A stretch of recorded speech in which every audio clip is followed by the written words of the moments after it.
He was once hailed as the youngest national archery champion, admired by his family and fans alike for his flawless 10-point bullseye shots. Yet here he is now getting papers thrown right in his face by his boss, who screams harsh insults at him. As he bends down to pick them up, his thin, frail hands suddenly start to tremble. His boss scowls in disgust and sneers at him, calling him a nepo baby, a spoiled brat. But they have no idea that every night, Sang-hyun sits all alone in front of his monitor, replaying his old glory days over and over without ever getting tired of it. The reason he lives such a secluded life now is because 15 years ago, archery was his entire world. But archery is an expensive sport. Living alone with his grandmother, Sang-hyun had no choice but to fight for scholarships, practicing tirelessly day in and day out. Hoping to excel in every aspect of life, he truly believed a bright future was waiting for him. Until a horrific accident changed everything.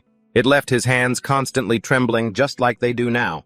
But even so, Sang-hyun refused to just sit around and become a useless slacker. Thanks to his coach, who recommended him for his current job, he managed to secure a quiet, ordinary life. Whenever he has a little free time, Sang-hyun likes to tune in to game streams. Watching games became his escape after the accident. Today, he's checking out a full dive game, a virtual reality experience that makes you feel like you've actually stepped inside another world. To play, you need to log in using an expensive gaming capsule, but the price is way too steep for a regular office worker like him, so he can only watch online. Seeing a streamer who plays an archer but is absolutely terrible at it, yet still has crowds of people flooding his channel to watch and chat, makes Sang-hyun feel a bit envious. No matter how bad the guy is, so many people, including Sang-hyun himself, still enjoy watching him. It makes him think back to his own past. He used to give his absolute all just to be recognized, but now it has all gone down the drain. Frustrated, Sang-hyun turns off the screen and goes to sleep, only for the same routine to repeat the next day. Going to work every day just to get yelled at by his boss. Eventually reaching his absolute limit, Sang-hyun decides to hand in his resignation. Without a moment's hesitation, his boss shoves the resignation papers right in his face. To rub salt in the wound, the boss sneers that Sang-hyun only got hired because of connections and that literally everyone else in the company is leagues ahead of him, essentially calling Sang-hyun completely useless. That night he lies sprawled out on his bed with his head in his hands, restlessly dwelling on his past glory. The youngest national champion. But for someone who only graduated high school with an empty resume, those memories are useless now. No matter how much he reminisces, he can never go back to being 18. While agonizing over his future, his phone suddenly buzzes, notifying him that a game live stream is about to start. Suddenly he remembers what that streamer said, that absolutely anything is possible in this full dive game. He wonders if his past archery skills would translate there as well. Sang-hyun sits down at his computer, thinking that if that streamer can pull in viewers despite being terrible, then he could do the same, but with actual skill. And once he finally logs into the game, it's as if a blinding light of truth illuminates his entire life. It turns out there are countless talented streamers out there.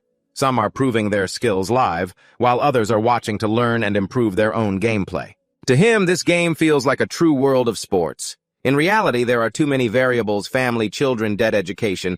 But in here, it is exactly the kind of life he had always dreamed of as a kid. A life where you give your all, relying purely on skill and effort, climbing the ranks step by step, simple, rewarding, and completely fair. With this newfound hope burning in his heart, Sang-hyun makes up his mind to dive headfirst into this game. He wants to become both a player and a streamer to earn a living. The next day, at a cozy little cafe, Sang-hyun consults his friend Ju-hyuk.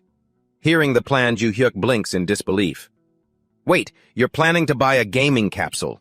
When Sang-hyun nods, a shocked Ju-hyuk immediately starts grilling him. "Are you seriously going to blow all your savings on a video game? Have you completely lost your mind? Didn't you say you've never even played a game before in your life?" Sang-hyun, sitting across from him, can only offer a quiet mumble. Ju-hyuk presses on. "Do you even remember how devastating it was when you had to give up archery?" He raises his voice in sheer frustration. "And yet you're about to buy a gaming capsule. Are you even good at games?" Sang-hyun, keeping a completely calm face, gently raises his hands to reassure his friend. "Don't worry, I'll do just fine. I'm serious." His face flushed red with anger. Ju-hyuk desperately tries to talk some sense into him. "How can you possibly know that when you haven't even tried yet? Stop talking nonsense, get real for once." Seeing how stubborn Ju-hyuk is about this, Sang-hyun looks thoughtful. He secretly muses, if Ju-hyuk is this worried, maybe it really is a reckless move. At my old job, Ju-hyuk was the only colleague I could ever open up to, the only person I could actually trust in that miserable place. His life is the exact opposite of mine. He's the textbook definition of the elite of the elite. Raised in a wealthy family and guided down a secure path to success. That's probably why whenever I talk to him, it feels like all my problems somehow sort themselves out. Noticing his serious expression, Ju-hyuk calls out with concern, "Hey, are you even listening to me?" After realizing his lectures are going in one ear and out the other, Ju-hyuk holds his head in sheer defeat and sighs. Seriously, you'd be better off taking your money and blowing it at a casino. Sang-hyun blinks cluelessly. But I'm not good at casino games either. Hearing his dense reply, Ju-hyuk is both furious and exhausted. It was a metaphor, you idiot. But seeing that Sang-hyun has completely made up his mind, Ju-hyuk can only sigh and give in. He rubs his temples and asks, "Fine, how much is that gaming capsule anyway?" Sang-hyun put on a pitiful face and replied, 4,000 won. Hearing the price, Ju-hyuk immediately fell into deep thought calculating the costs. The machine alone was 4,000 won, not to mention all the extra equipment. Your electricity bill is going to spike too. Sitting opposite him with a clueless look, Sang-hyun asked, "Wait, do I need something else besides the 4,001 machine?" Ju-hyuk immediately explained, "Of course you do. Did you really think all you needed was a 4,001 machine?" Hearing that, he panicked slightly. So, could it end up costing as much as 40 million won? Ju-hyuk ignored Sang-hyun's question and continued explaining, "Even if you have a car worth 100 million won, you still need money to run it." Completely shocked, Sang-hyun slammed his hand on the table. "No way, that's impossible." Right after that, with absolute determination, he declared, "You wait right here until I get off work." By the afternoon, the two of them were standing in front of a building. Sang-hyun asked blankly, "What is this place?" "A player capsule rental shop." Sang-hyun followed Ju-hyuk inside, thinking to himself, "Wait, isn't this a rental place? They don't sell them here, do they? But I want to buy one." Meanwhile, Ju-hyuk calmly walked on in.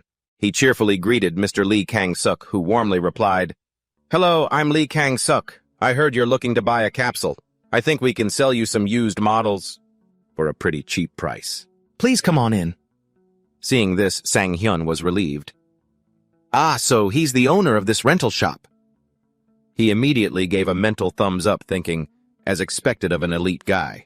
Ju-hyuk didn't know what Sang-hyun was thinking, but he still returned the thumbs up.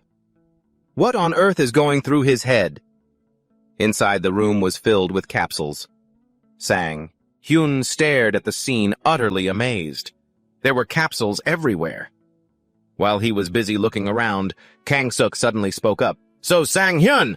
Saying this, he leaned in right up to Sang-hyun's face. "Before we talk about buying, why don't we give it a test run first?" Startled, Sang-hyun replied. "Oh, sure," while thinking, "Whoa, he's way too close." Before Sang-hyun could even pull himself together, Kang-suk hummed a tune and cheerfully dragged him inside. "Now let's go gather some of your physical data first. Off we go. To use a capsule, biometric data is required." Standing to the side, Ju-hyuk could only shake his head and wave them off with a sigh. From inside the room, the voices of Kang-suk and Sang-hyun echoed, "This will be over in a jiffy." "Okay." Ju-hyuk walked over to the room and stood behind Kang-suk. "Thank you for helping me, Mr. Kang-suk." Kang-suk warmly replied, "It's no problem at all." Then, hesitating slightly, he added, "Actually..." But before he could finish, the screen suddenly flashed with biometric scan initiated. Loading. Kang-suk quickly operated the screen and continued, "As for your friend, if possible, I wanted to stop him. I've seen so many people just like him before. They get tempted after watching pro gamers and streamers. It's quite expensive, yet so many people think they can just show off their talent through gaming. But in reality, it rarely works out that way." Ju-hyuk asked skeptically, "Even with a full dive system, games and reality are already quite different. But is the gap really that huge?" Without hesitation, Kang-suk replied immediately, "Of course, after all, you have to use your actual physical abilities." Then, staring intently at Sang-hyun's physical profile, he evaluated, since there are no physical limits in the game. It can make people lose their grip on reality. In the end, it really affects your mental health. As for your friend, you said his company was struggling, so they laid him off, right? He'll probably give up after just one test run. When that happens, make sure to comfort him. Ju Hyuk fell silent upon hearing this, thinking to himself, this is for the best. It's much better than letting Sang-hyun gamble his entire life savings on a capsule. After getting the biometric data, Kang-suk started guiding Sang-hyun. The game you're going to play is called Real Olympics. Since you used to do archery, I'll set it up accordingly. Just let me know your score and we can decide what to do next. I'm closing the capsule now. Once the capsule closed, the synchronization process began. Sang-hyun slowly started to feel it, thinking, this is a really fascinating feeling. My body is physically here. But my mind feels like it has traveled somewhere else. When Sang-hyun snapped out of it and opened his eyes, he found himself in a completely different world. Sang-hyun's face was filled with utter shock, unable to believe what was right in front of him. He looked down at the bow in his hand, then raised his other hand to get a feel of his surroundings. A voice rang out. It was the announcer's introduction. Competitor Yoo Sang-hyun has stepped onto the shooting range with his bow. Competitor Yoo Sang-hyun has shown natural talent since childhood. Sang-hyun began to feel nervous as the crowd cheered. He thought to himself, this is unbelievable. It feels way too real. It really feels like the actual Olympics. The announcer's command immediately rang out, first shot. Suddenly, Sang-hyun recalled Ju Hyuk's words, do you remember when you gave up archery? And how it felt. Subconsciously, Sang-hyun's hands started to tremble. Anxious, he thought, can I actually do this? My hands! They're shaking! Suddenly, Sang-hyun lowered his bow, a dazed look on his face. Watching from the outside, Ju Hyuk wondered, why isn't he shooting? Kang-sok was watching closely too. He remarked, maybe he's just nervous. Most players are like that, hearing Kang-sok's words. Ju Hyuk couldn't help but think about the past. He used to be so calm under pressure, no matter what. So why is he so nervous now? Meanwhile, back with Sang-hyun, he raised the bow, trying to calm his breathing. He slowly felt the tension of the string. It was so different. Holding the bow tight didn't feel real at all. All right, my hands have stopped shaking. He thought to himself, this isn't real anyway. Sang-hyun drew the string back with all his might and released. The arrow soared straight toward the target, piercing the dead center. The crowd instantly erupted. It's a 10. Outside the booth, Kang-seok and Ju Hyuk. Watching the screen, they both shouted in unison, a 10. Just then, the commentator's voice boomed over the speakers. Player Yoo Sang-hyun has drawn his bow incredibly fast, and it's a 10. Before the commentator could even finish, Sang-hyun fired again, hitting the bullseye once more. Another 10. With a razor-sharp gaze fixed straight ahead, he released the string, another 10. Witnessing this incredible display, the commentator couldn't contain his excitement and shouted, every single one of his shots is a 10. Outside, Ju Hyuk and Kang-sok stared with their mouths wide open in pure disbelief. What the hell? This is archery, right? After witnessing this unbelievable sight, Ju Hyuk turned to him skeptically. Bro, didn't you say playing in here is completely different from reality? Still in deep shock, Kang-sok replied, it is. I thought he just adapted quickly, but... Suddenly, Kang-sok stared intensely at Sang-hyun. Wait a second. I don't think that's the only thing. He seems... different somehow. Full of curiosity, he turned to Ju Hyuk. Who exactly is this friend of yours? Before Ju Hyuk could even answer, the system's voice chimed in. You have completed the game. Slowly, Sang-hyun began to return to reality. Kang-sok and Ju Hyuk stood in front of the capsule, speaking excitedly. Man, that was insane! You're incredible! It would be such a waste if he only bought second-hand gear like this. What do you think? Awesome job. Sang-hyun. Seeing that Sang-hyun wasn't responding, the two of them asked with concern, Hey, what's wrong? Are you okay? Do you have motion sickness? Why do you look so exhausted? Sang-hyun hesitantly raised his trembling hand to gently massage his temples. Seeing him like this, Ju Hyuk's face grew pale as he asked anxiously, Sang-hyun, are you okay? Meanwhile, Kang-sok kept pressing for answers. Seriously, what is his real identity? Only then did Ju Hyuk decide to reveal the truth. He was the youngest gold medalist. Dumbfounded, Kang-sok repeated, the youngest? Ju Hyuk nodded. Yeah. Honestly, he might have been the best archer in the entire world. As he spoke, Painful memories flooded back into Ju-hyuk's mind. With a heavy heart, he continued, until he got into that accident. Hearing this, Kang Seok asked gently, "So, that's why you really wanted to do something to help him?" Choking back tears, Ju-hyuk replied, "Yes, he truly loved archery." After sharing the story, Ju-hyuk turned to Sang-hyun and asked softly, "Do you even remember the last time you shot an arrow? Do you remember when it was a, 'You don't do you'?" But how could Sang-hyun ever forget? He immediately replied, "How could I possibly forget? It feels like it just happened yesterday." The sudden accident, the cold, indifferent face of the doctor, and the dream he had to abandon. Sang-hyun relived the most agonizing memories of his life. Ju-hyuk stepped closer and gently called out, "Sang-hyun." Sang-hyun kept his head low, stopping him.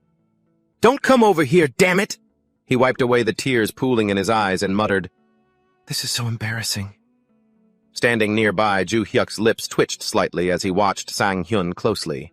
In the end, Sang-hyun decided to buy the gaming capsule and bring it home. The system's chime rang out announcing, "Capsule connection complete. Pre-installed programs are ready."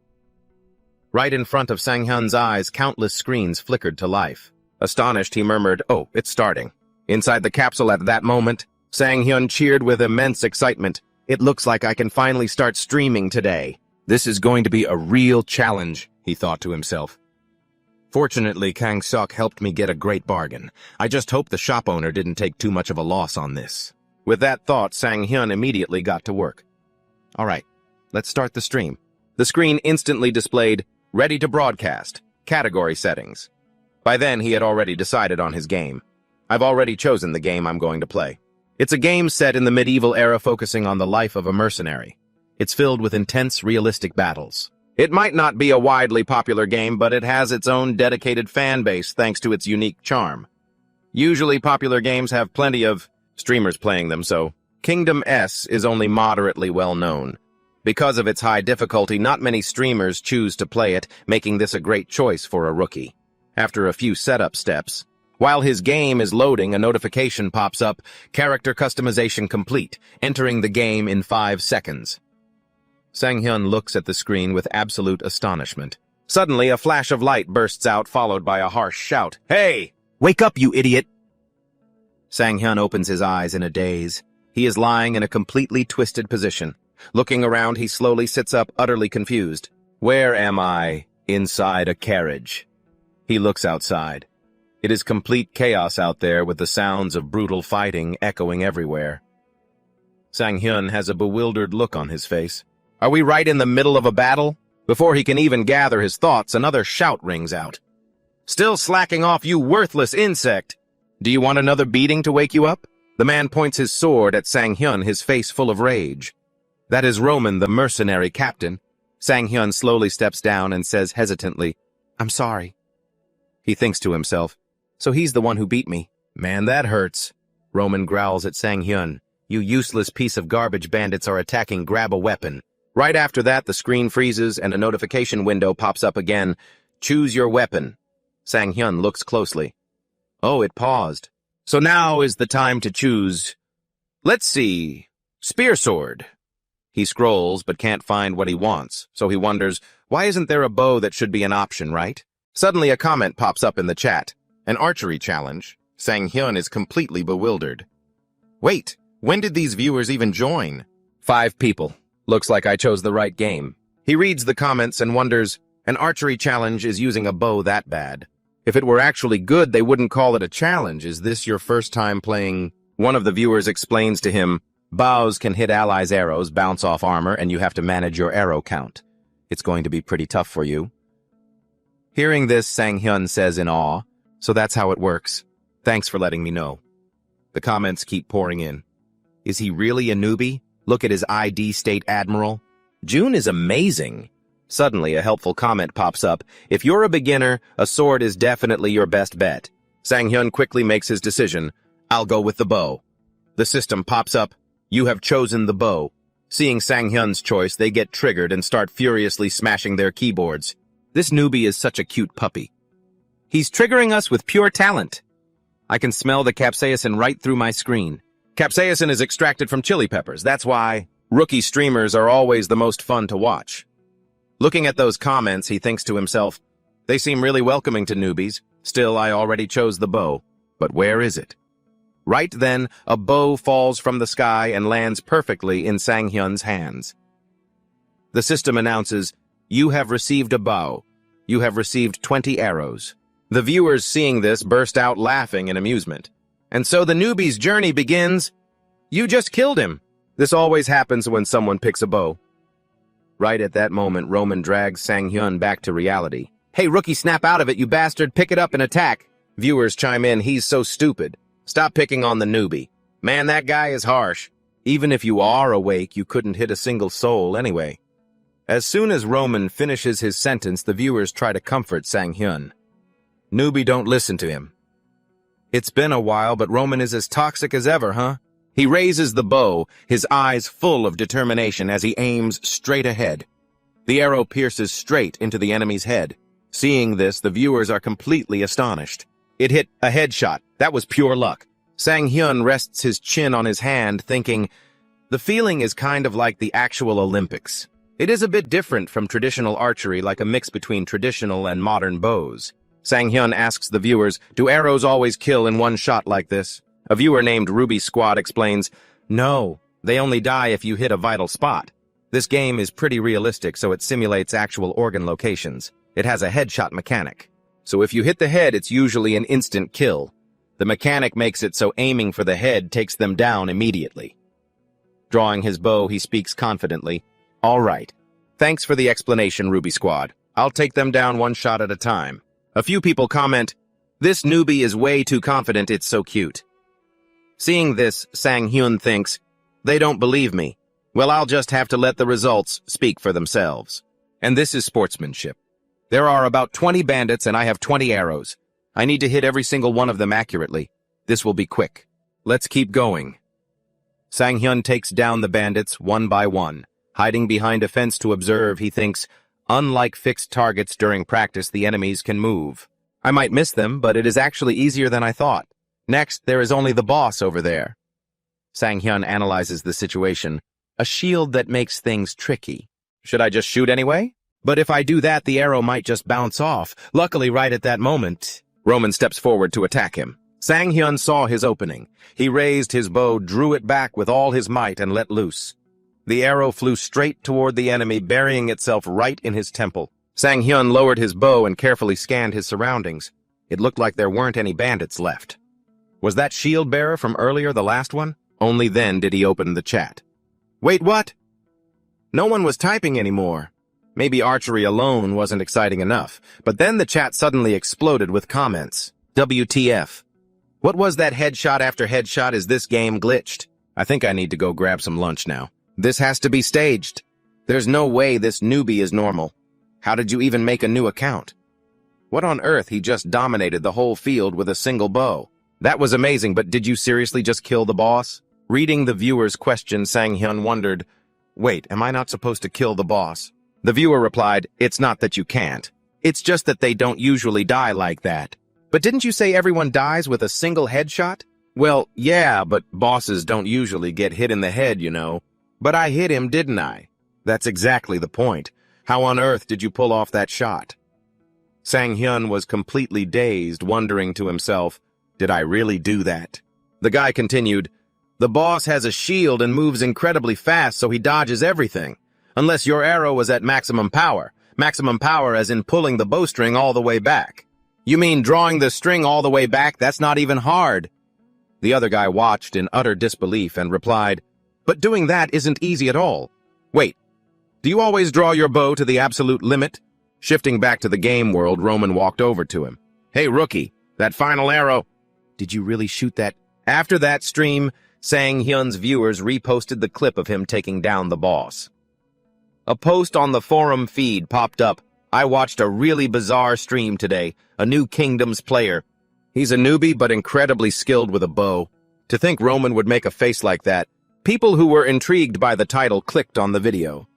The opening scenes showed his incredible shots, followed by Sang-hyun taking down the enemies, and finally the captain patting the rookie on the shoulder and praising him. You're actually really good. I've never seen anyone shoot a bow as well as you. Because of this, the comment section grew rapidly. Roman looks like he's melting with happiness. Does Roman really have lines like this? This is the first time I've ever seen this guy say that.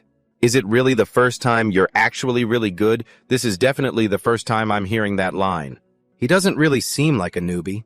I don't recognize him at all. His username is at the end of the video.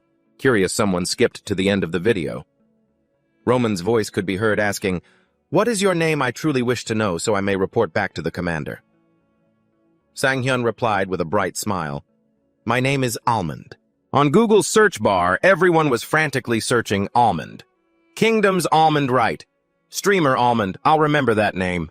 The community for Kingdom S was just as stagnant as the game itself. Even though most players were die-hard combat fans, people still wondered, are there seriously still people playing this game? Countless posts and thousands of comments popped up. Is this Tier 23 gear any good? The lack of exciting moments and interactions had left the community completely stagnant. Conversations about the exact same topics kept repeating constantly until a post appeared and changed everything. A complete newbie got praised by Roman. Some random dummy got praised by Roman post number 153. Go watch this video, it's real. Here is the information about his capsule below. Roman genuinely praised and highly rated him. And besides, who on earth kills a boss and then just logs off immediately like that? Below the post, the comment section was filled with reactions. What is this? At first I thought it was just clickbait, you know, those sensational titles designed to lure you in, only to disappoint you with worthless content. But did Roman seriously praise him? Am I dreaming or what? His account was literally just created yesterday. Creation date, October 22nd, 2020X. This is a total scam, definitely some newbie clickbait. Did you even watch it before judging like that? Below that were endless comments about Sang-hyun. Maybe it's some pro doing an archery challenge. Isn't this just an alt account? An alt, but the capsule only has one registered ID. It's definitely an alt account. They just created a new character body. What's so hard about that? Yeah, exactly. Sure, just reprogram all your fingerprints and change your irises. Does that sound simple to you? It seemed people still couldn't bring themselves to believe it. They couldn't believe Sang-hyun's performance. The author of the post immediately chimed in, "I'm the one who posted this, and the guy in the video is definitely a newbie. His channel name was just auto-generated." Reading the comments, Sang-hyun couldn't believe it either. "What, I never expected things to blow up like this." Comments wondering about him keep rolling in. "Wait, this streamer doesn't even have a name yet. Looks like a total newbie." Okay, this title was definitely auto-generated. Sang-hyun thought to himself, if people share the link, that'd be awesome. It'd help get my name out there. But as he was scrolling through the comments to see what everyone was saying, one particular comment caught his eye. It immediately grabbed his attention. "Isn't a bow-only boss challenge supposed to be too hard even for a former pro like Electron, that's definitely Electron, a legendary name, at the very top of the rankings for high-skill streamers. Rumor has it he's a former professional gamer, a legendary pro, and a streamer with god-tier skills. Electromagnetic." Curious Sang-hyun clicked on the comment thread. A few players had replied, "A bow-only boss kill even Electron couldn't pull that off. How could some newbie who literally just made their account yesterday pull off something like that? Electron doesn't even play this game anymore. He's way too good for a game like this. No way, that's total BS. A bow-only boss kill is just way too hard." Sang-hyun sat frozen in front of his screen. Wait, am I really being compared to Electron right now? He was absolutely dumbfounded. He had only been streaming for a single day, and yet here he was being compared to one of the biggest names in the entire industry. Watching the comments flood the screen, Sang-hyun couldn't believe his eyes. No way! This can't be real. If they keep comparing him to Electron, the poor guy might quit from all the pressure. Comparing a total amateur to a world-class player is just brutal. Was this really happening? Right in the middle of his excitement, his phone started buzzing. Kim Joo-hyuk. What could he want at this hour? Sang-hyun picked up. "Hello, Joo-hyuk?" On the other end, Joo-hyuk said cheerfully, "Your stream last night went pretty well, didn't it?" Proud of himself, Sang-hyun replied. "Yeah, thanks." Joo-hyuk continued. "That's great to hear. Is the gaming capsule working okay?" The boss was actually a little worried about it. Without hesitation, Sang-hyun replied, "No issues at all, it works perfectly." "Did you get a lot of viewers?" Joo-hyuk asked. Suddenly, a maid in Joo-hyuk's house said, "Enjoy your meal, Mr. Kim." Hearing Ju Hyuk's question, Sang-hyun casually replied, "Well, there were about 20 people watching me play." Ju Hyuk, acting as if he'd fully expected that low number, went, "Oh," and repeated, 20 people. But not even 2 minutes later, he suddenly jumped up from his seat and yelled, 20 people! Everyone around him stopped and stared in utter confusion. Intrigued, he quickly asked, "Sang-hyun, what on earth did you do on your very first stream to get that many viewers?" Sang-hyun didn't really know either, so he just shrugged it off. "I don't know, I guess I just picked a game that plays to my strengths." "You're so talented, why did you ever bother working as a regular office employee? If someone offered you a job, even though you had zero experience, wouldn't you take it?" "Well, obviously I would." After chatting for a bit, Sang-hyun told him, "Anyway, I've got to run. I need to get ready to stream." Sensing something unusual, Ju Hyuk asked, "Get ready, don't you usually stream after dinner?" Sang-hyun casually replied, "What do you mean lunch or dinner? This is my job now." Ju Hyuk paused for a second, then chuckled in surprise. "Well, look at you. Back when we were at the office, you'd never work during lunch." But as they were talking, a loud, familiar voice boomed from Ju Hyuk's end. "Assistant Kim, how can you sit there and eat at a time like this?" Ju Hyuk hurriedly said, "Hey, I've got to go, something came up." The shouting continued in the background. "Are you even listening to me?" "I'm hanging up now," he said in a rush, quickly cutting the call. On his end, Sang-hyun calmly sipped his drink. He sighed softly and muttered to himself, "Yep, Manager Park hasn't changed a bit." Just then, Sang-hyun walked back to the capsule and hit the power button. Placing a hand on his stomach, he thought, "I really need to eat properly to keep my energy up, but eating takes up so much time. I want to get started as soon as possible. Ever since I stumbled upon that community, my heart is still racing. The pressure of being compared, the thrill of being judged. How long has it been since I last felt like this? I never expected to feel so alive just from people's attention and criticism. I guess deep down I'm still a true athlete at heart." The system screen flashed as he logged in, and instantly a flood of excited comments popped up. "He's live. Whoa, what, don't you usually stream at night? I got so lucky." I clicked the notification the second it popped up. "This is awesome." Noticing the comments scrolling by much faster than usual, Sang-hyun wondered, "Is it just me, or is the chat moving way faster than yesterday? Just how many people are watching right now?" He glanced up at the viewer count and froze in shock. 180 viewers. His audience had grown 9 times larger in just a single day. I had no idea I'd make such a splash. Like this in that little community. I've never been in a situation like this before. I'm actually a little nervous. But whenever I feel this way, I like to pretend that this isn't real life, but just a game played from a third-person perspective. Distancing myself from reality like that always makes my anxiety vanish almost like magic. All right, let's pick up where we left off yesterday. The scene shifts to Ju Hyuk, who is sitting at his desk sighing deeply. People say even heaven spares you during mealtime, but he can't stop thinking about what Manager Park just said. It's not that big of a deal. All right, just keep eating. Frustrated, Ju Hyuk curses Manager Park under his breath. "That bastard!" With that, he takes a sip of his coffee, trying to calm himself down. "Get a grip, calm down." Ju Hyuk picks up his phone and sees a message from Sang-hyun. "Thanks for your help, I'll buy you a drink next time." Seeing this, he quickly takes a screenshot. Screenshotted. Seeing Sang-hyun working so hard, he feels warm inside. "It's so good to see you working so hard. You've always been such a hard worker."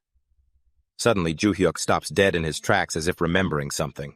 "Oh, right, I called Sang-hyun because I had something important to tell him, but it completely slipped my mind." Ju Hyuk desperately tries to remember. "It was really important. Remember to tell your friend." "I don't get it at all." "Ah, right. Was it about the capsule while Ju Hyuk is struggling to piece it together?" A voice calls out from behind him. "Assistant Manager Kim, there's a meeting in conference room 3. He quickly replies, "Yes, I'll be right there." Ju Hyuk rubs his head, struggling to remember. "What was I supposed to say again? Body optimization?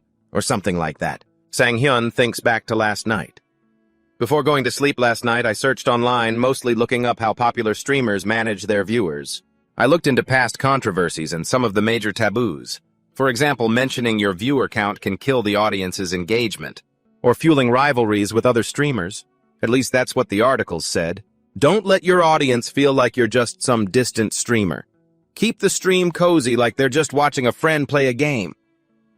Right after reading those tips, Sang-hyun immediately started putting them into practice during his live stream. He says, Shout out to yesterday's viewers, Ruby Squad, Agalang, Mr. Dami, and everyone else who returned today. Thank you all.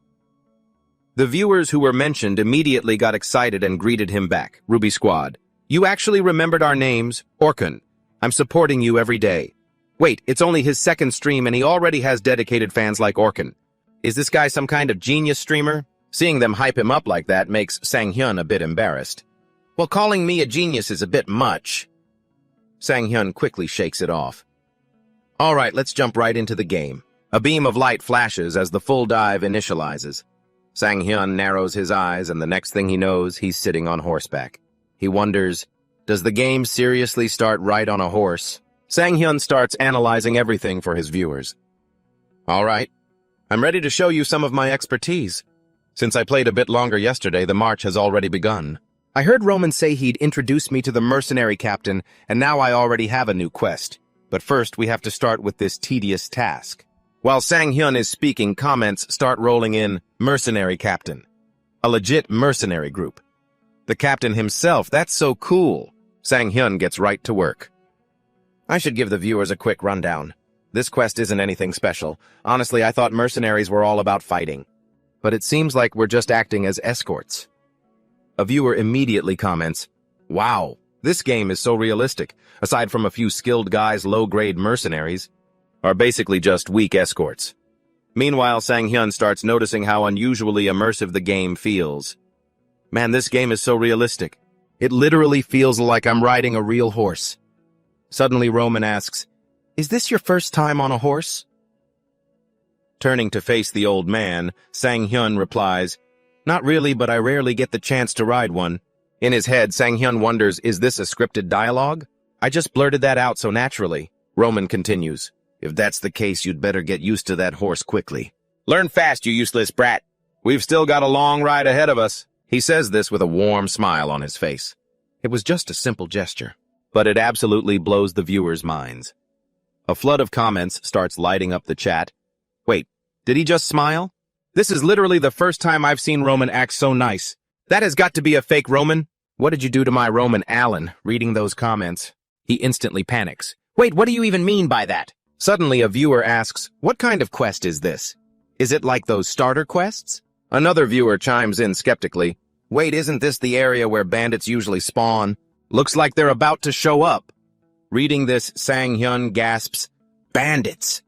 Suddenly, the atmosphere around them grows chaotic, catching him completely off guard. Everyone screams in unison, bandits, it's the bandits! Roman barks out an order, mercenaries attack. A fierce-looking bandit charges forward, quickly cutting down several of Roman's men. Roman shouts in a panic, the front line has been breached, protect everyone, hurry, cover the rear. Right as everyone falls into deep peril, Sang-hyun, completely dazed, says, they're actually here. We're in big trouble. Seeing this, the viewers get excited, commenting, is that Barack? Is the first quest seriously fighting off horse bandits? How many quests did you skip to get here? Looking at those comments, Sang-hyun thinks to himself, these guys are pretty generous. The chat keeps flying by, finally pulling out the bow. This video's about to get good again.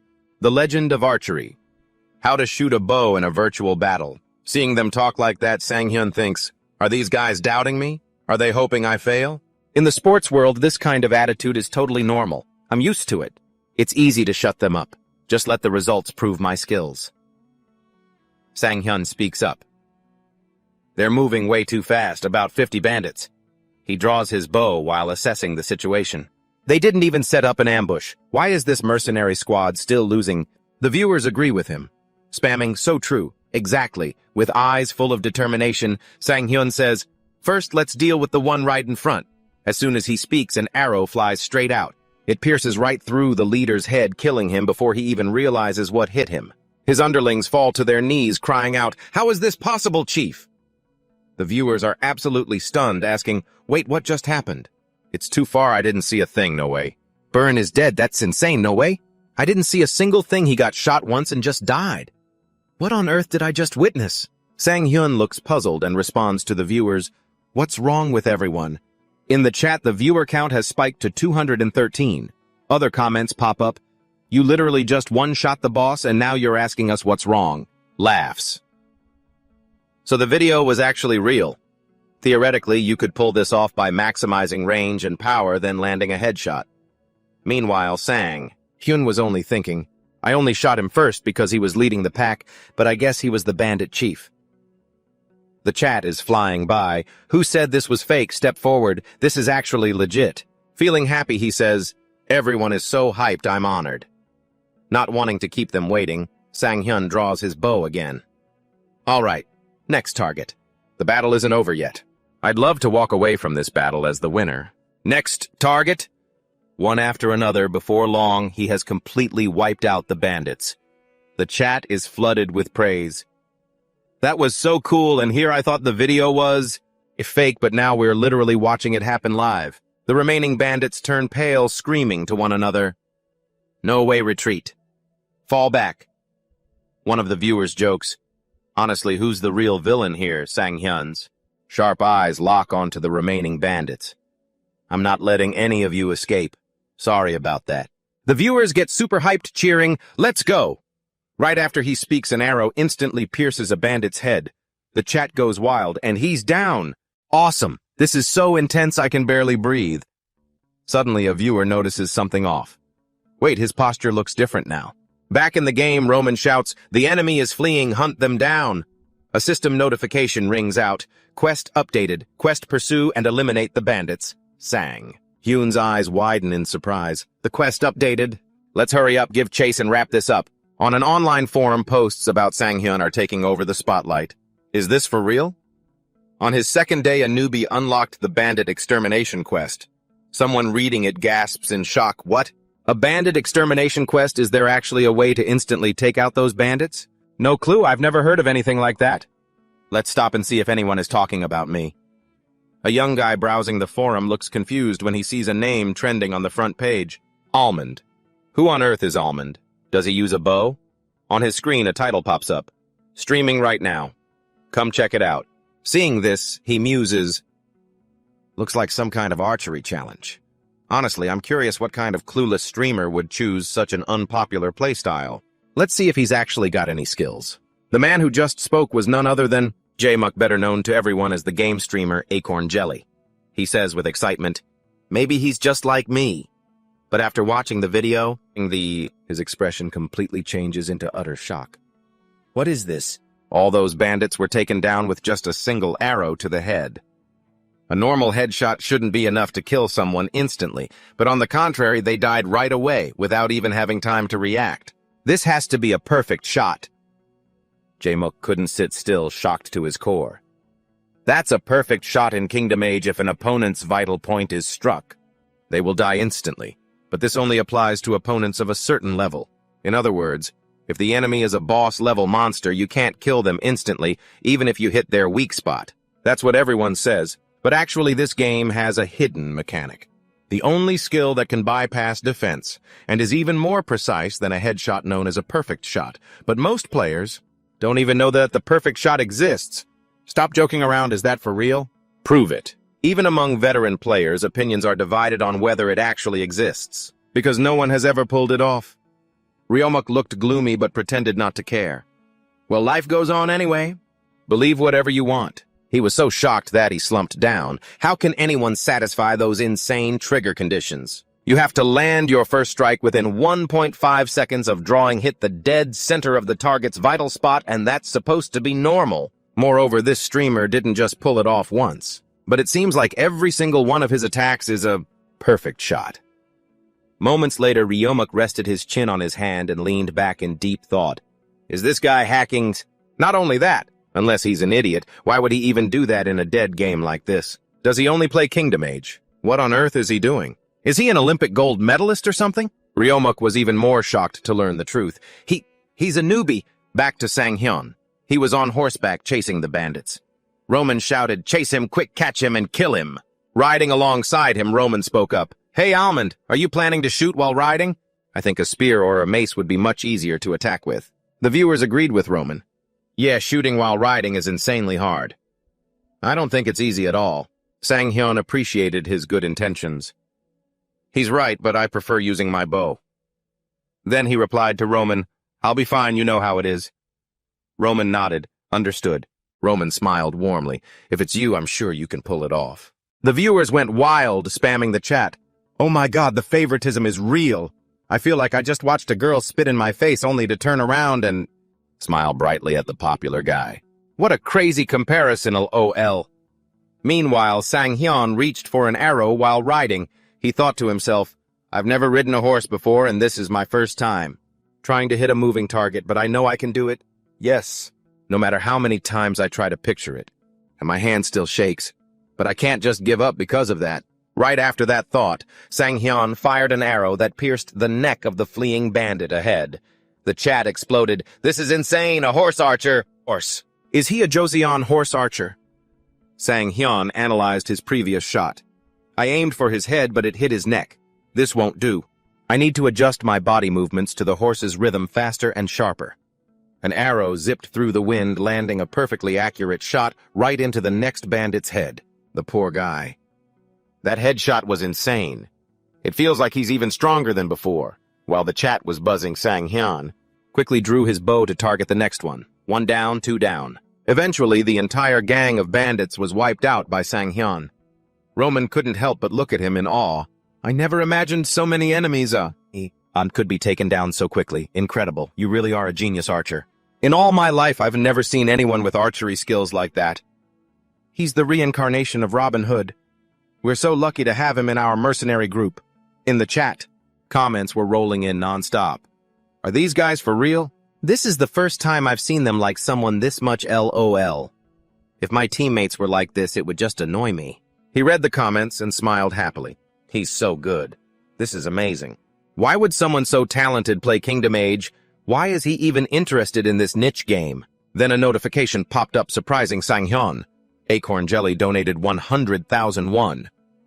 Every single shot was a perfect shot. Is this for real? An in-game notification popped up. You have successfully defeated the devil.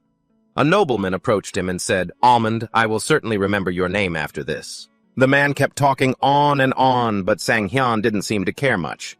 He was only focused on the notification that had just popped up, the donation message. Wow, this is the first time I've ever received a donation. Acorn Jelly has donated 100,000 won. The other viewers were completely shocked too, reacting with, wait, why are you here? Is it really you? Are you really Acorn Jelly? This is insane. To think he actually turned on the stream to watch this newbie. Sang-hyun was highly skeptical. Judging by the viewers' reactions, this guy seemed incredibly famous. But if so, why would he tune into a stream with only 200 viewers? Seeing the donation, Sang-hyun just stood there frozen. The curious viewers started asking, hey, why aren't you reacting? Others chimed in, he's probably in shock from getting 100,000 won. Come on, give us a reaction already. Only then did Sang-hyun clumsily react, asking, what? What should I do? The viewers guided him, saying, just do a reaction like when you shoot your bow. Do your shooting reaction. A light bulb finally went off in Sang-hyun's head. He thought, a reaction like when I shoot. Well then, I'll just do exactly that. A crazy idea popped onto his head. He drew his bow, aiming straight up at 90 degrees, adjusted his alignment, and said, all right, I'll show you my reaction right now. With that, the arrow shot straight up into the sky. The viewers watched in utter confusion while Sang-hyun calmly stared up in the direction of the arrow and muttered, all right. The chat instantly went wild. Wait, is that his donation reaction? At least explain what you're doing before you shoot. This is driving me crazy. He literally just shot an arrow into thin air. Then he turned to the viewers and said, it disappeared. But a split second later, the arrow he had just shot into the sky came plunging straight back down, right onto his own head. What a mind-boggling debut reaction that left everyone utterly speechless. The game over screen popped up. In the chat, the viewers were absolutely losing it, cracking up. The shock of that self-inflicted headshot is killing me. I'm laughing like a maniac. Oh my god, he literally died for 100,000 won sang. Hyun sat there looking at the viewers' reactions, thinking to himself, back when I was a pro player, I used to play like this. Thankfully, everyone's reaction was really positive after that. Suddenly, his gaming capsule disconnected and he was ejected from the chamber. What's going on? Was the capsule forced open? Well, whatever. I did just get a game over anyway. Drenched in sweat, he opened the capsule door and grumbled, is it because this capsule is such an old model? Or maybe not. Plus, it doesn't even have a cooling system. Holding his phone in his hand, Sang-hyun wondered how his live stream was doing. Fortunately, people were still chatting away. Wait, did the stream just end? What just happened? Did the stream really just cut off like that? What was up with that reaction? Is technology actually this advanced nowadays? Sang-hyun posted a comment, "I got kicked out of the game because my capsule is too old." Seeing this, the viewers expressed their disappointment, saying, "Wait, you got disconnected. Please come back. You're an absolute legend." Staring at the screen, Sang-hyun thought, their reaction is even better than I expected. One viewer left a compliment. "You've got real talent." Completely dazed, he muttered to himself, "Talent. Maybe for a streamer, this isn't a bad thing. After all, even on variety shows, I always loved it when unexpected accidents like this happened. Is this a perfect moment for a one-shot I got really lucky? That's perfect. No, I actually did that on purpose. Adjusting the arrow's speed to hit the target. Alright, that's it for today's stream. In the chat, comments kept flying by. Wait, did he just end the stream out of nowhere? This is hilarious. He's literally the only Archer streamer to get killed by his own arrow. He's built different, seriously. How does he just end the stream right after getting a 100,000 won donation? When is Almond streaming again? I've already turned on notifications for Almond's channel. Does he have a streaming schedule? I haven't seen one yet. Ending it with a one-shot megapixel 4 like that. I'm speechless. He's absolutely insane. So funny. Sang-hyun walked out of the bathroom, his eyes glued to his phone. A few text messages popped up. "Dude, you're blowing up right now. Be careful or you're gonna get banned." But wait, why are you worrying about a stream with only 200 viewers anyway? He just got a donation from Acorn Jelly. Sang-hyun was now absolutely certain of his initial suspicion. Just as I thought, he really is famous. Sang-hyun thought, burning with curiosity. Should I check it out? I should search for Acorn Jelly and see what comes up. Sang-hyun was quite amazed when he found out the truth. Wow, he's really amazing. I wasn't that interested in the archery challenge, but are his other videos this good too? Why would such a talented streamer watch my live stream? While he was wondering, a message arrived. "Hello, Almond. I'm Acorn Jelly." Sang-hyun stared at the profile and the message in front of him, thinking to himself that Acorn Jelly wasn't just a master in Kingdom S, but also a multi-talented game streamer. Becoming successful, like him, is one of my goals. This would also be highly beneficial commercially. But how should I reply? "Hello, Almond. This is Acorn Jelly. I've been active in Kingdom S lately, and I find your playstyle quite intriguing. Would you be interested in collaborating? We could share in-game tips, or maybe make monster hunting videos together. I really hope you'll agree." Sang-hyun was absolutely shocked. A collaboration proposal. He quietly thought about the message Hemok had just sent him. Don't feel pressured at all. Just reach out if you have any questions. His fingers absent-mindedly tapped on the desk. Why would I feel pressured? Acorn Jelly is a multi-talented streamer and my role model. It would be amazing if I could collaborate with him. But if I accept this proposal, people might think I'm just riding on his coattails. It's so tough. I have no one to ask for advice. While he was agonizing over it, Juhyuk called. He spoke up. "Hey, hello? I just found your channel. You're Almond, right?" Sang-hyun replied with a straight face. "Yeah, that's right." Juhyuk curiously asked, "Great, hey, how's their reaction? Is it positive?" He calmly replied, "Yeah, I guess so." Hearing this, Juhyuk pressed, "What do you mean, I guess so? Why are you replying so indifferently?" Sang-hyun shot back nonchalantly. "Juhyuk, I'm an archer, so I always have to stay calm. Besides, I've been called a genius since I was a kid, so it's really nothing to be surprised about." Juhyuk on the other end was so frustrated by his smugness that he crushed the can of soda in his hand. This guy is completely hopeless. Seeing that, Sang-hyun followed up. "By the way, did you call me just to ask about that?" Juhyuk hesitated before replying, No, actually I quit my job." Hearing this, Sang-hyun's face fell. "What? Why did you suddenly quit?" Juhyuk replied without hesitation. "I had a conflict with Manager Park." That guy is such a scumbag, I almost threw an ashtray at him. Sang-hyun cut Juhyuk off. "Wait, does that mean... Is the elite Kim Juhyuk unemployed now?" At that, Sang-hyun hesitated. Juhyuk began venting to him again. "You have no idea I had to put up with him all this time. He's seriously an indescribable bastard." Suddenly a thought flashed through Sang-hyun's mind. Should I ask him to be my manager? No, I shouldn't. I don't even know if I can afford to pay him. Before Sang-hyun could say anything, Juhyuk made a proposal. "Whatever, in my opinion. How about I become your manager starting today? I'm really looking forward to working with you." Sang-hyun was taken aback. Seeing his reaction, Ju-hyuk immediately asked, "You don't want to?" Hearing that, Sang-hyun quickly denied it. "No, I want to too." Remembering something, he asked, "Wait, don't you only have 100,001 left in savings?" Ju-hyuk honestly replied, "Yeah, that's true, and about that gaming capsule pod, you literally cried the first time you tried it." Hearing this out of nowhere, Sang-hyun suddenly yelled, "Hey, why are you bringing that up all of a sudden?" Ju-hyuk softly explained, "Seeing you like that. Aw, made me think a lot. You really seem to love being an archer. Seeing you, I realized I've never been passionate about anything." Choking up a bit, Sang-hyun said, "But if you do this, you won't have the chance to work at big companies anymore." Seeing him worry, Ju-hyuk reassured him, "You're worrying way too much. I still have enough money to support myself even if I take a break for a whole year. And if we do well enough, the big companies will come looking for us. What's wrong? Are you still hesitating?" "Hesitating like hell I am." With a thrilled face, Sang-hyun said, "We're going to sit on a mountain of money together. So go ahead and quit your job right now." Ju-hyuk laughed out loud and asked, "So, does this mean you've accepted my request? I'm officially your manager now." "That's right, Manager Kim. You start tomorrow," Sang-hyun replied. Ju-hyuk seemed caught off guard by how fast things were moving, so he asked, "Wait, starting tomorrow? Isn't that a bit sudden?" Sang-hyun then explained that he had just received a collaboration proposal. Hearing the news, Ju-hyuk's face lit up with excitement. "A collab proposal, perfect, that's right up my alley." Sang-hyun scratched his cheek and asked, "Are you sure you can handle it?" Ju-hyuk confidently assured him, "Of course I can. Just trust me on this." But Sang-hyun was still a bit worried and said to Ju-hyuk, "But I'm really not good at making a good first impression." Ju-hyuk smiled warmly to comfort him. "Don't worry, I'll take care of everything. I've already got a few tricks up my sleeve.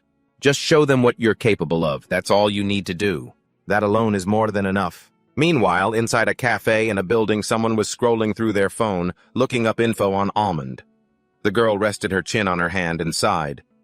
Is it really okay to meet him in a rundown place like this? Meeting him in a cheap place like this? I don't know. That girl was none other than the manager of Acorn Jelly. Jamook Acorn Jelly himself was sitting next to her. Scratching his head, he spoke up. "I chose him because he's got insane talent, but come on, I'm still a big star, you know." His manager looked at him skeptically and said, "Oh, please, last time your channel almost went under because you did collabs with those sketchy streamers." Having his past brought up out of nowhere, he immediately whined, "Ugh, why do you have to bring that up now?" Jamook insisted, defending his own judgment. "Look, first of all, his physical abilities are easily the best in the entire country. Teaming up with someone like him is a highly strategic investment." Hearing him say that, she held her cheeks and sighed, "You only ever look at their skills. Do you even know anything about his personality?" When she asked him that, he froze, averted his gaze, and mumbled a brief no. Hearing that, his manager panicked. "What? Are you seriously supposed to be a professional? What if he has some hidden agenda? By then, all you'll be able to do is sit there and cry about it." Just then, a figure appeared and spoke up. "Excuse me, are you Acorn Jelly?" He turned around in surprise to look at the person in front of him. "Ah, yes, hello." Sang-hyun quickly introduced himself. "Hi, I'm Almond. My real name is Yu Sang-hyun. Nice to meet you." Seeing Sang-hyun, the manager's face flushed red, her eyes sparkling as she whispered to herself, "Wow, he's so handsome." Meanwhile, Jamook's jaw was still on the floor in pure shock. Quickly regaining his composure, Jamook stood up and politely replied, "Ah, yes.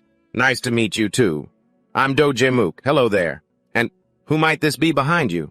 Realizing he was being addressed, Ju-hyuk quickly introduced himself.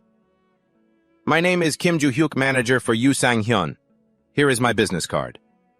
As Jamook took the card, he thought to himself, "I thought I was already a big shot in this industry. But I've never met anyone who carries themselves as professionally as this guy." His manager, standing next to him, accepted the card and softly said, "Thank you." Jamook stared intently at the card to see who he really was. After taking a look, both of them gasped in surprise.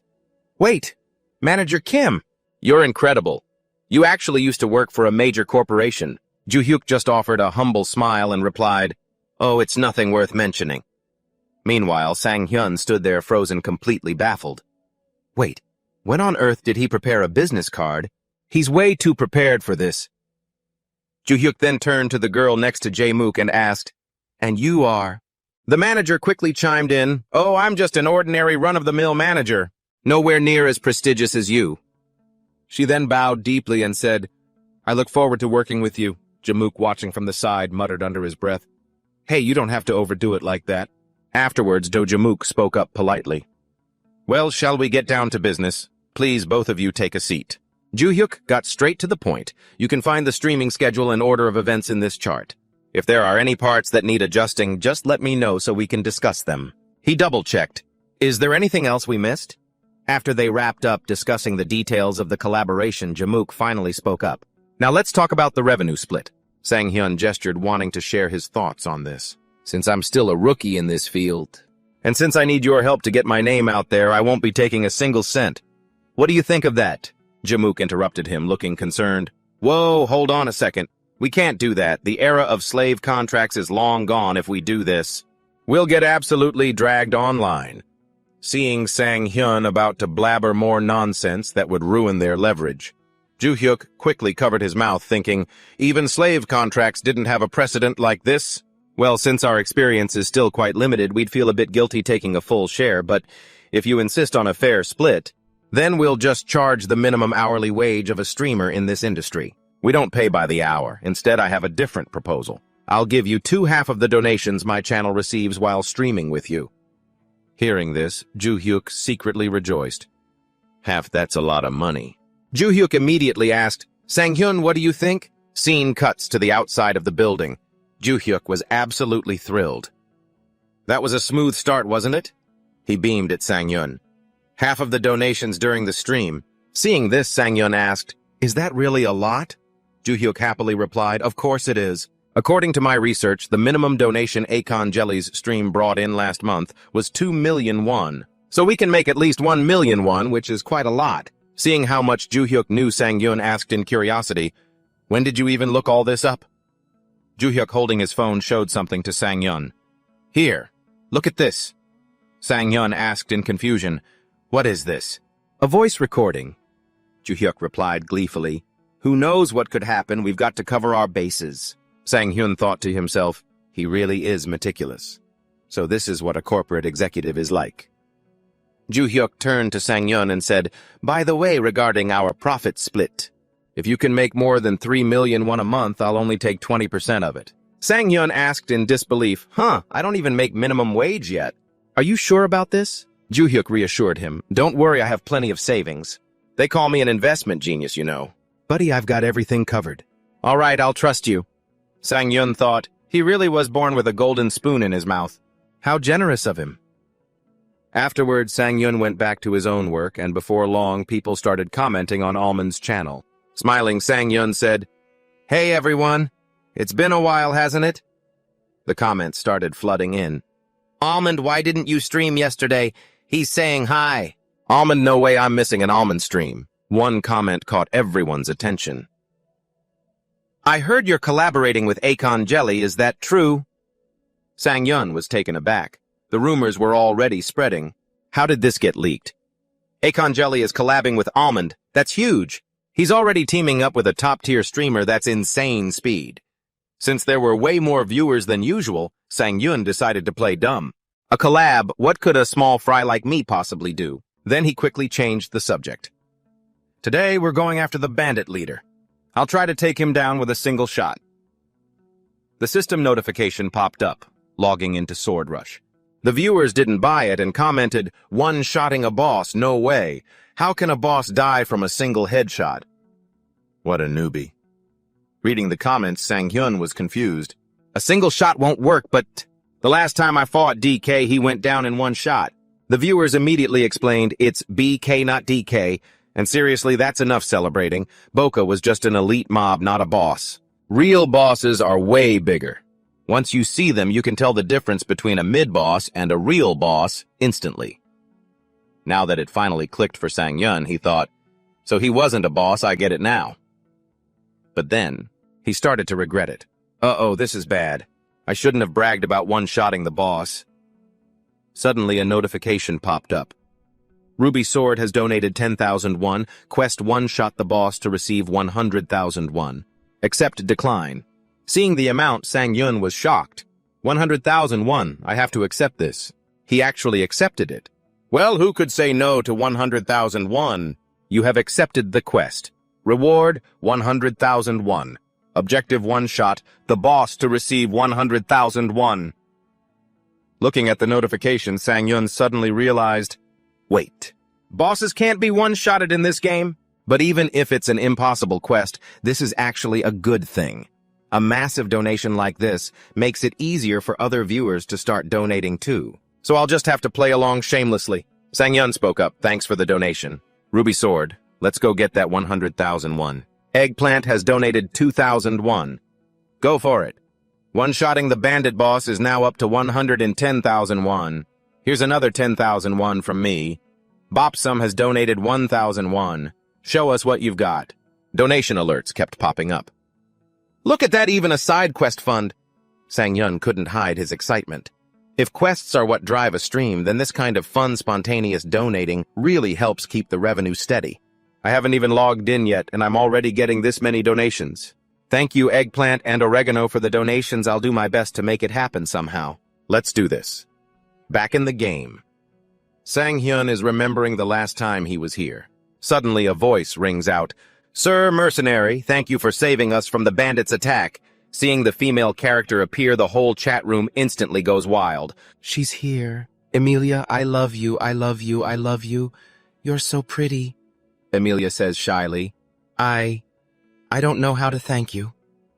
Standing in front of Emilia, Sang-hyun thinks to himself, Emilia must be the female lead of this game. How I respond will change the flow of the story. A choice prompt pops up. Option 1, don't worry about it. It's just a mercenary's job.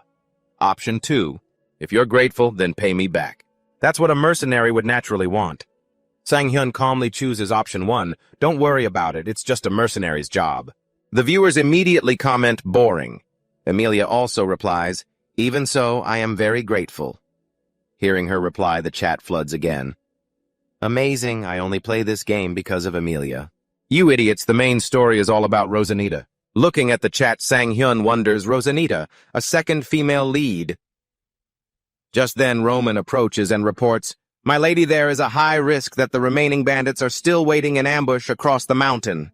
Should I call the special assault force to wipe them out? Of course. If you can do that, that would be wonderful. Understood. In that case, the guard unit will stay here and set up the tents.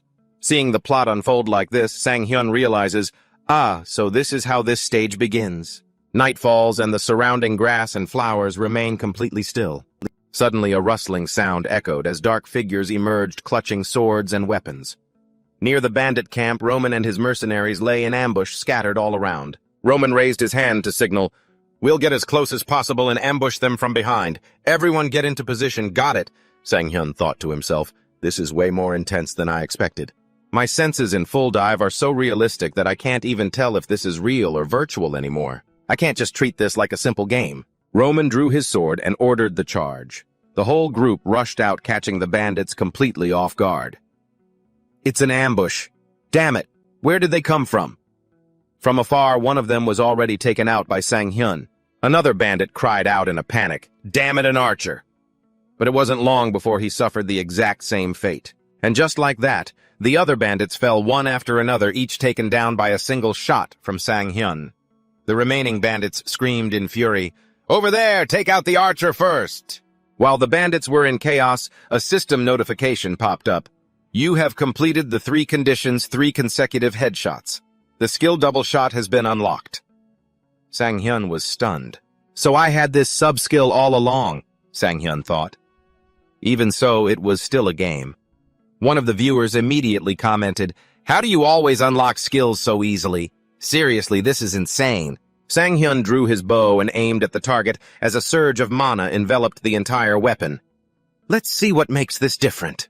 Activating double shot, he sent a barrage of arrows flying, taking down bandits left and right. Watching this unfold, the viewers in the chat were losing their minds. Wait, what? Isn't that supposed to be a trash skill? How on earth is he landing consecutive headshots in the middle of all that chaos? One viewer commented, it's not that the skill is fast, it's just that Almond himself is insanely fast. Sang-hyun let out a sigh after that rapid succession of shots and glanced at the chat. The viewers were going wild with excitement. Almond, he's literally wiping them all out. He seriously just slaughtered the entire bandit group. I've never seen anything like this in a game before. This stream is legendary. Sang-hyun didn't care much about the hype. He looked at his bow and said to the viewers, "Hey guys, this bow is actually much better than I thought." In the chat, the viewers teased, "Only you could say that, Almond, you big scammer." Just then, a notification popped up, Virgin at 35 has donated 1,001. The donation message read, "At least tell me you don't have a girlfriend." He smiled and replied, "Thanks for the donation, Virgin. I don't have a girlfriend, so don't worry." Watching everyone's reactions, Sang-hyun thought to himself, "This is actually so much fun. It's not just about the money, the realistic sensation of full dive." And in everyone's reactions and support, it's really addicting. As he was soaking in the joy, Roman walked over, patted his shoulder, and praised him. "Almond, you're amazing. At this rate, you could easily become the greatest in the Empire." "You're overpraising me, sir." Just then, a viewer named Chill Slim donated 5,001 with the message, "Wait, is it over already? What about the boss?" Reading the comment, he finally realized, "Now that you mention it, I just noticed too." Suddenly, a soldier called out, "Captain, I think this is the boss's corpse." A system notification popped up. The bandit leader has been defeated. The viewers in the chat began to panic again. "No way. Wait, just one headshot. No way. How could a single headshot take him down? What kind of boss is that weak?" At this point, Sang-hyun scratched his head, confused. "So does this mean the 100,001 mission failed?" But he's already dead. Something isn't right. How could a boss die from a single headshot? The donation sound rang out again. Acorn Jelly donated 100,001. A one-shot critical hit can take down even the boss with a single arrow. Sang-hyun got the donation but was still confused. Acorn Jelly. Why the sudden donation? Meanwhile, the chat kept scrolling rapidly. Where did a critical hit even come from? His critical shots are legendary. Give it up, Jelly Boy. Do critical shots really exist? A critical shot? Seriously, I thought that was just a myth. Was that really the actual Acorn Jelly just now? Reading the comments, Sang-hyun was still utterly confused. But what even is a critical hit? Meanwhile, the viewers kept discussing it. Yeah, it makes no sense. How can a single shot kill a boss? What are you guys talking about? To be honest, it looks like a game glitch. Unbelievable. Watching Sang-hyun's stream, Jae-mook was trembling, tears streaming down his face because even he couldn't believe it. He was shaking and crying because even he couldn't buy it. It's true, but even I can't believe it. After donating, Jae-mook also hoped he would explain everything. I just hope Almond will explain what just happened. But even Sang-hyun himself was completely clueless about that shot. Wait, a perfect critical shot. What on earth is that? Meanwhile, the viewers were complaining. Acorn Jelly donated 10,001. How can you not even know what it is? Sang-hyun replied innocently, but I seriously don't know. By this point, Jae-mook's jaw dropped, thinking, oh my god, from the very beginning of the game, every single one of your shots has been a perfect critical shot. And yet you don't even know what it is. He is seriously... I have no idea how deep his talent actually goes. I'm so lucky to have met him. It looks like his viewer count has stabilized now. We just need a bit more action. Then another notification popped up. Acorn Jelly donated 100,001. This is going to be a perfect shot. Everyone watch closely. Almond, tomorrow the two of us should do a live stream together. Is that okay with you? Look at all these chat comments. This is perfect. It looks like the two of them are going to play together. So Acorn Jelly is really going to collab with him and stream together. That's awesome. That's seriously amazing. Sang-hyun looked around, thinking to himself, he's really helping me pull in some viewers right now. Seeing that he knew he had to quickly play along. I should probably show a little goodwill too, right? A joint stream between us. The viewers saw this and immediately piped up, hey, if you collab with him, it's not gonna end well. You'll get completely overshadowed. Other viewers agreed, saying, yeah, totally Sang. Hyun saw his viewer count spiking and exclaimed, wow, there are so many first-time viewers here today. The chat was flying by at lightning speed. So he's actually joining forces with Acorn Jelly. He's totally gonna steal the spotlight from Almond. Wait, Acorn Jelly and Almond streaming together, this is gonna be wild. Almond, you better show us what you've got. It looks like everyone is really looking forward to this collab stream. Nothing beats moments like this. A notification popped up. Ruby Blade has donated 10,001. If you do well in the collab stream, I'll drop another 10,000 won. Drenched in sweat, Sang-hyun forced a smile and replied, "Thank you so much. Of course I'll be joining the stream with Acorn Jelly. It's going to be great playing with you, Acorn Jelly." Another notification popped up. Acorn Jelly donated 10,000 won. "I'll be waiting." He looked at the chat saying things like, "Have fun and wait for me, Acorn Jelly." He smiled to himself, relieved. Wow, everyone's reaction is actually pretty positive. I wonder if all of Almond's viewers are going to get snatched up after this. Well, we'll see about that. Sang-hyun quickened his pace. "Honestly, I'm pretty excited. He said he'd show everyone a perfect shot during our collab. But that puts a lot of pressure on me, too. A top-tier streamer really is on another level. Just one little move and the whole community goes wild." Meanwhile, the viewers were buzzing. Wait, has he already donated 120,000 won to Almond? And is that it? No other reaction? Looks like he logged off already. No wonder it went quiet. Oh man, this is gonna be so fun to watch. Don't log off yet, Almond. We're still watching. Sang-hyun drew his bow. "I managed to defeat the boss and I even shot down the bird. Alright, those were some pretty good first steps. Now it's time to log off and rest. Thanks for the generous support, Acorn Jelly." With that, he drew his bow and shot an arrow straight up into the sky. Well, the result was pretty easy to guess. Game over. Back in the real world, Sang-hyun, who had just logged out, stood in the restroom and muttered to himself, "Man, the viewer's reaction was intense. Still logging out right after dying like that should be fine, right? The game just feels way too realistic." Suddenly, Joo-hyuk texted, "Let's meet up tomorrow." Sang-hyun texted back, "But can't we just meet online?" Joo-hyuk immediately shot back, "Don't you remember what you said last time? We agreed to do an in-person interview and then stream together in the game." Only then did Sang-hyun rub his head as it clicked. "All right, I completely forgot." Looking at himself in the mirror, he thought, "Well, in person is fine, it doesn't really matter." He quickly sent a reply to Joo-hyuk. "Okay, let's meet at Huji Station tomorrow then." Sang-hyun headed back to his room. All right, let's see how everyone's reacting. The discussion was still going strong. That shot was seriously hilarious.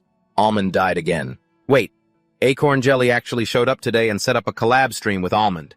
Suddenly his jaw dropped as he saw a replay video. The clip of Almond taking down the bandit leader was going viral all over the internet. He really took down the boss with a single arrow. I rewound it and still have absolutely no idea how he did it. The chat kept scrolling. Looks like he went down with just one shot. That was insanely fast. It's hard to tell just from a video, though. Sang-hyun read the comments, surprised at himself as well. To be honest, I'm pretty shocked myself. I didn't think I'd take down the boss that quickly. The chat was still buzzing with energy. Well, we'll find out for sure during the next stream, Sang-hyun agreed. True, they have a point. The chat kept scrolling. Wait, we actually get to see Almond's face reveal tomorrow. Yeah, he's probably just some short nerdy gamer. Exactly. Let me guess what he looks like. Check this out. He glanced at the clock and muttered, "Time for dinner. I'll just ignore them." Just as Sang-hyun stepped away, his phone rang. It was Joo-hyuk calling again. Huh, why is he calling again? We already agreed on that. Joo-hyuk urgently asked him, "Have you seen the video of you defeating the boss that was just uploaded? It already has 40,000 views, and it's only been an hour." Confused, he asked, "Wait, we don't even have a YouTube channel, do we?" Acorn Jelly uploaded it to hype up the joint stream for you two. The video showed him landing consecutive shots, cheering, "All right, you can do this." Then footage of the bandits getting slaughtered, followed by an arrow flying straight into the head of the boss. At the end of the video, text appeared, "The perfect shot. Is it real or just staged? Tomorrow we'll have the answer." On our joint stream on Acorn Jelly's channel, the comments were flooding in, "So cool, can't wait for these two." So this is the game Acorn Jelly has been playing lately. He looks pretty good at it. It's been a while since I've been this excited. A stream with a guest, I'm really looking forward to this. So people actually shoot bows like this in Kingdom Age? That must be edited. How can anyone shoot like that? I'll wait for tomorrow's stream. One viewer quietly praised, "Wow, this newbie is incredibly good."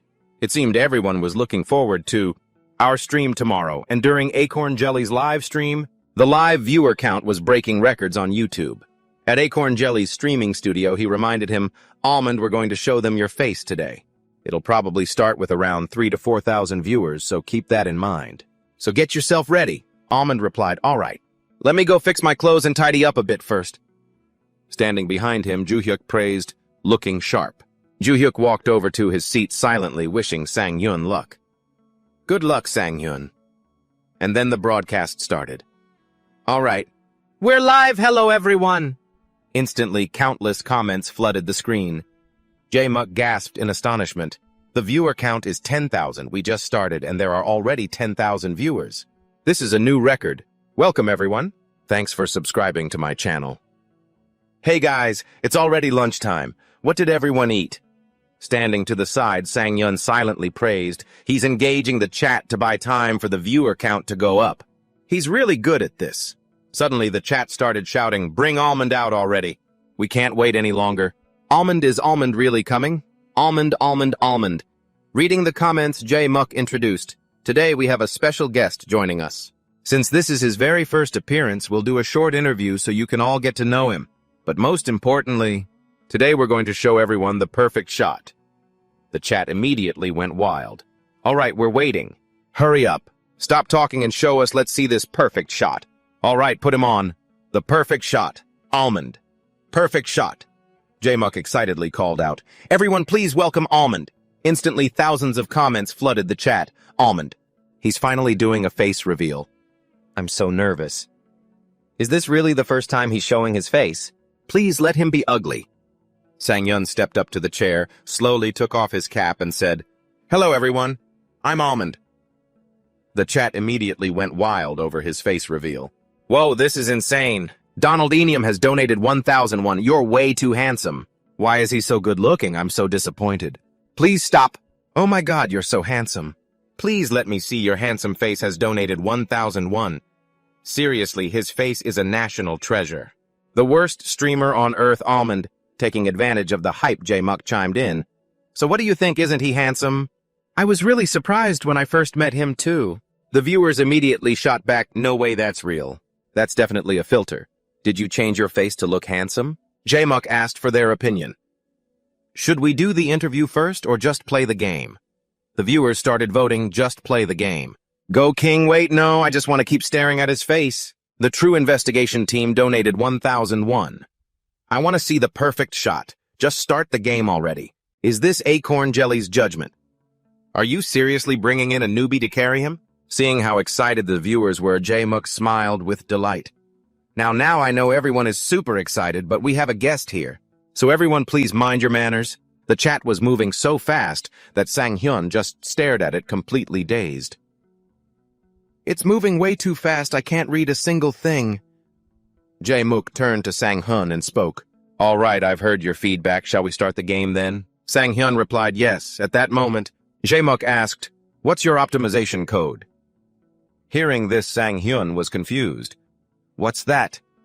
Jae-muk froze when he heard his question. He quickly explained that it was the code used to optimize his capsule adjusted to synchronize his brainwaves and body. Hearing these strange terms for the first time, Sang-hyun was completely clueless. I have no idea what that is. Is it that important? Jae-muk was skeptical. Does he really not know about it? No way! Has he seriously been playing games this whole time without optimizing it? If so, playing must have felt like dragging sandbags around. How is that even possible? At that moment, Ju-hyuk suddenly realized in horror, remembering his conversation with Kang-suk. The important thing is you have to tell your friend. What does that even mean? I don't get it at all. Never mind, I get it. I completely forgot about it. He rushed over to Jae-muk and whispered, Hey, Acorn Jelly. Sang-hyun really doesn't know anything about it. I forgot to tell him. Jae-muk was shocked upon hearing this right in front of the live stream camera. What? Oh, I see. I get it. Sang-hyun heard them talking but still couldn't understand what the issue was. The viewers were also curious. Is that Almond's manager? Why just tell us already? I don't want to listen to this whispering. Seriously, what's going on? Is there an issue with the stream? Let us know. He really doesn't know about the optimization code? That's a bit too much. What happened to Almond? Seriously, is that for real? Is this going to be okay? With a helpless face, Jae-muk explained, I feel so embarrassed, guys. Almond bought a used capsule and has been playing without knowing anything about this. The viewers were shocked once again. Wait, what? He's an absolute legend. How do you even play without optimization? Wait, is that why he always suddenly logs off? Reading the comments, Jae-muk turned to Sang-hyun and asked, Did you really log off like that before? Sang-hyun replied, "Ah, yes. That's what I did every time I died." Jae-muk was shocked once again. "What? Then how did you keep playing after dying?" Then Sang-hyun explained it to everyone.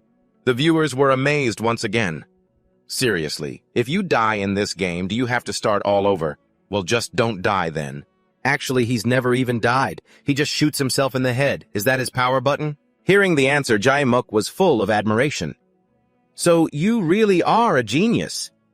Sang-hyun smiled confidently and replied, "I think so too." At that moment, Jae-muk now had to see Sang-hyun in a whole new light. Oh my god, he's definitely not someone to be underestimated. He's the classic genius type that everyone loves. He's so calm, definitely a pro. Of course, he's a genius, and on top of that, he seems to have experience dealing with people. He's perfect as a streamer. Why am I feeling so excited about this? All right then, let's get your optimization code set up first. Sure, let's do it. Shortly after, Sang-hyun was quickly taken to get his optimization code. Sang-hyun thought to himself, "Is it already done? I thought it would take a while, but that was surprisingly fast." On the screen, the system displayed the optimization code Z102.938. Jae-muk asked, "Looks like you're done.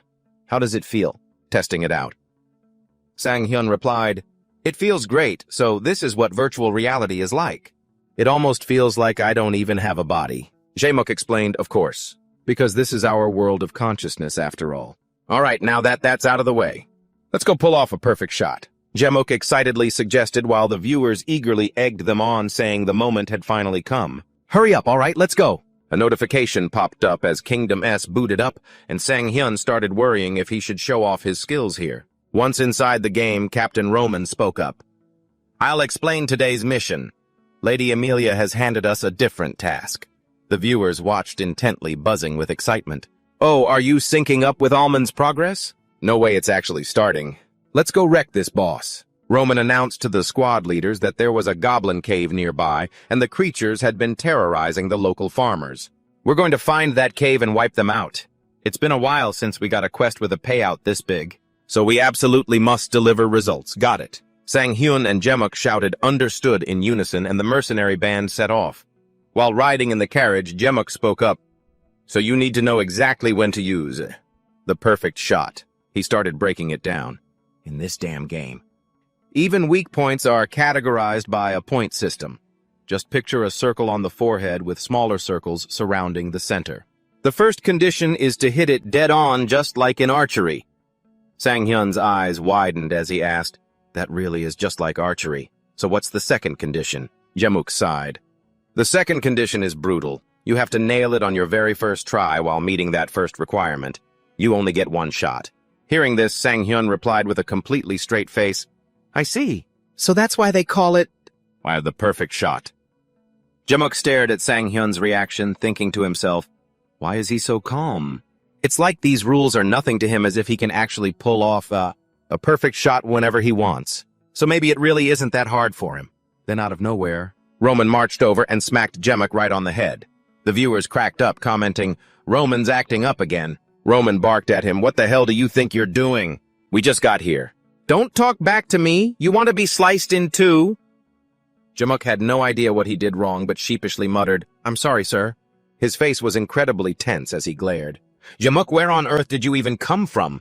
But then his face instantly softened into a warm smile as he turned to Sang-hyun.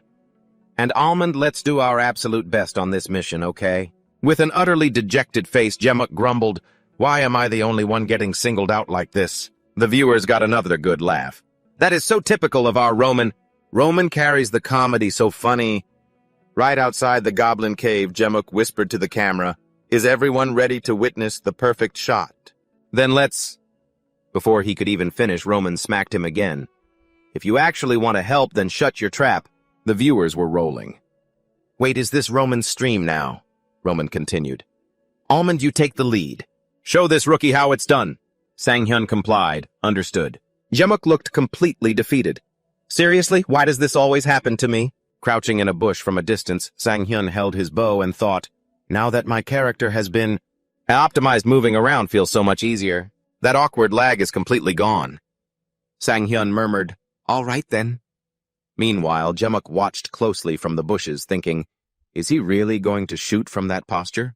Even if it looks impossible, if it's Almond, he'll definitely make it happen.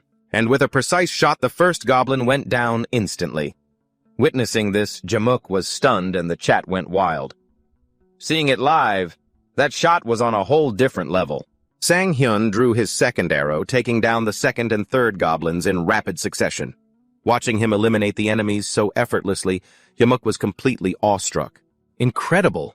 He's gotten even better. He's even adjusting his shots to muffle the sound, perfectly matching the ambush. He's the real deal. Beyond his insane physical talent, his quiet confidence and presence make him stand out completely, like he was born to be under the spotlight. He's the absolute star of this show. In front of the cave, goblins lay scattered everywhere, their heads pinned with arrows. A system notification popped up. "You have defeated all normal goblins." A curious viewer asked in the comments, "Are we even going the right way?" Roman turned back to look at him, smiling warmly. "Great job, Almond. All right, let's move out." Everyone else chimed in with praises. I seriously can't believe this. This was supposed to be a stage where the entire mercenary group had to work together to defeat the monsters, but he wiped them all out by himself. Another viewer in the chat commented in awe, "Man, this place should have been covered in human blood by now." Meanwhile, Sang-hyun, absolutely beaming from the compliments, cheered out loud. "You guys all saw that, right? The perfect shot is seriously insane. The enemies died before they could even blink." Seeing that, the viewers burst out laughing, teasing him for his boastful remark. "What are you talking about? That was just a basic headshot. Died before they could blink." A moment later, the team got their act together. No more joking around. They got serious and focused on the job. "All right, block the cave and light it up. If we block the cave like this, the rest of the pack won't be able to escape and will end up roasted alive inside." As Roman stood there watching the flames slowly engulf the cave, the soldier next to him suddenly froze. An ear-splitting roar echoed from deep inside the cave. Then a massive foot and a pair of bloodshot eyes emerged. Terrified, the soldier stumbled backward in a panic. It's here." Stepping out of the cave was the goblin champion, its massive muscular body far larger than the goblins they had already slain. A quest notification popped up. "Please defeat the goblin champion." The viewers, thrilled by the sight, spammed the chat. "Oh, it's the big boss. Can he take it down with a perfect shot? Use the perfect shot to beat it." Captain Roman immediately turned back, his voice stern, as he ordered the men to prepare for battle. "Get ready, everyone." The soldiers roared in unison, "Yes, sir." But before anyone else could move, Sang-hyun rushed toward the goblin with a confident, boisterous laugh.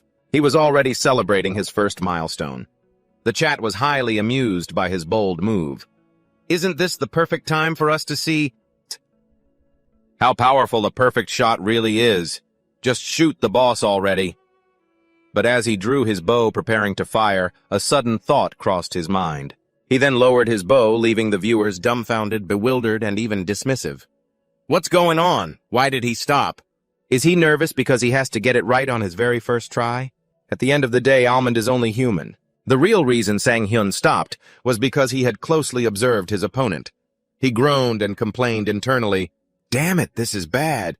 That monster is wearing a steel mask, so I can't shoot it in the forehead." He quickly analyzed the situation, trying to come up with a strategy to take down the goblin. "Aiming for the forehead is out of the question. Should I target somewhere else? No, that won't work. The forehead is the most critical and easiest spot to hit. No other vital point compares to it. In that case..." Just as that thought crossed his mind, Sang-hyun assumed a solid stance. Without a moment's hesitation, he aimed straight up. This left the audience completely bewildered. Why is he aiming so high? Is he trying to end the stream already? Who donated 100,000 won to him? What on earth is he doing? Wait, that's... While everyone was still trying to figure out his bizarre move, the arrow had already shot forward at a blinding speed. Even the goblin had no idea that a flashing light was rapidly closing in from behind. The live stream viewers were slowly beginning to piece together his next move. A perfect shot only needs to hit a vital point. It doesn't necessarily have to be the forehead. The very next second, the arrow pierced straight into the back of the goblin's neck. The monster let out a horrific shriek of agony. Watching Sang-hyun's jaw-dropping and satisfying play, both the viewers behind the screens and the entire team were left utterly speechless. Holy crap, can he really take on 100 enemies by himself? Did he seriously just kill it? For real, no way it's actually dead. Even Sang-hyun himself couldn't believe he had pulled off such an absurd feat. He stood there in a daze watching the goblin collapse. For a split second, everything went dead silent as if time had frozen. But then he was the one to break. The graveyard silence with a loud, triumphant cheer of satisfaction. The viewers also went wild in the comments, "Hey, acorn jelly! Your wish actually came true. This is insane. Is this seriously real? Oh my god, he finished it off. Congrats. I'm losing my mind." A notification sound chimed. Ruby Sword has donated 200,000 won. Congratulations on the win. Almond. Sang-hyun got more and more hyped, shouting, "I told you guys." Thank you, Ruby Sword. Then he looked slightly startled, realizing he was receiving a ton of money from them. Chidori donated 10,000 won. Congratulations. Goose donated 3,000 won. Honk Domino donated 5,000 won. Congrats. Perfect Shot Believer donated 100,000 won. Perfect Shot, the dream has come true. Maybe he was just a bit overwhelmed and dazed because he never expected to get this much love and support.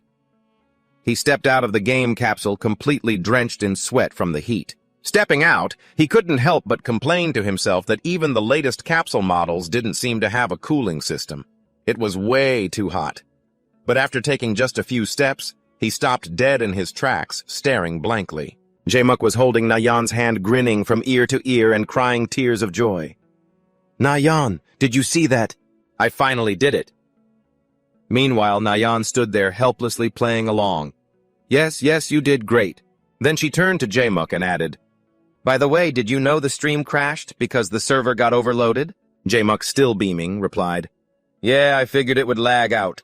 There were just too many people in the chat and so many donations. This is the first time this has ever happened, Ju-hyuk." Standing in the back, Ju-hyuk raised his hand like an elementary school student wanting to speak.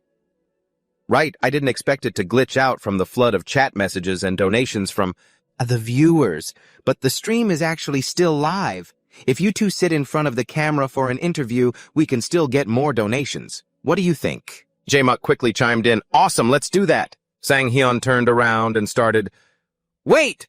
My hair is—" But before he could even finish, Na-yeon cut him off, showering him with praise. "No way, you look incredibly handsome right now." He didn't quite believe her, but only asked with a doubtful look, "Really?" A moment later, Jae-muk and Sang-hyun smiled brightly and greeted the camera in unison. "Hello, everyone!" The viewers immediately flooded back in, buzzing with excitement. "They're back. I've been waiting forever. Start our legendary talk show." "Hello," another viewer playfully joked. "Power level me, Jae-muk." Jae-muk introduced himself in an incredibly smug tone, looking just like a peacock showing off its feathers. "Hello, everyone. I'm Acorn Jelly." When it was Sang-hyun's turn, he spoke with his usual calm, serious tone. "Actually, I didn't know anything about a perfect shot at first." The chat was filled with endless praise. "He's so good. He's so handsome. He looks like an NPC, but his skills are like Robin Hood's." Along with the sweet compliments for Sang-hyun, the viewers' teasing directed at Jae-muk was just as relentless. As expected of Acorn Jelly. "If I were you, I would—" "Hey," when the screen went dark. "You were totally crying, right?" Reading that, Jae-muk acted as if a button had been pushed, immediately throwing a cute, huffy tantrum. "I was not crying. Stop making things up, you guys." Seeing his reaction, the chat teased him even more. "Oh, really? How scary.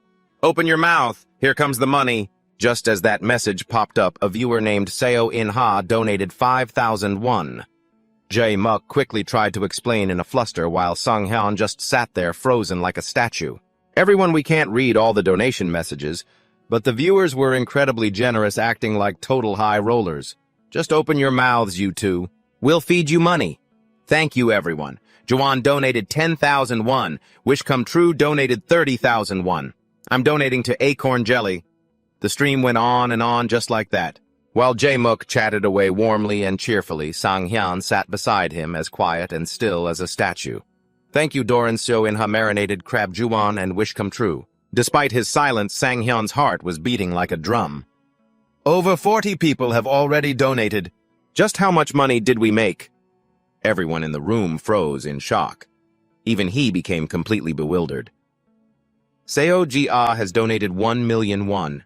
Seo Ji-ah just donated 1 million won? Even Ju Hyuk shouted in pure shock, 1,000,000 won? The viewers were also astounded. That is an insane amount of money. This is crazy. Meanwhile, Jae-muk could no longer control himself. He jumped to his feet in excitement and shouted, "This is the first time I've ever seen this, oh my God!" But a second later, his face fell and he slumped back, looking completely drained. The message says, "Almond, you are so handsome, please keep up the good work." Yep, that's what it says. But he still had to speak up and acknowledge the truth. Of course. The notification rang out once again exactly like the last one. Seo Jia has donated 100,000 won.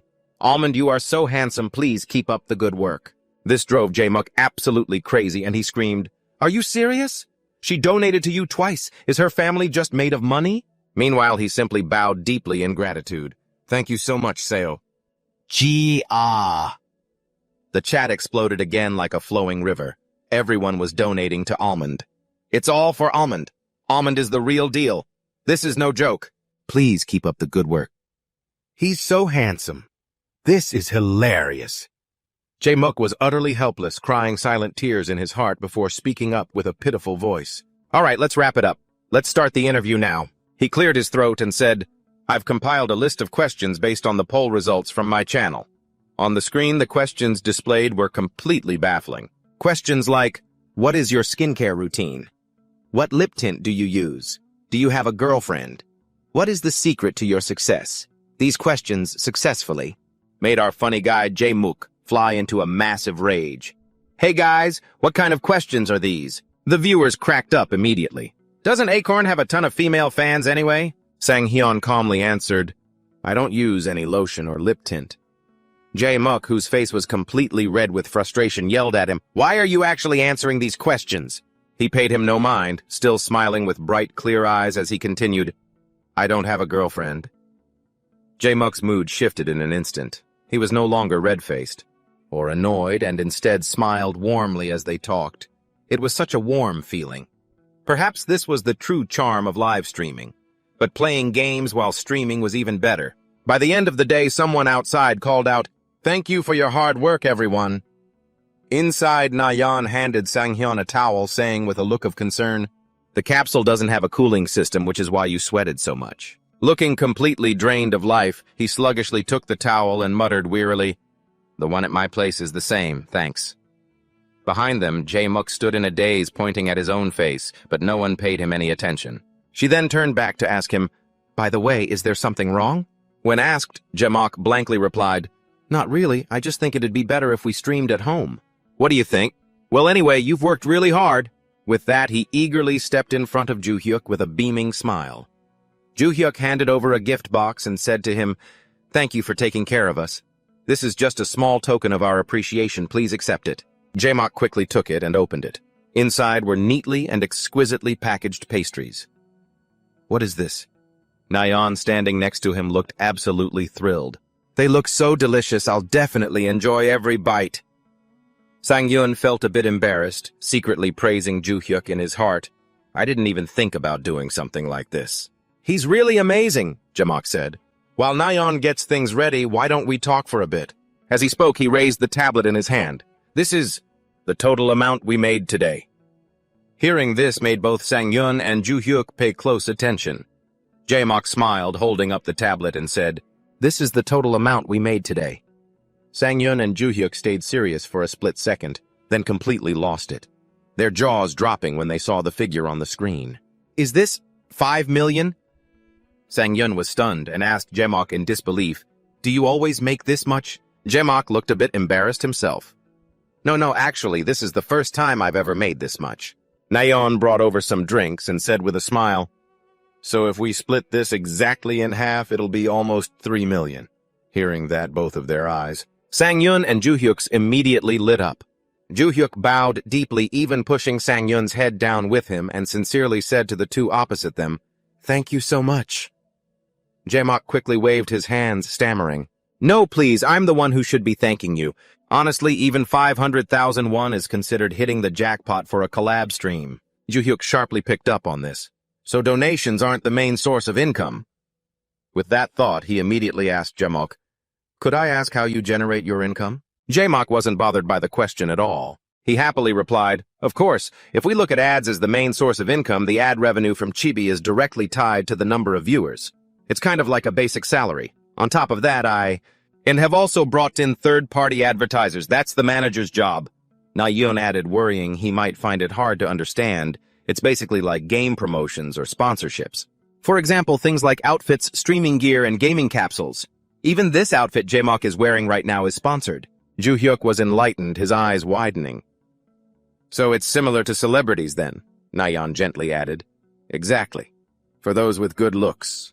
About 90% of their income or even more comes from donations. But because this guy looks like this," she pointed at Jaemock again, "he has no choice but to earn money like a traditional celebrity." Hearing himself being roasted, he quickly blushed and protested, "Hey, what's wrong with the way I look? Besides, in this industry, being funny and having decent looks is already the biggest advantage." Na-yeon teased him even more. "Oh, so funny. I'm laughing so hard." Watching them, Joo-hyuk could only sigh and pinch the bridge of his nose while Sang-yeon sat there like an innocent child, completely oblivious to what was happening, blankly sipping his drink. After a moment, Na-yeon spoke up a bit shyly. Sang-yeon, this is just my personal opinion, but I think you could actually become really famous, like a star." Jaemock, sitting next to her, looked incredibly sulky, his face darkening as he grumbled, "Why does that sound completely different from what you just said to me?" Sang-yeon put down his glass and replied softly, "Thank you, but I really want to be a game streamer." Na-yeon wasn't surprised by his answer and smiled. "Of course, I'm just suggesting a way to make some extra income." Jaemock chipped in as well. Along with game streaming, expanding into other activities is also really important, just like the streamer Shogi Ramyeon, who used to be a webtoon artist. Alongside streaming games as his main content, he also participates in entertainment, like appearing in mainstream media, as a celebrity, for example. For reference for people like that, YouTube is their main source of income. You can think of live streaming as a way to interact with fans. Sang-yeon was a bit swayed. "That doesn't sound too bad." Na-yeon continued to explain so he could make a choice. Streamers can basically be divided into two types. Those who focus on public image will concentrate on creating content for YouTube, while live streamers are more low-key, focusing mainly on streaming on a chibi. I'd recommend you go the public image route, Sang-yeon. But because of that, video editing has a huge impact on YouTube, so finding a skilled editor is also very important. Saying this, she turned to Joo-hyuk. "By any chance, Joo-hyuk, have you ever done editing before? It's pretty important. Only good videos will get people to watch." Joo-hyuk replied embarrassedly, "No, I don't have any experience in that field at all." Jaemock chimed in, "Then you guys will need to find someone else. Since your income isn't high yet, you should just take it slow." Joo-hyuk was very happy with their advice and said gratefully, "Thank you so much for the advice." The two of them also smiled warmly. "It's nothing." The two of them then saw Sang-yeon and Joo-hyuk off to the parking garage. Sang-yeon shook Jaemock's hand gratefully. "Thank you so much for your help today." Jaemock was more than happy to help. "Yeah, let's definitely do another collab stream sometime." He quickly gave a firm nod in agreement. Then, looking straight at the young man with a face as bright as a little sun, Jaemock thought to himself, "At that point, he had probably already left me far behind." Once the two of them got into the car and drove off, Jaemock stood there feeling incredibly envious, before turning to Na-yeon with a heavy sigh. "But what can we do? His talent is simply out of reach." Na-yeon had no idea what he was muttering about and asked, "What's with you all of a sudden?" "It's freezing out here, let's go inside." The scene shifts to Sang-hyun's neighborhood. Getting out of the car, he sincerely says to Joo-hyuk, "Thanks for the ride, Joo-hyuk." Joo-hyuk replies, "No problem," as Sang-hyun turns to head home, but he has to turn back when Joo-hyuk calls out to him. "Hey, Sang-hyun, you still seem pretty worried about YouTube and streaming, huh? Don't rush it. From what I've seen, you're incredibly talented, so no matter what you do, you're bound to succeed." To hear such heartwarming words at the end of the day, it instantly brightens Sang-hyun's mood. He smiles at Joo-hyuk and says, "Thanks, man." As he walks back home, he murmurs, "The weather's getting chilly. Once winter comes, these steps will be completely frozen over."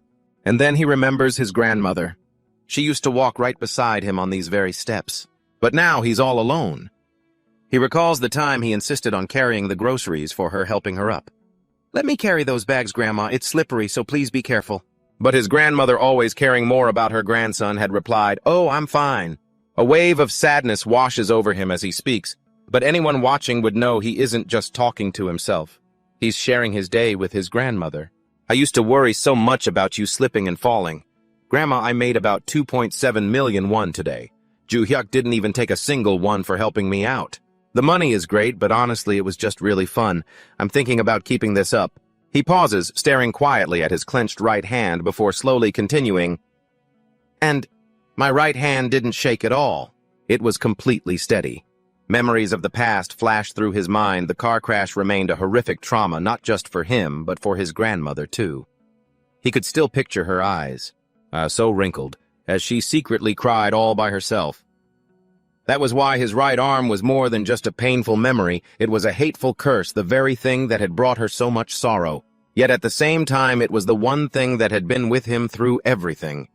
His right arm had always been a dark, frustrating shadow clinging to him ever since that day. But now with this very hand, he could finally draw a bow again.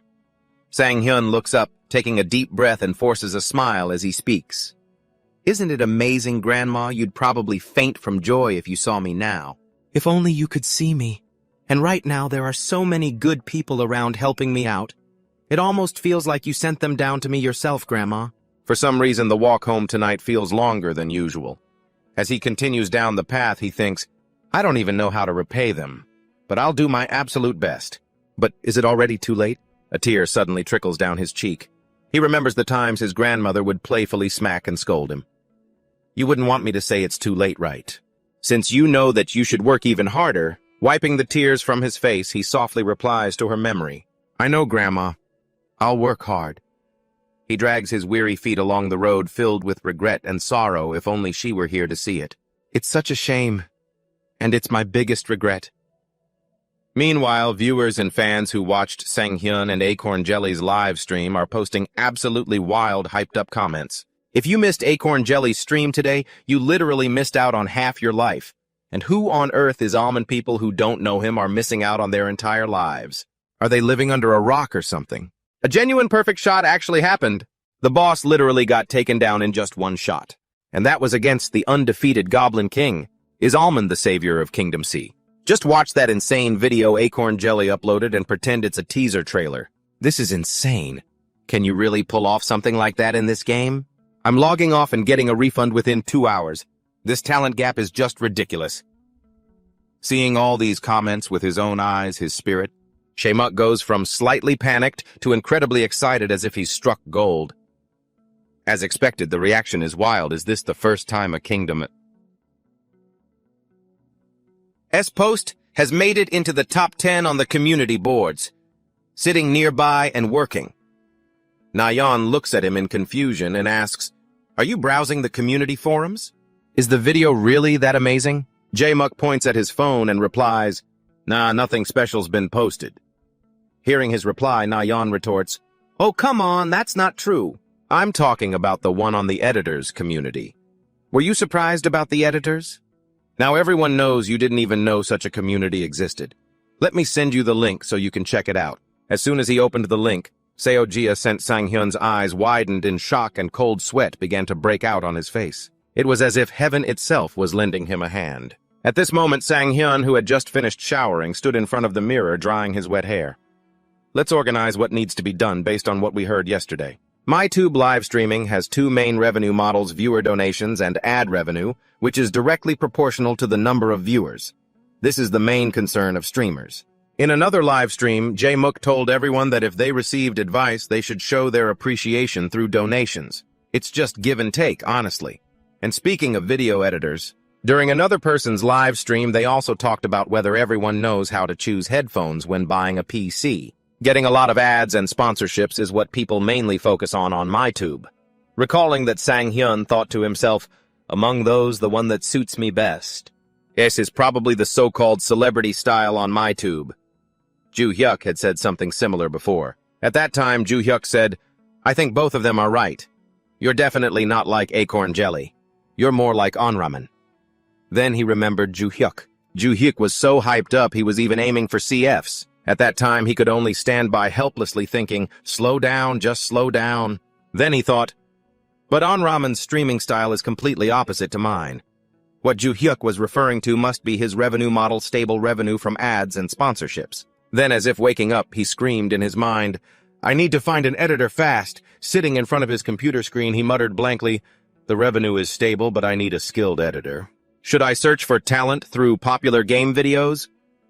Looking at his computer screen, he saw a post titled, A Compilation of the Legendary Archer of Kingdom. Age. He murmured absent-mindedly, I can't believe this is trending. I'm so lucky. He gasped in utter shock as he realized the protagonist of the post was himself. Wait, is this me? Reading the author's name made him even more dazed, because the person's name was CEO_Gia. He sat in silence, recalling, wait, isn't CEO_Gia the one who donated 1 million won last time? Inside the post was a video with audio and visuals of Sang-hyun playing the game during the mission to eliminate the bandits. At that moment, Roman spoke up, my lady, there is a high risk of bandits roaming this entire mountain region. Should we send a special strike force to subdue them? Following that was a scene of horseback riding and intense sword fighting, causing Sang-hyun, who was watching, to jump up in surprise, unable to believe his eyes. The background music, the color grading, and they even weaved a story into it. This is just like a real movie. He couldn't believe that repetitive battles could be presented in such a thrilling way, making even him amazed by his own gameplay. Is that really me? His jaw dropped in delight as he stared at his cool self on the computer screen. Reading the comments made his joy multiply even further. Honestly, no one can play like this guy. Seriously, it's just a waste of money. Needless to say, if you log in and lose just once, you'll quit immediately. Anyway, the video quality is absolutely insane. The original gameplay was already amazing, but this video took it to a whole new level. He was incredibly thrilled, thinking, all the comments are positive. I should contact Ju Hyuk right away. Then, as he picked up his phone to call Ju Hyuk, he saw a message from him containing the link to the post. Along with this text, I found an amazing person. I'm going to contact them directly through the comments, okay? He gasped in surprise. What? He's watching it too. Sang-hyun immediately texted Ju Hyuk back, wait, but what about the money? We don't have a stable income yet. I haven't even paid you back yet. Ju Hyuk, on the other hand, ignored his panic and replied calmly, don't worry about it. This is a manager's job, so I'll handle it. You just focus on the game.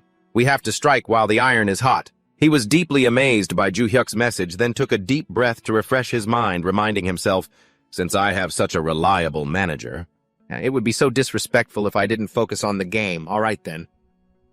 Saying this, he stood up, stretched his limbs, and sat in his gaming capsule, thinking to himself, I'm confident in my archery, but physically I don't stand out compared to other streamers. If I want to keep streaming based on skill, I need to train to learn how to aim, develop my spatial awareness, improve my reflexes, and enhance my dynamic vision. Training is essential. A notification popped up. Please select training difficulty. He paused for a moment. Difficulty. Let's go with the highest level. After a long while, he stepped out, let out a sigh of relief, and headed to the fridge for some food. It took 3 hours to finish. I'm starving, and it's time to start the stream. Sang-hyun poured some dried food out and muttered, no other choice, guess I'll just have a quick snack. Eating, he thought. Besides, it's almost time to check the reactions to the collaboration. And the YouTube video, right? What will the first live results be like? Suddenly, I'm a bit nervous. The notification showed that the live stream would start in 5 seconds. Cut to another location where a man was sighing deeply. Resting his head on his desk, he groaned, did I really make this fantasy game for absolutely nothing? Outside at the country's largest domestic game publisher, the man who was working just now thought, I knew this genre wouldn't be very successful. Commercially, but to think sales would be this abysmal. That man felt like crying right now, but things would get better, wouldn't they? The reviews from the critics were so positive. Resting his forehead in his hand, his eyes were heavy, as if he hadn't slept for days. If we host an event to attract new players, would it make any difference? No way. Only in my dreams would they promote a flop of a game like this. If only a star player would just fall from the sky. He sighed again, looking up with a sorrowful expression. What am I saying? This isn't even an esports game. Where on earth would a star player come from? How do I revive this flop of a game? Tired of sighing, he browsed the web for recent gaming news and a video caught his eye. It was a trending video by Sang-hyun. Intrigued, he clicked on it. What kind of video is this? After watching it, the man couldn't help but marvel. The quality is amazing and the editing is solid, but his gameplay, his skills are what's truly mind-blowing. Is there really a streamer like this? Oh my god, this account was only made a few days ago, a rookie. He was stunned to find out Sang-hyun was a complete rookie in the gaming stream scene. He sat there in silence thinking, it's not just his skills, he actually has a talent for broadcasting too. He read the comments praising Almond. That headshot was literally out of this world. A reaction worth 100,000 won from a stream clip. Almond's stream ended. When is Almond's next broadcast? Turn on notifications for him. After praising him once more, it felt as if a wild beast was waking up and roaring furiously inside him. And he's really handsome too. This is definitely it. He jumped to his feet in excitement. He's a rookie, so his rating won't be high, but if we give him a proper push... He immediately clicked follow on Sang-hyun's account. Afterward, he grew even more thrilled, as if he had just been injected with adrenaline. When a notification popped up right after that Sang-hyun had started broadcasting, he was overjoyed, feeling incredibly lucky. I just followed him. And the stream notification went off instantly. Talk about perfect timing. I need to see his gameplay with my own eyes. Without a moment's hesitation, he clicked on the live stream and froze when he saw the viewer count of over 1,000 on Sang-hyun's channel, which was rapidly climbing. Staring blankly like he'd lost everything he thought in a daze.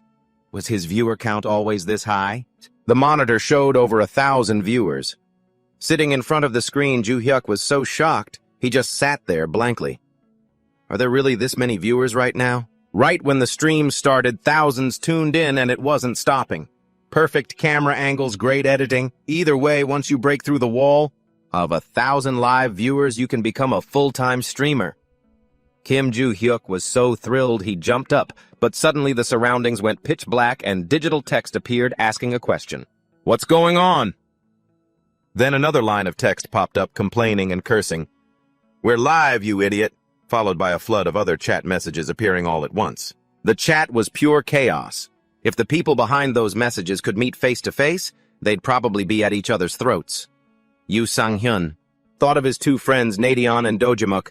They managed everything so well even when the viewer count hit over 50,000.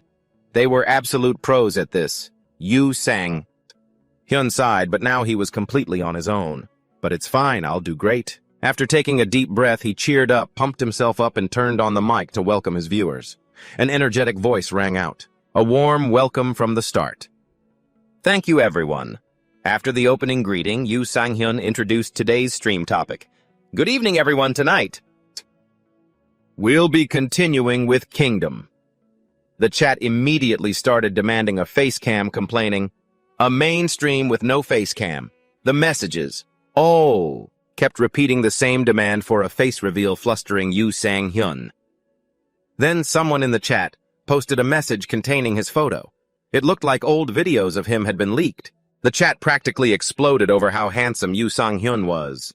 As the compliments poured in, his face flushed red. Holding his head in embarrassment, he muttered, "Thanks for the compliments, everyone." Since his photos were already leaked anyway, he didn't hesitate to click and turn on his camera.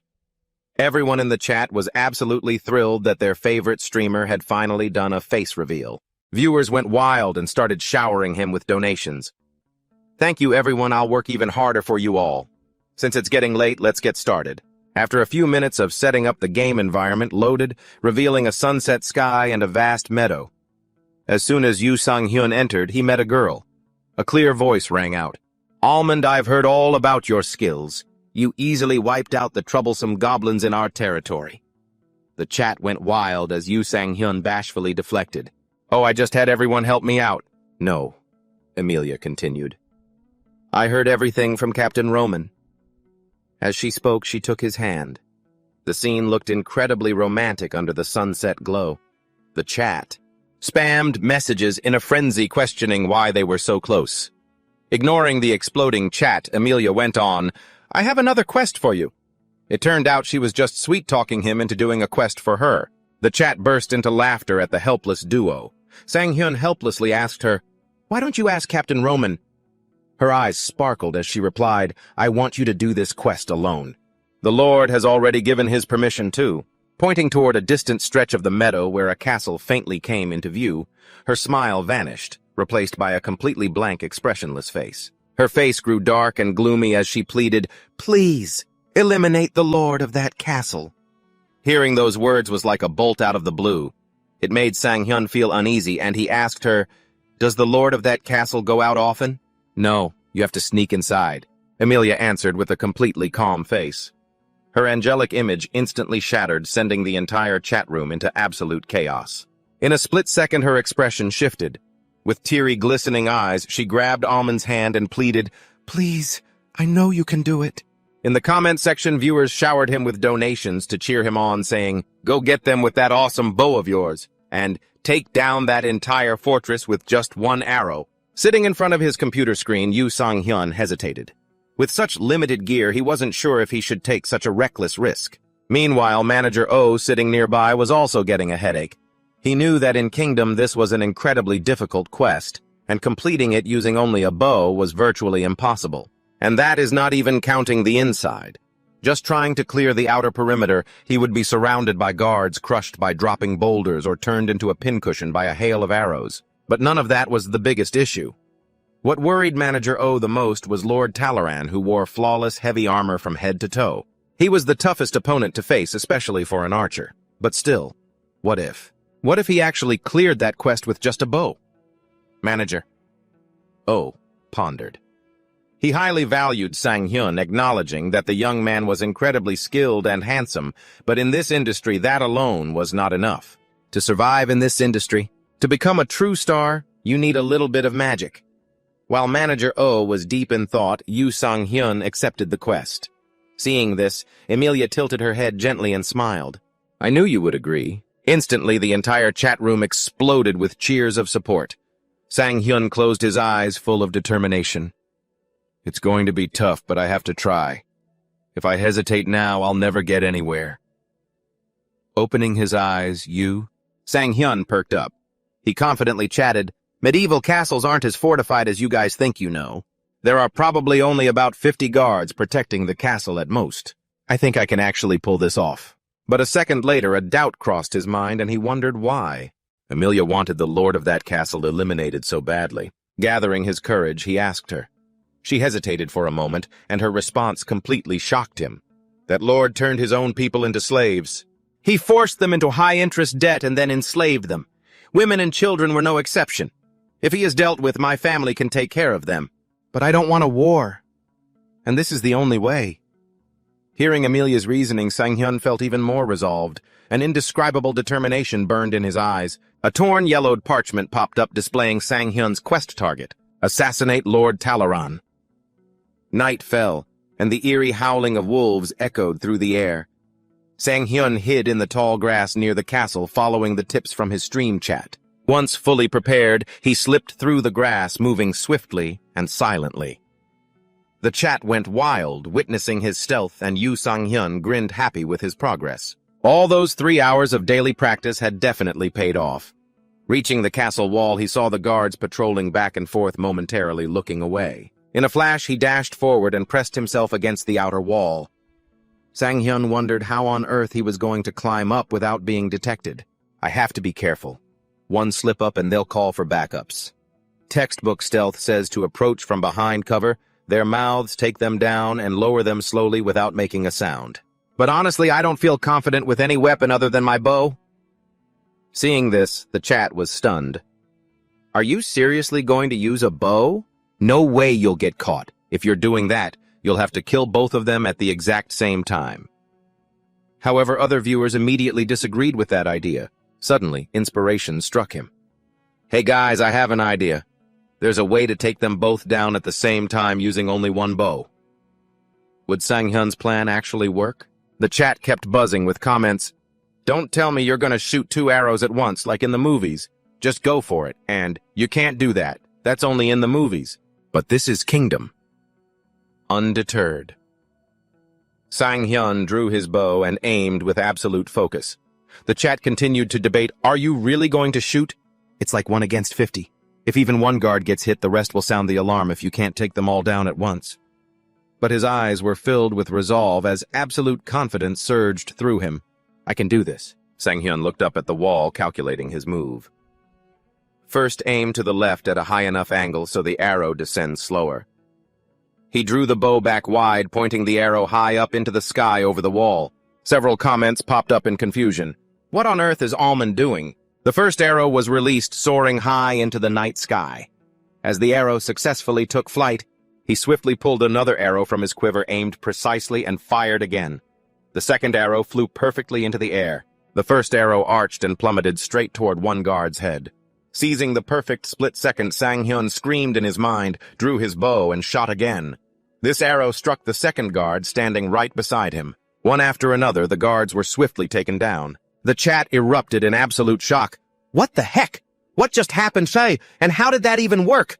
How is it possible to pull that off at the same time? This is insane. This guy is an absolute beast. I can't believe I got to witness this live. Insane is Almond literally a god now. He covered his forehead with his hand, looking around. None left right. Meanwhile, compliments flooded the chat. That was so cool. This is insane. Can something like this really happen? The chat flashed. Ruby Squad donated 10,001. Oh my god, what was that? Crazy Man donated 1,001. Mom, when I grow up, I want to be like Almond. I want to be Almond. Sang-hyun sat down and happily replied to the comments. Thank you for the donations, Ruby Squad and Crazy Man. More comments popped up. Ship donated 3,001. Even the game developers probably didn't see this coming. No way. Hearing that, he smiled humbly and replied, no, that's not true. Meanwhile, the person watching from the observation room was absolutely speechless with shock. Manager O broke out in a cold sweat. Running a hand through his hair, he thought in utter shock, I never saw this coming at all. I've worked in game distribution for years and met countless players, but I've never seen anyone like him. Then he quickly reached for the phone on his desk. He called Director Mao and instructed him. Director Mao set up a meeting for tomorrow. I'll text you the details of a streamer. We must recruit him at all costs. In the game, at the deserted and lifeless fortress wall with the wind howling, a hand struggled to climb up. Sang-hyun was exhausted. Struggling to climb up, he leaned against the wall and groaned. Damn it, this is way too hard. Aside from the archery, the rest of this game is absolute garbage. Around him were 2 eliminated soldiers. The comments started chiming in again. But that's the hardest part. The fact that he made it over the wall is already impressive enough. Normally, people have to try 2 or 3 times. Really? You practiced this beforehand, didn't you? Wiping away his sweat, Sang-hyun chuckled to himself, thinking, well, I actually did practice beforehand. And on the highest difficulty, too. I ran through this section countless times. Repetitive practice is basic for athletes, after all. Then he spoke out loud to himself. First, I've got to clean up these bodies. When he suddenly noticed something. Not far away, a guard was approaching. The silence around him made him suspicious, and he muttered, What's going on? Where did all the guards go? While he grumbled, completely unaware of his impending doom, Are they dozing off somewhere again? Right next to him, with his bow drawn and aiming straight at the guard's head, Sang-hyun took him out swiftly and silently, ensuring the soldiers inside the fortress wouldn't notice a thing. Having dealt with this last one, he casually took off his hood. In front of him, the screen was filled with praise. Insane. Did he aim for the throat to keep them quiet? A single shot to the throat. Probably because it's a vital point, instant death with no bleeding or struggling. Absolutely perfect. Keep it going like this. In the corner, the bodies were piled up. Next to them, a comment marveled, just piling up the bodies like that. This mission seems way too easy for Almond. He's just breezing through it now. But there will be way more enemies inside, so it's bound to get harder. After cleaning up, he casually brushed off his hands. The chat continued. He's clearly a sniper, though. How is he going to pull off close combat against a crowd of enemies? Sang-hyun scouted the area below the castle, looking at the pile of bodies as he thought, Yeah, down there won't be easy at all. What can I do? After a short while, the area below was still heavily guarded, but he had already changed into a guard's uniform. Grimacing slightly in discomfort, he thought, This is more uncomfortable than I expected. This must be the armory. I'll grab a few arrows and get out of here. Then he walked over quite naturally. Meanwhile, a yawning guard approached. Spotting Sang-hyun, he called out, Hey, what are you looking for? Before he could even finish his sentence, Sang-hyun put an arrow right through his head. The viewers screamed in absolute shock. What are you doing? Are you really planning to kill everyone? It looks like he doesn't understand the mission. You only need to kill the Lord. But behind him, another soldier approached. Sang-hyun immediately went on high alert while the chat comments read, "He's been spotted." He slowly drew his bow, a wave of nostalgia washing over him. This really brings back memories, he thought. It reminds me of my competition days. Back then, I couldn't hear a single thing. I was completely focused on the target in front of me. In that very moment, everything complicated became simple. There was only hitting the target or missing it. Then the arrow flew. In this world, those were the only two possible outcomes. The arrow struck the soldier right in the head. With a serious and confident gaze, he stared straight ahead. Facing such a harsh crossroad has made me so much stronger. Sang-hyun quickly moved forward as the chat buzzed. That was way too loud. This is supposed to be an assassination, Alan. It looks like Alan is so focused he's not even checking the chat. A spear-wielding soldier rushed toward him shouting, "Hey, you there!" The chat flashed again. "They're coming! Does that mean he failed?" No way even Alan makes mistakes. Sang-hyun spun around, drew his bow, and shot an arrow straight into the soldier's leg. The comment section chimed in, "Looks like Alan is tense and off his game." This is a total disaster run. The loud noise drew everyone's attention. A soldier rushed over and yelled, "Damien! It's the archer! Stop right there!" But all he got in response was Sang-hyun's seemingly innocent back. Running, Sang-hyun suddenly slid to a halt, a beautiful move. He drew his bow, aiming right at them, and let the arrow fly. It instantly pierced the head of the loud-mouthed soldier, terrifying the ones behind him. The soldier who had rushed to help his comrade with the leg wound gasped in shock. What the hell? In a flash, Sang-hyun loosed 2 arrows at those 2 soldiers. The chat exploded again with viewers leaving likes. This guy basically got his own comrade killed. He literally used his enemy as bait. He definitely has military experience. An archer trained in the army for sure. Having cleared the obstacles, Sang-hyun didn't waste a second and quickly pressed forward. All right, that's taken care of. Now time to head inside. As he climbed onto the wall, 2 pairs of eyes met in a daze. He locked eyes with a guard, then quickly drew and shot before the man could even react.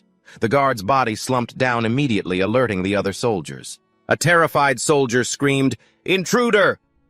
A guard blew his horn, and as the alarm echoed, a swarm of soldiers rushed toward Sang-hyun's position. They pointed their sharp weapons straight at him, but he just stood there, completely unfazed. Sang-hyun's eyes remained cold and indifferent as he stared at the crowd of soldiers.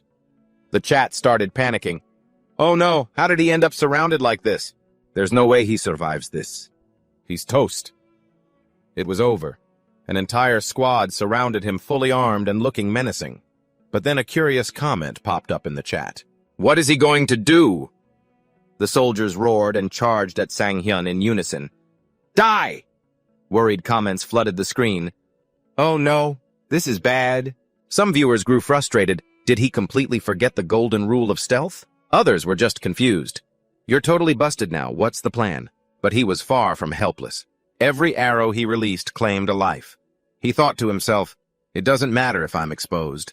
A system alert chimed, rapid-fire skill activated. Sang-hyun reached behind his back, grabbed a handful of arrows, and slammed them into the ground in front of him. Taking his stance, his hands moved in a blur as he drew and fired.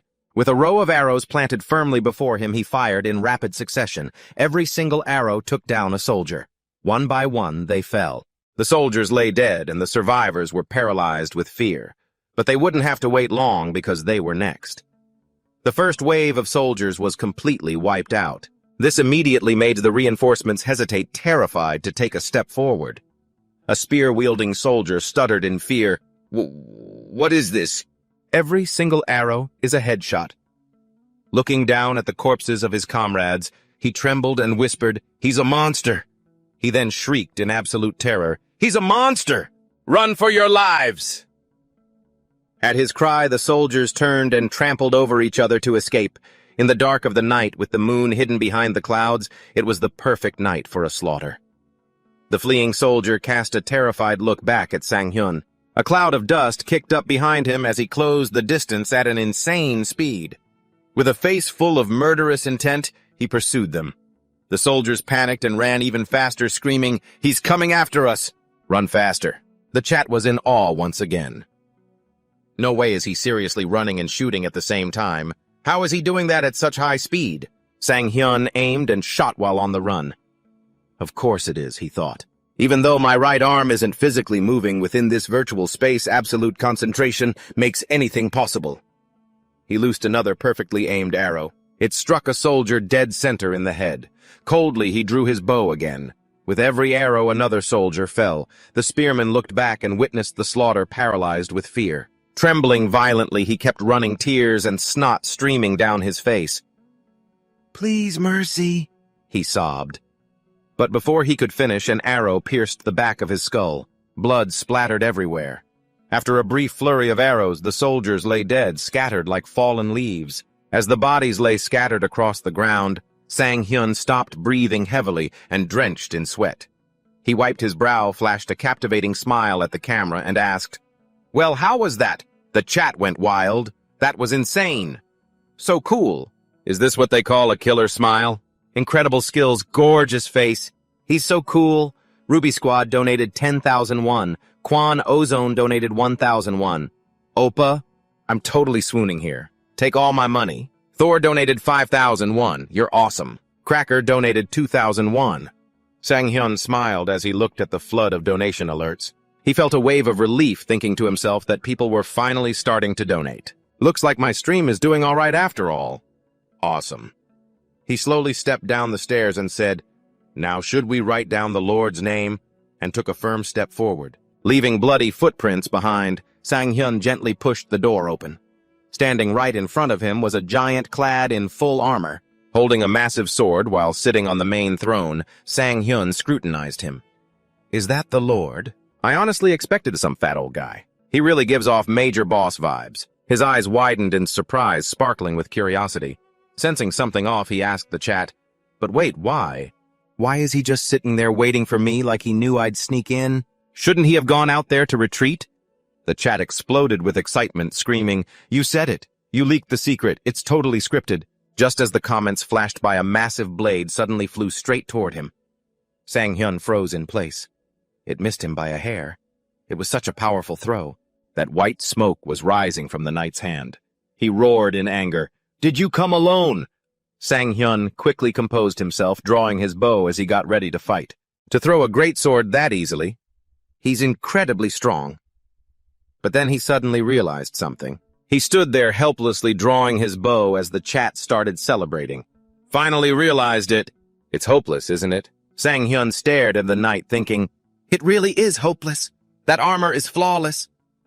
The knight slowly gestured with a finger, beckoning them forward, and a horde of his underlings marched out in force. Every single one of them was clad in that seamless armor. The knight sat back down on his throne while his henchmen drew their swords and advanced on him. The chat buzzed with anxiety. "He's summoning minions now, what do we do? They're fully armored. Even landing a hit is going to be tough. A sharp weapon would be our best bet right now." Sang-hyun started analyzing the situation. "A weapon? That greatsword could work, but should I use a weapon I'm not familiar with? No. That's too risky. I can't pierce through that armor with a bow. Even though I don't play games much, I know the basic rules." The anxious chat chimed in, "This is terrifying. Shouldn't we just run for it? Grab the sword, hurry." He calmly continued to analyze the situation. Every game, every quest has a way to be cleared. As long as the bow is in the weapon inventory, the game will always have a way to clear the quest using it. His gaze remained firm as he drew his bow, and suddenly a spark flashed in his eyes. Sang-hyun scanned the room carefully, observing the minion still gripping his sword tightly, waiting in silence. The knight also silently watched the situation unfold. Then Sang-hyun smiled as if he had just found the key. One of the minions finally lunged, swinging his sword toward Sang-hyun. He swiftly dodged to the side, spun around, and coldly drew his bow, aiming straight at the minion. In a flash, the minion's helmet was knocked clean off. Sang-hyun had skillfully shot the arrow right into the ring on top of the helmet. The chat was completely blown away. He knocked the helmet off with just one arrow. Holy shit, is that even possible? As the first helmet hit the ground, the other minions froze in terror. Sang-hyun quickly released 2 more arrows. The chat erupted. "So that's how you do it this time? Yet are you even human?" Each arrow had precisely knocked off the remaining 2 helmets. The first minion, now helmetless, clutched his face in rage. "You bastard!" he roared, lunging straight at him with his sword. The soldier closed in, executing a horizontal slash. Sang-hyun quickly leaned back, dodging it effortlessly. He released the bowstring and the arrow flew instantly, pinning straight into the minion's forehead. In the next split second, he pulled out more arrows, aiming at the other two. Sang-hyun thought with cold disdain, too late. 2 arrows shot out, hitting the other two before they could even react. As he lowered his bow, the 2 minions collapsed to the ground with a thud. A chilling silence fell over the game. Meanwhile, the chat exploded with excitement. That bow was literally made for you. He's the Korean god of archery. This is insane. The bow is so OP. Sitting on his throne, the Lord gripped his greatsword tightly. He offered a word of praise, not bad, but the chat was already starting to panic again. But what about the Lord himself? He doesn't even have a ring on his helmet. He stood up, swinging his sword to warm up. The chat practically screamed, "He's coming," but Sang-hyun remained calm, thinking, 3 arrows to the head. The conditions are met. Now I just need to test my theory. A blue energy surged into his bow. His gaze grew sharper and more serious than ever. Let's see if I'm right. The system voice rang out, rapid fire activated. Sang-hyun prepared to unleash the skill once again. A flurry of arrows rained straight down, pinning into the ground. The chat chimed in again. I totally forgot he still had this skill, but what on earth is he trying to do with that? He drew the bowstring taut, a surge of energy pulsing through his body as he aimed the arrow straight at the Lord. An overwhelming pressure radiated from the boss as he slammed his massive blade into the ground with a resounding crash. How pathetic. An arrow like that won't ever kill me. The chat panicked once again. We're screwed. He literally just said arrows won't work. What's the point of even using a bow then? Despite the NPC's official warning not to use a bow, Sang-hyun remained confident. He focused solely on his arrow, thinking it would be fine. I've got a plan. He then shot an arrow straight at the Lord's heart, but as expected, it didn't leave a single scratch. The Lord sneered, "Did you not understand a single word I just said?" Then flying into a rage, he roared, "I already told you! It's useless! I'm going to grind you to dust!" Taking heavy steps towards Sang-hyun, he snarled, "How dare you turn my castle into such a mess?" Another arrow flew, hitting the exact same spot. The Lord barked, "What do you think you're doing?" Yet another arrow struck the same spot. He laughed mockingly as the arrows kept coming. "How utterly foolish. What do you honestly think you can accomplish with this?" This time he drew 3 arrows at once and let them fly. The Lord gasped at the sheer speed of the arrows, but Sang-hyun coldly kept firing, thinking to himself, "Faster, sharper." Right at his heart, sparks flew from the impact of the arrows hitting the armor. The chat went wild, screaming, "Oh my god, there are actual sparks! This guy is a monster! Is he a welder or what? Just how hard do you have to shoot to make sparks fly like that? Did you guys see that?" Almond saw a crack in the armor. Sensing the danger, the Lord quickly went on the offensive, but Almond kept firing. The chat screamed, "That arrow was so close!" Behind Sang-hyun's back, his quiver was running dry.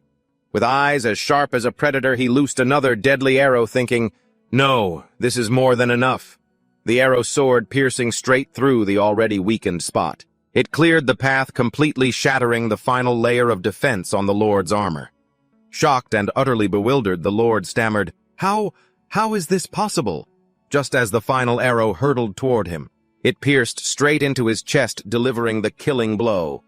Blood splattered, staining the arrow crimson as the Lord's life force drained to 0, and he collapsed to the ground with a heavy thud. Seeing this, the chat exploded. They cheered wildly while Sang-hyun collapsed to his knees, letting out a heavy sigh of relief. Almond, Mom, when I grow up, I want to be just like him. This is absolutely insane. Bro, I love you so much, I think my heart's gonna stop. Almond is incredible. He literally gave him a heart attack. A final boss dying of a heart attack, what a shock. Lord Talaran just had a heart attack and died because of Almond. Full Body donated 5,000 won, you deserve to be my ally. This Way donated 10,000 won, you had to hit the exact same spot over and over just to break that armor right. Clenching his fist with pride, he thought, I actually did it again. 3 hours of training followed immediately by a high-difficulty quest. It was a grueling schedule, but the sweet taste of victory kept giving him the strength to push through time and time again. After a brief rest, Sang-hyun stood up and thanked his viewers. Thanks for the donation This Way. Thanks, Full Body, but what do you mean by ally? Thank you so much. I didn't count exactly, but I think it took about 40 shots. It seems like if you keep hitting the same spot continuously, it'll eventually break. The chat chimed in. Streamer Almond is officially a pro now. You're not going to quit gaming again, right? LOL. He's not a kid anymore. He's really leveled up. As Sang-hyun kept talking, a special comment caught his eye. Now let's go check out Amelia's shocked face. The comment read, CEO Gia donated 300,000 won. You're seriously cool. The chat exploded yet again. Oh my god, shut up, I'm trying to celebrate here. Damn, isn't that the person who donated 1 million? One during Almond's collab stream last time. For a rich kid, 100,000 won is already enough to end. The stream, so what's going to happen with 300,000? Is he going to do a backflip and shut down the stream right now? So we all agree that this stream is officially over, right? Reading the comments, he couldn't help but feel a twinge of envy. Man, I'm so jealous of this rich kid. Meanwhile, outside the game at a city subway station, crowds of people were squeezing onto a train. A girl wearing a striking red hat stood among them. The PA speaker announced, "The exit is on your left." As she tried to push her way out, someone in front of her snapped, "Hey, people are trying to get on, stop pushing." Angered, she thought, "I just need to get out of here." After an exhausting struggle, she finally made it out. Catching her breath, she thought of the grating noises and the suffocating crowds. How much longer do I have to let myself be swept away by all of this? Trudging through the dark, she thought, instead of diving headfirst into these fierce waves, how nice would it be if I could just lay my head on a vast, empty sea? Gia stared sadly at her cold, tiny apartment. Dropping her bag to the floor with a thud, she muttered, "Has it already started?" Suddenly, her face lit up with a bright smile. Let's see what we have here. On the TV, a gaming show was playing. "Thank goodness I made it just in time," she said, opening a bag of snacks to munch on as she watched, thinking, "His stream is the only joy left in my life. Honestly, I only started watching because of his name. But the moment I tuned in, I was instantly hooked." Watching a certain scene unfold, Gia muttered, "This quest is so bizarre. How is anyone supposed to clear this?" Then, caught off guard by the sudden turn of events on screen, she gasped, "Wait, he actually accepted it. Is he really going to try and clear it?" A replay of Sang-hyun's incredible plays filled the screen. Gia sat there completely absorbed and smiling as she watched. The shot of him drawing his bow looked incredibly cool and crisp. She couldn't help but burst into a fit of giggles, covering her mouth as she laughed, saying, "What on earth?" On screen, Sang-hyun draws his bow and shoots, blasting the helmet off as Gia sits there watching. Her eyes sparkle as she tracks his every move. Then his ultimate skill is unleashed, striking the giant lord straight in the heart. Sang-hyun brings down the massive boss with his incredible archery skills. Completely acting like a fangirl, she screams in excitement, "This is amazing! He actually cleared the quest!" She flails her arms and legs, totally flustered as she speaks. "I need to donate. How much should I donate? 100? No. Should I do the same as last time?" Just then, a notification pops up next to Gia. "Ruby Shot has donated 10,000 won. If you pull off a perfect shot during the collab stream, I'll give you another 100,000. She narrows her eyes with a serious, determined look.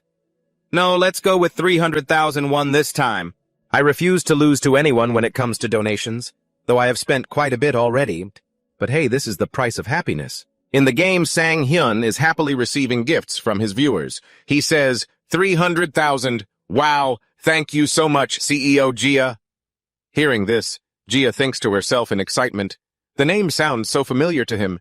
He actually remembers me. Now how are you going to react? Sang-hyun rests his chin on his hand, deep in thought. Let's see. A backflip to end the stream. Sounds good, I'll do it. But comments start popping up in the chat. So it's a deal, right? Are you really doing that again? You have to do it 300 times this time, hurry up. With that, he quickly performs a backflip. However, a notification pops up on his screen showing the reason he can't log out. Sang-hyun looks down at his hands, completely helpless. Well, it looks like since I enabled optimization, doing that doesn't disconnect me anymore. Seeing this, the chat reacts playfully. "Aw, so you can't log out now. Did a streamer just lose his signature move because of optimization? So, you're not closing the game and keeping the stream going, right?" He scratches his head, chuckling as he waves his hand in refusal. "No can do. I guess I'll just have to close it manually. Thanks again, CEO Gia." The chat replies, "Aw, he really did turn off the stream. Seriously, no matter how we celebrate, he still shuts it down." Well, it is already 2 in the morning. Back in reality, Sang-hyun has logged out. He sighs wearily, sitting in his gaming capsule while drying his hair with a towel. So even if I die in the game, it won't automatically disconnect me anymore. I was actually pretty surprised when it didn't shut down. But seeing their reaction, it seems like doing that was actually worth it. I managed to get a reaction out of them that was easily worth 300,000 won. That was lucky. But this viewer, CEO Gia, didn't she also donate a huge amount during the collab stream? I wonder what she does for a living. It's honestly a bit mind-blowing. She's probably quite young too, considering she donates this much. To spend that much in just one stream is a bit... Realizing he is overthinking it, Sang-hyun checks himself. Wait, am I being too judgmental here? How is a streamer supposed to survive if they feel guilty about receiving donations? She's probably just a rich kid anyway. Meanwhile, in Gia's room, she is happily sprawled out on the floor. Today's stream was so much fun, she says, quickly pushing herself up. Ah, right, I need to edit the video. Gia scrolls through a list of songs, her voice filled with excitement. Which one should I use? This background music doesn't quite fit. Oh, this one works. Company resources sure come in handy at times like this. I think I can use this track. It looks like other people use it too. Today's content had such a clear storyline and the visuals were outstanding. He played even better than last time. If he keeps improving like this, the videos I edit are only going to get more and more impressive. She pauses for a moment, then smiles happily before diving back into her video editing. She thinks to herself, this video is going to be absolutely perfect. Early the next morning, a phone ring suddenly breaks the silence. A groggy Sang-hyun picks up. Hello? The voice on the other end speaks up. Were you sleeping? Sang-hyun replies, what do you think? Joo-hyuk chuckles and replies, well then, lunch today is lasagna. Lasagna is explained as a flat or sheet-style Italian pasta. It is a type of pasta baked in a large block prepared by stacking sheets of pasta with layers of filling primarily made of meat, vegetables, and cheese. Joo-hyuk apologizes sheepishly. Sorry, I thought you were going to hang up on me. Still lying lazily on his bed, Sang-hyun tiredly replies, at least you know. He continues, but seriously, why are you calling so early in the morning? Working from his own bed, Joo-hyuk replies, we have a situation, remember. Gia know the person who edited those video clips for you. Puzzled, Sang-hyun asks, what about her? He replies, she's not reading my comments. The comment section displays a message from Almond Archer 12 hours ago. Hello, I am the manager of the streamer Almond. We would like to discuss a few things with you, SEO Gia. Please contact us at almondarcher@gmail.com, replay 29, passerby 1. Oh look, there is a contact info, passerby 2, user DMSL 23R31 11 hours ago. Why are they looking for her? Passerby 3. User Pixel 29 VML 11 hours ago. They are probably looking for a video editor. Joo-hyuk continues, her Chibi account is private.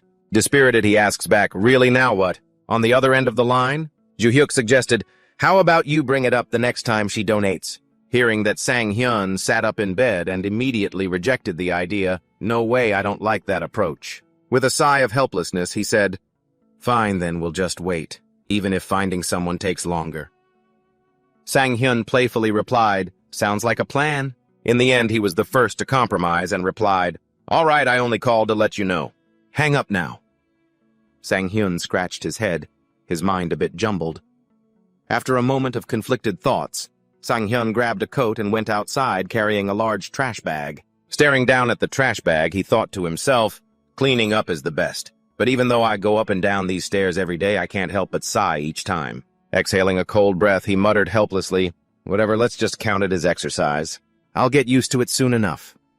As he was walking leisurely, someone suddenly opened a door and bumped hard into him. The person panicked. I'm sorry, I'm so sorry. While Sang-hyun sat flat on the ground in agonizing pain, Gia anxiously stepped forward and asked, are you okay? Are you hurt? Looking up with his incredibly handsome face, Sang-hyun grimaced slightly and replied, I'm fine. I'm okay. She suddenly went dead silent, even dropping her phone on the ground. Gia covered her mouth, utterly astonished. Confused, Sang-hyun thought, what's up with her, and asked, are you all right? If you're okay, I'll be on my way. Feeling a bit awkward, he finally threw the trash bag away. A text message popped up. Checking it, he thought, sweating it out really does make me feel much better. Sang-hyun picked up the call and asked, what's up? The person on the other end said excitedly, "It's uploaded." Confused, he asked, "What's uploaded?" Ju-hyuk, who was happily eating breakfast, replied, "Have you seen Seljia's YouTube video yet? This video is absolutely amazing. It just premiered and already has 30,000 views." The screen showed a cool image of the archer celebrating after taking down a castle all by himself. He continued, "And there are over 100 comments." Ju-hyuk kept rambling on. "It's trending at number 78 in the gaming category. At this rate, it'll reach 200,000 views within 24 hours. Sang-hyun found it hard to believe. "That's incredible." Ju-hyuk continued, "I left our contact info as soon as the video went live, so now we just wait." Gratefully, Sang-hyun replied, "All right. Thanks, buddy. Gotta go." The call ended. Suddenly, a voice called out from behind, Excuse me." Jia ran up to him, panting. Seeing her, he thought, "It's that girl from earlier." Hearing her apologize, he looked around himself. "What is it? Did I drop something?" Jia stammered. And suddenly thrust a notebook in front of Sang-hyun, startling him. Blushing and catching her breath, she said, "Could you please give me your autograph?" Stunned, Sang-hyun thought, "My autograph?" He froze, wondering, could she actually be my fan? Pointing stiffly at himself, he asked, "Do you watch my stream?" She responded with a firm nod. Still in disbelief, Sang-hyun thought, "I'm not even famous yet, and I'm already bumping into a fan right by my house. I can't believe this is actually happening. And right on the slope near my house of all places." Seeing him silent, she asked anxiously, "Is it not okay?" Snapping out of it, he signed it gently and replied, "No, of course you can have it." "What's your name?" Jia quickly and happily replied, "Thank you. My name is Jia." Hearing her name, his hand froze mid-signature. Standing up straight, she happily repeated, "I'm Jia." At a busy cafe, Ju-hyuk asked warmly, "So you've edited videos before?" Jia replied a bit nervously, "Yes, it's my major and also my hobby." Dropping his playful attitude, he said seriously, "That's really impressive." She replied nervously, "Yes." Ju-hyuk said cheerfully, but Jia felt a bit worried. "To be honest, we were actually looking for you." Jia thought, "Why? I can't believe we crossed paths like this." Puzzled, she asked, "Why were you looking for me?" Ju-hyuk happily rummaged through his briefcase. "It's nothing serious." He then placed 3 contract agreements on the table and with a confident professional look in his eyes handed her a pen. "Would you like to work with us?" Sitting next to them, Sang-hyun thought skeptically, "I called him right after I heard her name. Where on earth did he find the time to prepare all this?" Jia stammered, "Work with you." Ju-hyuk quickly caught on and noticed Jia's hesitation. His voice turned cool as he asked, "Do you know something?" She looked up and replied, "Pardon." Ju-hyuk's gaze grew cold. With a serious expression, he said, "The video you just uploaded actually seems to have a monetization issue." Jia stammered, What kind of issue?" Then with a casual smile, he replied, "Legal stuff like copyright and content usage. Basically, fan channels can't be monetized." She stammered, "Monetization. But I already donated to him." A notification popped up. What? Jia donated 1 million won. She spoke with an innocent face, leaving the two of them with no choice but to nod in acceptance. "That's right." Her eyes sparkled, each word cutting deeper into Ju-hyuk. "It seems you don't realize these videos aren't meant for making money. In fact, they haven't made any profit yet." He spoke up flusteredly, "Of course I know. What I'm suggesting here is, why don't we make profitable videos together?" Seeing that Jia didn't seem fazed, he thought in surprise. Normally, when someone gets a collaboration offer like this, others are usually curious about the profits, but she doesn't seem to care at all. Is making money not her goal? Actually, I used to think she was from a wealthy family, but that doesn't seem to be the case. So those massive donations were probably just because she really loves Almond's streams. And the videos are purely out of fan love. If that's the case... He finally spoke up. Ju-hyuk thought of a way to convince her. He said bluntly, shocking the other two, "I need help from the editor Seljia and only Seljia." Hearing that, Sang-hyun quickly turned to whisper to Ju-hyuk, "What on earth are you talking about?" He replied, "Just watch." She stuttered, "You mean, he needs you?" Jia shyly pointed at herself. An explosion went off in his head. It worked. Then Ju-hyuk happily dragged him into it. "You have no idea how long he's been looking for you, Jia. Right, Almond?" His actions left Sang-hyun flustered, making him hesitate. "I really want to work with you. You can make the videos however you like. I really truly need your help. Gia choked up and muttered, help. She fell into deep thought. How long had it been? Since the last time someone said they needed my help, I've always been so lonely by myself. She happily replied, then let me think about it, much to the delight of the man opposite her. Awesome. Suddenly Gia interrupted. But there's a problem. She looked straight at them and said with a hint of worry, there is one issue, my current company. It doesn't allow me to sign 2 contracts at 2 different places at the same time. If I sign a contract as an official editor, I'll have to quit my current job. But I need money to make ends meet and my current salary isn't too bad. Besides, relying solely on profits from making videos feels too risky. She thought to herself, in short, right now, I really need a steady salary. Under the table, Sang-hyun clenched his fists. He thought, it's already been a week since I last streamed. Now I can't even afford to buy Joo-hyuk a drink, let alone pay his salary. Anxiously, he turned and whispered to Joo-hyuk, hey, maybe we should think this through a bit more before we... But the man next to him just smiled confidently. He slowly pulled a laptop out of his bag and said, coincidentally, I just received this in my email. Important content appeared on the screen. He said, an offer to become a partner streamer with Pang. The screen read, hello, this is Kim Yi-gong from the marketing department of game publisher Pang. Joo-hyuk said, as you can see, the subsidy clause includes the costs for hiring an editor. Sang-hyun sat next to him, his mind in a tangled mess. Damn, a huge publisher like Pang wants me. After a moment of thought, she quickly agreed, yes, okay, I'll sign the contract. He silently observed Gia. He thought, since it's a matter of making a living, she should have hesitated a bit, but she was willing to sign from the very start. Maybe she just couldn't stand that company anymore, I totally relate. Yoo-hyuk then started to discuss the salary. Your base salary will be 25 million won a year, and on top of that, the company will give bonuses. It plus 40% of the profits from your YouTube videos. Of course, you could also opt for an equal split of all the profits. But if you do that, you won't get a base salary. Gia quickly replied, her hand moving smoothly to sign, I prefer having a stable base salary. He smiled and replied, sounds like a plan. In the end, they left on good terms. Joo-hyuk smiled and said to her, so when Pang gets back to me, I'll get in touch with you. I'm counting on you. Suddenly, Gia remembered and asked, what about the videos I already posted on my channel? He generously replied, you'll probably need to re-upload those videos to the official channel. She happily replied and turned to leave. Okay, just let me know once a decision is made. After she walked away, he nudged Joo-hyuk with his elbow. Hey, is that partner streamer thing for real? You aren't lying to me, are you? Hearing that, he replied with a hint of annoyance, who are you calling a liar? How could I lie about something like that? Hearing that, Sang-hyun asked in disbelief, seriously though, a company like that actually wants me? He smiled brightly and said, I was pretty shocked when I saw it this morning too. You're going to sign it, right? He quickly replied, of course. With terms that good, how could I possibly pass it up? Then the two walked home together. Joo-hyuk said, by the way, Gia was really cool and straightforward today. Since she's your fan, I thought recruiting her would be a breeze. Sang-hyun quickly countered, no way. Being a fan is one thing, but signing a contract with your idol is another. Joo-hyuk scratched his face, hesitating. No, but if she... donating that much money, it means she must really like you, right? But she seems pretty serious and cold. I was surprised, too.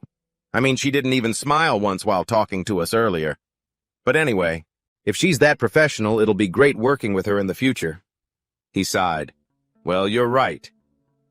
Meanwhile, as soon as Gia got home, she quickly changed out of her clothes, hopped onto her bed, pulled the covers over her head, and rolled around in pure bliss.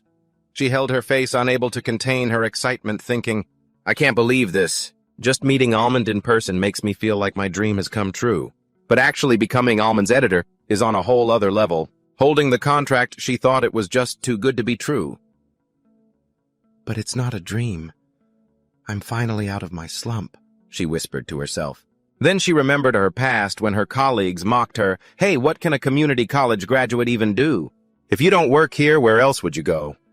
She wondered if there was any other place out there that would treat me as well as this place did.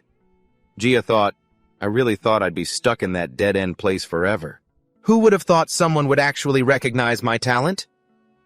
She scrolled through the comments below the video. The video quality is no joke. The genius archer is like a god, on descending to earth. A genius filmmaker has risen from the depths. The archer who single-handedly took over the castle. Almond's fan. Editor Gia, I'm really looking forward to the next video. Reading those comments made Gia feel happy. A smile played on her lips as she thought, I don't know why, but I have this strange feeling. Sang-hyun had also gotten home. He thought, I should start a bit early today. I'm going to stream at a random time, but it should be fine since I stream almost every day anyway. I stream almost every day, right? He stepped into the gaming capsule and booted it up. A stream of messages popped up. Here is the video and the intro song, Gia intro video.zip. Just follow the instructions I sent along with it to install it. Seeing this, Sang-hyun was stunned, thinking, we just said goodbye not too long ago. Did she really finish it this quickly? He quickly replied, how did you make this so fast? Gia quickly answered, oh, I didn't do it all today. I've actually been working on it bit by bit for a while now. He stared at the screen in amazement, thinking, I never would have guessed her hobby was making things like this in her free time.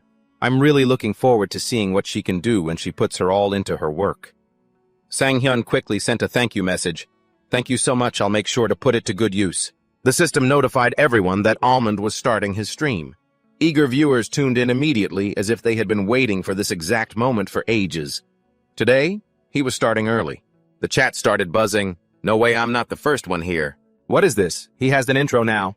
Even the intro looks like a movie. Wait, did editor Gia make this LOL? This is totally her vibe. Don't tell me he actually hired her. The viewer count rose rapidly, 1,005, 1,208. Sang-hyun appeared and greeted everyone. Hello. The chat exploded again. LOL, Ruby Squad donated 1,001. Are we finally going to get to see Amelia's surprised face today? Eslank donated 1,001 saying, hey, Almond. Teleporting into the game, he thanked his supporters. Thank you, Ruby Squad and Eslank, for the donations. Let the Kingdom Age begin. The comments started rolling in. The corpses from yesterday are still there today. While he was taking a break, things didn't get any better at all. The man who single-handedly destroyed that castle. No witnesses, so this is technically an assassination, right? Sang-hyun spoke, pointing behind the door. Now I need to report to Amelia, but before that, honestly, since I cleared this stage all by myself, it should be fine if I take a few items as loot, right? He boasted happily. The chat replied, holy crap, honestly, you could take everything and still be innocent, LOL. Sang-hyun stood there, hesitating over which bow to choose. Which one should I take? The chat chimed in with advice. What kind of bows are those? The middle one for sure. Definitely the one on the left. Left. Sang-hyun opened the golden chest. It was blindingly bright, glowing intensely. The chat redirected him, exclaiming, that looks so badass! Over there was a new set of armor, and Sang-hyun stared in awe. Taking slow steps toward it, he quickly put on the new gear. He looked much more handsome now. The chat showered him with praise. That looks so sick. Can you take some more? He replied. I think because of the weight limit, I can only take this much. The chat was filled with disappointment. Damn weight limit. If this were any other game, you could have just hoarded everything into your inventory. What a shame. Sang-hyun chuckled and walked toward the stable. But hey, at least I won't get one shot by anything anymore. All right, let's go finish the quest. He rode majestically on horseback. The next day, standing before a new castle, Sang-hyun spoke, it goes back to that day. Fortunately, time doesn't move in real time. That comment was spot on. In the distance, someone recognized him and called out, is that you? He was relieved to see Amelia. Her carriage pulled up and he politely bowed. She asked in utter shock, how on earth did you get back so soon? Sang-hyun replied coldly, my lady, I've come to report on the progress of the mission. Caught off guard. Amelia ordered her attendant, I need to speak with him privately. Leave us, please. The servant hesitated for a moment, but had to comply. Yes, my lady, but... She raised her voice, hurry up. The terrified servant quickly replied, ah, yes, understood. Amelia politely gestured for him to follow her. Please come this way. Sang-hyun quickened his pace to follow her, replying, understood. As they walked, Amelia looked back and asked, by any chance, did you change your mind? He replied flatly, no. I'm here to report that I have completed the mission. Hearing this, she was absolutely stunned. She raised her voice, what? I only gave you this mission 2 days ago. He replied with utter indifference, innocently counting the days. Has it been 2 days already? 1 day for the round trip, half a day to prepare, and half a day for the attack. The chat comments cried out in disbelief. In reality, he finished it in a single day. That speed is insane. Emilia, paralyzed with shock, gasped in her mind, "Oh my goodness! Unbelievable." Her eyes suddenly lit up and she quickly turned to Sang-hyun. "Wait a minute. Did you say clopage attack? I'm quite sure I asked you to assassinate them, so..." About that. The security was so tight that I just went ahead and killed all the guards." He scratched his head, acting like it was completely normal. Hearing this, her brain completely short-circuited. After a long pause to process, she shrieked in sheer terror, What on earth did you just say?" A bunch of question marks appeared over Emilia's panicked face. The live comments floating in the air joyfully joked, "Emilia LOL. This is going to make an amazing meme, LOL." Emilia cleared her throat awkwardly, trying to compose herself. She calmly asked Sang-hyun, "So, you're saying Castle Talaton is now completely deserted?" Sang-hyun politely replied to her question, "Yes, there is no one left there." The moment he spoke, more floating comments poked fun. "Well, of course. Because they were all killed, LOL." Ignoring the teasing comments, Emilia gasped in awe of his achievement. "You conquered Castle Talaton all on your own." "Talaton!" Sang-hyun looked puzzled by her reaction. Immediately after, Emilia instantly made up her mind. "Then we cannot afford to wait any longer." Confused, he asked, "Wait, what do you mean?" Emilia ignored his confusion and firmly ordered her retinue. "To protect the citizens there, we, the J-Innerist territory, must take urgent action. Everyone prepare the carriages. We are heading to Castle Talaran. We must get there, before other nobles can get their hands on it." Her attendant immediately replied, "Understood, my lady, I will prepare everything right away." A carriage arrived and pulled up right in front of the two of them. Emilia boarded the carriage and began talking to her maid, but suddenly realized something and turned back to call him. Caught off guard by Emilia's call, he blinked in confusion and softly replied, "Yes." Emilia gently asked him as he stood there looking lost, "What are you just standing there for, Hop-In? I have so many questions for you." Emilia giggled warmly at Sang-hyun. The chat comments kept popping up, leaving him flustered. "Awesome! Isn't that the look you only get when her affection level is completely maxed out? Girls will only slow down the speed of my sword. Go conquer the castle right now." Wait, so conquering castles is actually a way to pick up girls. From now on, I'm just going to focus on picking up girls. On their way to the destination, a voice echoed inside the carriage. "How did you get so strong?" Sang-hyun smiled humbly and replied to Emilia, "You flatter me, my lady. I'm really not that strong." Emilia looked at him skeptically and asked, "Really, are you sure about that?" She eagerly expressed her admiration. "I've seen many knights, but none of them could achieve anything like what you did." Sang-hyun remained perfectly calm despite her praise. He gently explained, "I'm only really good at archery."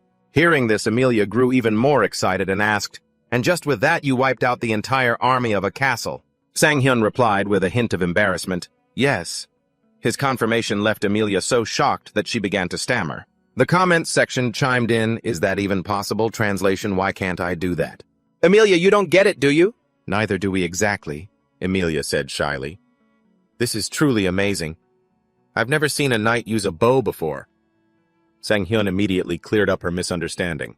"That is because I am not a knight. I am a mercenary." She fidgeted with her fingers and softly repeated his words, "A mercenary." Right after that, Emilia called his name, catching Sang-hyun's attention. "Once this is all over, would you like to become a knight?" Emilia looked straight into his eyes as she asked, then shyly turned her head away. Explaining her question to Sang-hyun, she added, "We will need someone to manage Castle Talaran once we merge it into our new territory. I'm just asking out of curiosity, of course." The chat comments buzzed with curiosity. Wait, is Emilia's questline finally unlocked?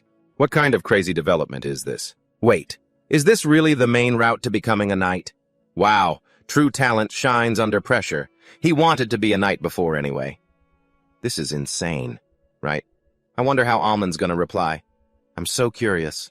Without giving the viewers a chance to ask more, Sang-hyun immediately answered Emilia's question. "No matter what, I'm just a mercenary. How could I ever become a knight?" His answer left her speechless for a moment. Then Emilia got straight to the point. "My father said he wants to meet you. It seems he highly appreciates how you handled the situation." Just like that, The chat erupted in surprise and started asking questions. Wait, what? Sang-hyun felt a sudden wave of suspicion, thinking to himself, the Count. But didn't he leave right after talking with Amelia? Right! He quickly tried to explain himself to Amelia. The Lord probably doesn't even know what I did yet. Before he could finish, her finger gently pressed against his lips. Sang-hyun froze completely, caught off guard by Amelia's sudden gesture. Her cheeks flushed red with embarrassment, yet she spoke with confidence. It's a woman's intuition. Just trust me on this. Seeing Sang-hyun's bewildered look, Amelia quickly changed the subject. I think we've arrived. The chat went wild again. Oh my gosh, LOL. Didn't she basically just say she wants to see him again? Is he really going to go meet her father? Is he actually going to become a knight? Unbelievable. Amelia, you are so cute. Oh my God, Almond, how are you so lucky? The massive city gates creaked open, revealing the villagers working together to clean up after the chaotic battle. Someone noticed the change just as the group entered, and whispers began to spread. Who's that? Could they be from Talaran? Then a woman's boot stepped forward. At the exact same moment, her voice rang out. No! Amelia stepped forward with Sang-hyun and continued to introduce them. We are from Ginneret. The citizens looked doubtful at her words. Ginneret? No way. She and Sang-hyun stood on the city wall listening to the villagers' chatter. What are we going to do now? Should we drive them out? What do you mean, what do we do? The Talaran army has been completely wiped out. So who's going to be the Lord now if we kick them out? Who knows what's going to happen to us from now on? Sang-hyun looked at them, a thought crossing his mind. Everyone is still so confused. Right in front of them was a tattered flag, the symbol of Talaran. Amelia turned back to look at Sang-hyun, and receiving his nod, she grabbed the corner of the flag and ripped the red banner down. Immediately after, her attendants unfurled the yellow flag, the flag bearing the crest of the Ginneret family. As the new flag fluttered in the wind, the citizens began whispering in disbelief again. The lord of this city had changed overnight. Everyone went back to their daily lives, but the whispers lingered. That was fast. Let's just get back to our work. I heard the head of this city is that Ginneret lady. She's much better. In the end, all nobles are the same. They'll just oppress us again anyway. Hearing the murmurs, Sang-hyun anxiously asked Amelia, Are you sure it's okay to leave things like this? Amelia calmly turned back and asked him, What do you mean? Sang-hyun politely answered her. For example, a speech or saying something to them. Shouldn't they know who they are serving? Amelia smiled happily. He watched her look out at the people and speak. It's fine. The people here will realize soon enough that I will treat them much better than that previous lord did. Watching the scene play out in the game, comments of admiration popped up. Wow, this cutscene is amazing. I'm sorry, but I totally flirted with Amelia just so everyone could see this scene. 1 week later, the people of the territory who were previously drowning in debt and never knew when they might be sold into slavery, could now pay off their debts through hard work and were allowed to keep some of the money they earned.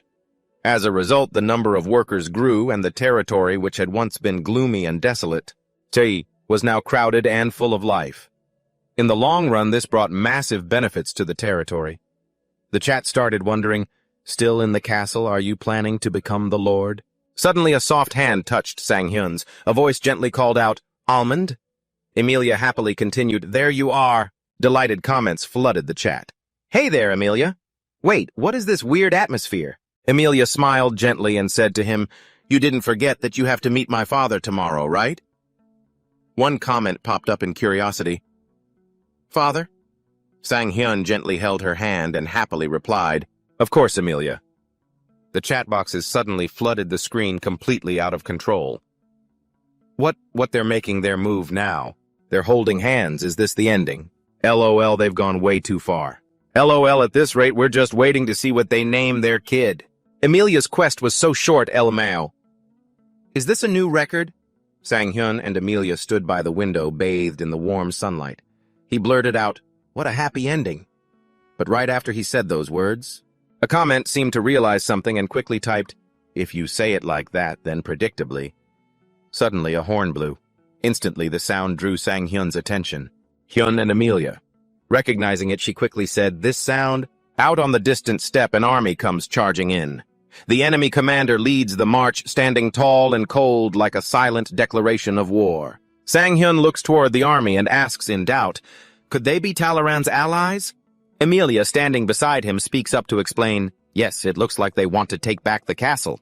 He looks resolutely at the chaos below and says, I can stop them.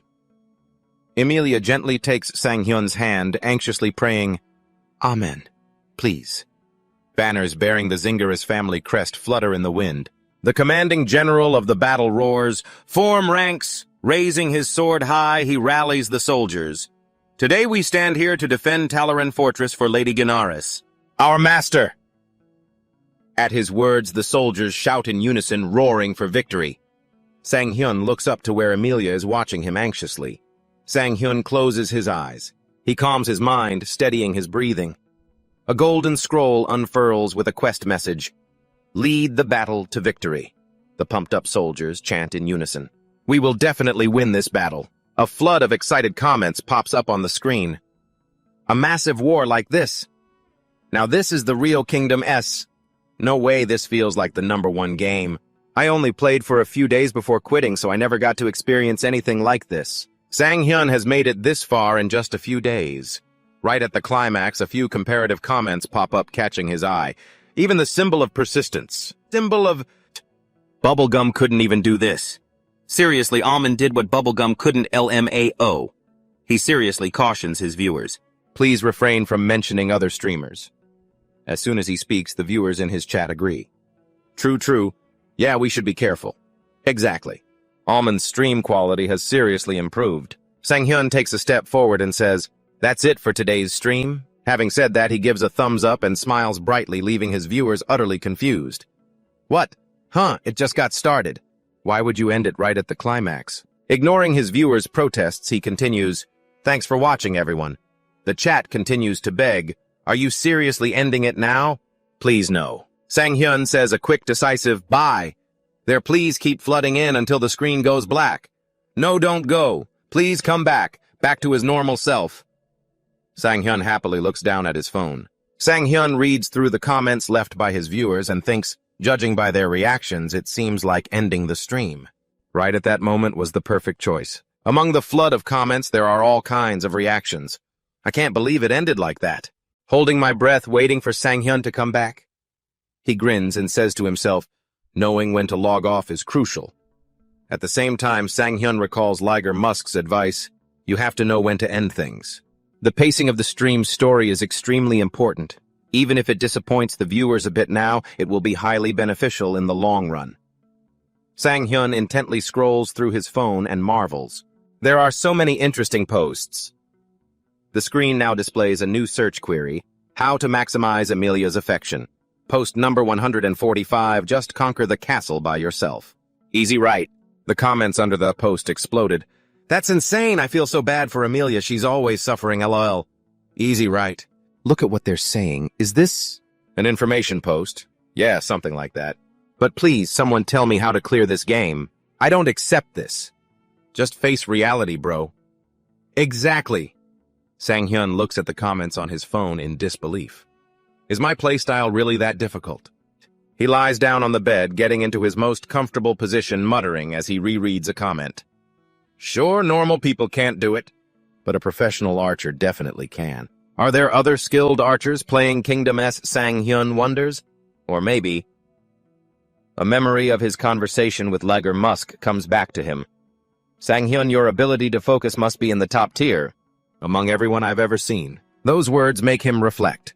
Could I actually have a natural talent for virtual reality games? Sang-hyun dives deeper into his thoughts. Is it because of my concentration? It's true that archery requires extreme focus, but that doesn't mean it's exclusive to archers. Accepting the thought, he happily swings his legs while browsing his phone. Let's see if there are any other trending posts. By chance, Sang-hyun comes across a post. He murmurs in curiosity, what's this? An analysis of Almond's archery skills. The post is written with great professionalism, dissecting Sang-hyun's marksmanship, standing in a posture identical to that of a professional. Archer. The bowstring rests right at the center of his lips. His right hand doesn't shake at all when releasing, and he always maintains his follow-through. After reading the post, he thinks in awe, wow, this is incredibly detailed. Is this writer an expert in the field? Judging by the content, they're definitely no amateur. Before he can even finish his thought, something catches his eye. Sang-hyun sits up in shock as a certain post jumps out at him. I watched the video and compared to professional archers, maybe it's just my imagination, but I feel like Almond is slightly better than them. The comments under the post agree, too. I agree with the poster. Another person noticed the skill gap. Personally, as the poster, I agree. Honestly, professional archers might not like hearing this. But since I'm a former competitive archer myself, I think I can say this with confidence. Former competitive archer. A huge question popped up in Sang-hyun's head. A former pro. His hands trembled, filled with anxiety. Who could it be? If they were a former archer, it might be someone he knows. In the end, Sang-hyun decided to let it go. He put his phone down, trying to reassure himself. Why should I even care about that? It's nothing special. Sang-hyun's eyes slowly closed as his thoughts drifted. Everyone in the archery world cut ties with me 15 years ago anyway. I wonder if it really is someone I know. The reason I gave up my archery career was because of an injury from an accident. No one knew about it except my coach. In his dreams, Sang-hyun went back to when he was a student. Someone called out, making him turn around. Hey, you Sang-hyun! Jia angrily confronted him. Do you really want to end things like this? Sang-hyun avoided her gaze and replied, Archery isn't fun anymore. Her blood boiled at his answer, and she pressed on. Fun? Was this just some game to you? Game? If you don't do archery anymore, who are you going to be? Do you have any idea how many people were following your lead? At that, Jia's emotions boiled over, and she screamed in anger. And now you want to throw it all away just because it's not fun anymore? Are you serious? Sang-hyun simply gave a quiet single-word reply in agreement. Jia turned on her heel and walked away, muttering, Fine, I get it. Just go then. She burst into tears, feeling utterly powerless to change her friend's mind. As Jia walked away, Sang-hyun silently let his tears fall, each drop pooling deep inside his heart. The next morning, live comments floated across the screen. I wonder how Almond's siege is going to go today. It's bound to be another highlight reel. Even if an archer is strong, there are still too many knights that are hard to deal with. Shh. Walking down the stairs while scrolling through the comments on his phone, Sang-hyun murmured with intrigue, This is actually getting interesting. Sang-hyun looked at the posts left by his viewers and thought, There are a few negative ones, but back when my views were low, I would have been grateful for even these. Suddenly, Sang-hyun saw Jia coming out of her house. He called out, Jia! Stunned, she looked at him and replied, Sang-hyun. She walked over and asked, Are you out for a workout? Sang-hyun politely asked back, Are you heading somewhere? Yes, just nearby. Hearing her polite reply, Sang-hyun offered, Want to walk together?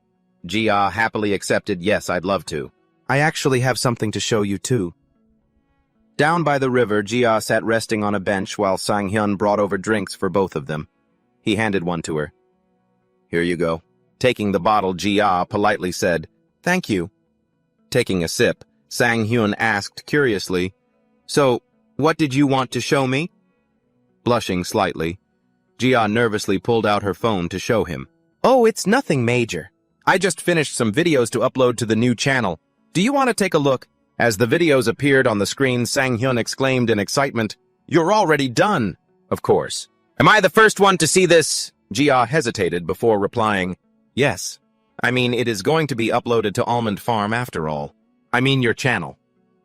Seeing Sang-hyun's eyes sparkle as he watched her work, Jia was so embarrassed she felt like steam was rising from her head. The video opened with a classic introduction. Season 1, Episode 1 is a newbie not allowed to choose a bow, an ID created just one day before his first stream. Creation date, October 22nd at 11:13. Staring at the familiar screen, Sang-hyun thought, This was my very first live stream. The options for spears and swords appeared around the character, but he chose the bow. Is it that bad? In the live chat, viewers flooded the screen with comments, It's insanely hard to use. Yeah, you'll probably end up shooting your teammates, Sang-hyun confidently declared. I'm choosing the bow. The viewers didn't believe him. This newbie is so cute. He's making it hard on himself. He's done for. But when his very first shot hit the mark, the chat instantly changed. He actually did it. A clean headshot. Sang-hyun watched intently and analyzed the video. Is this a hologram effect? The fast-paced cuts matched the shooting speed perfectly, keeping it engaging while highlighting the excited reactions from the chat. Seriously, this is... The video ended with a close-up of the character celebrating, which left Sang-hyun with only one thought. Simply insane. Jia asked sheepishly, What do you think? Sang-hyun pointed at the screen and marveled, "This is an absolute masterpiece." He then showered her with non-stop praise. "Honestly, it's incredibly impressive.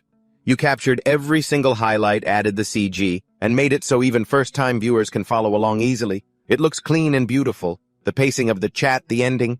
Everything is perfect." Stunned, Jia stammered, "Really?" Blushing, she quickly added, "Thank you, Sang-hyun."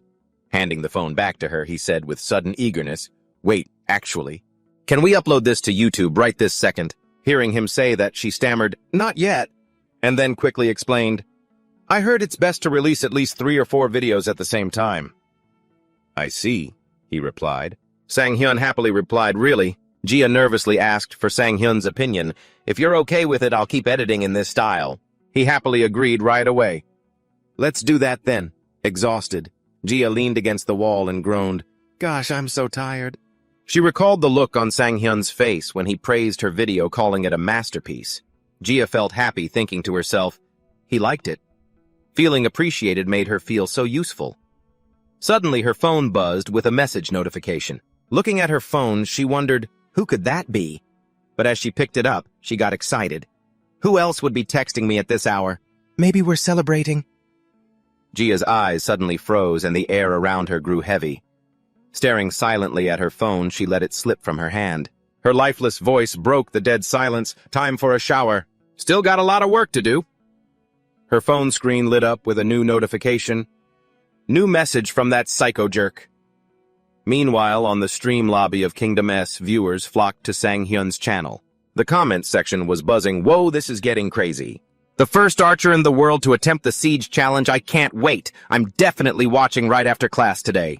Count me in, I'll probably have to watch it on my commute home." Suddenly, the Go Live notification went off.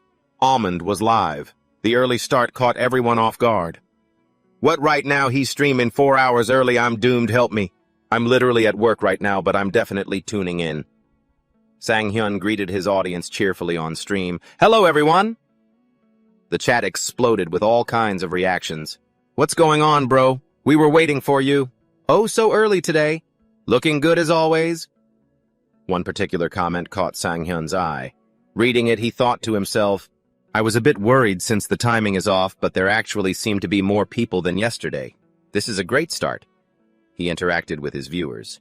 "I started the stream early today because of the in-game challenge. I figured it might take a while." The viewers got excited. "A longer stream today. Awesome. Let's get it, Sang-hyun." He stood with his allies facing the army ahead. His fans hyped him up in the chat. Let's go, Jumong." Behind him, Roman spoke up teasingly, celebrating, "Well, your path to success is practically set, isn't it?" Sang-hyun replied, confused, "Pardon, what are you?" Roman pointed at a shadow on the castle wall and teased, "Are you really going to play dumb?" The shadow belonged to Amelia, who was watching them nervously. He awkwardly tried to explain, "No, there's nothing going on between us." Roman kept teasing him playfully. I'm so jealous." Seeing Roman's reaction, the viewers commented in surprise, "Wow, Roman actually has a side like this. He's actually a very emotional guy, but I never noticed because I was always getting yelled at. The two of them are so close now. Is that just Roman's way of getting close to people?" Sang-hyun looked at the smiling Roman and thought, "That's true. Before, he was friendly, but we were never this close." Next, he looked over at the enemy army and observed, "Their commander's style is to lead from the back. We just need to take him down." A cold voice replied, "Got it." The war horn sounded, and Roman led the charge. The chaotic battle began. Positioned in the rear, Sang-hyun commanded the archers. "Fire!" he bellowed. A volley of arrows rained down on the enemy. Every single arrow hit its mark, taking down the enemy officers. On the ground, bodies lay fallen with blood pooling everywhere. A system prompt popped up. "Do you want to issue commands to the non-player characters? Otherwise, the army will automatically engage in basic combat." After a few quick inputs, Sang-hyun cheerfully addressed the viewers. "You all heard what Roman said, right? Now I'll go take down that guy in the golden armor and come right back. Suddenly, a system notification chimed. Sinopolin has donated 10,000 won. Quest 1 kill equals 10,000 won. The notice left everyone stunned. LMAO? That is insane. Sang Hyun stared at the alert and then at the enemy army, his eyes wide in disbelief. 10,000 won for every single kill, 10,000! The donor Sinopolin replied confidently, That's right. Someone laughed in the chat. Sinopolin is seriously underestimating Almond. But others pointed out the catch. Wait, in a chaotic battle like this, isn't 20 kills the absolute limit? Sang Hyun asked hesitantly. Are you sure about this? You must be loaded. Still slightly dazed, he accepted the challenge and the viewers immediately started teasing him. Here we go. Let's do this, let's go. Why are you taunting him when you should be celebrating? I bet he gets at least 50 kills. I wonder how many he'll actually rack up. Let's go. The scene shifts. Sang Hyun moved slowly and cautiously, hiding behind a large patch of tall grass. Some viewers watching the stream got curious. Wait, is he going into enemy territory all by himself? Did he just abandon his allies? Is he not doing the main quest? No way, right? Sang Hyun analyzed the situation carefully. Taking down enemies myself will jack up the payout. Of course, I still have to finish the quest. Like Acorn Jelly said in the streaming world, donations don't just happen every day. So every single donation counts. Peeking out from the bushes to scout, he estimated his resources. I have about 80 arrows left. If I take down 80 of them, that's like 1 million won. Plus, donation quests have a special way of keeping the stream's momentum alive. Looking toward his target Sang Hyun, it felt a rush of excitement. This isn't just about assassinating the enemy commander, it's about dragging out the fight. That'll make the stream way more entertaining. Ahead of him, the enemy forces were charging forward. He locked onto a soldier on the outer edge. Out of nowhere, an arrow whistled through the air and pierced the enemy's head. The soldier right behind him noticed something was off, spun around toward where the arrow came from, and screamed. Wait, are we being attacked from the left? The left! Under attack from where, staring into the empty space ahead, only left the soldiers utterly confused. An impatient commander barks at his soldiers. We can't waste time over a single arrow. Before he could even finish ordering them forward, that arrow flew straight into his head, taking him down instantly. Left leaderless, the panicked soldiers screamed, No way! Sergeant, what the hell is going on? Where did that come from? The mastermind was smiling smugly. Watching this, the viewers exclaimed, Oh, so that's why he went alone. Even with a perfect shot, it's still hard to track the trajectory. Sang Hyun fired another arrow, hitting an enemy. However, he slipped up, allowing them to spot the southwestern bush where he was hiding. An archer squad closed in, and the atmosphere around Sang Hyun instantly became tense. The comment section started mocking him, saying, He's caught.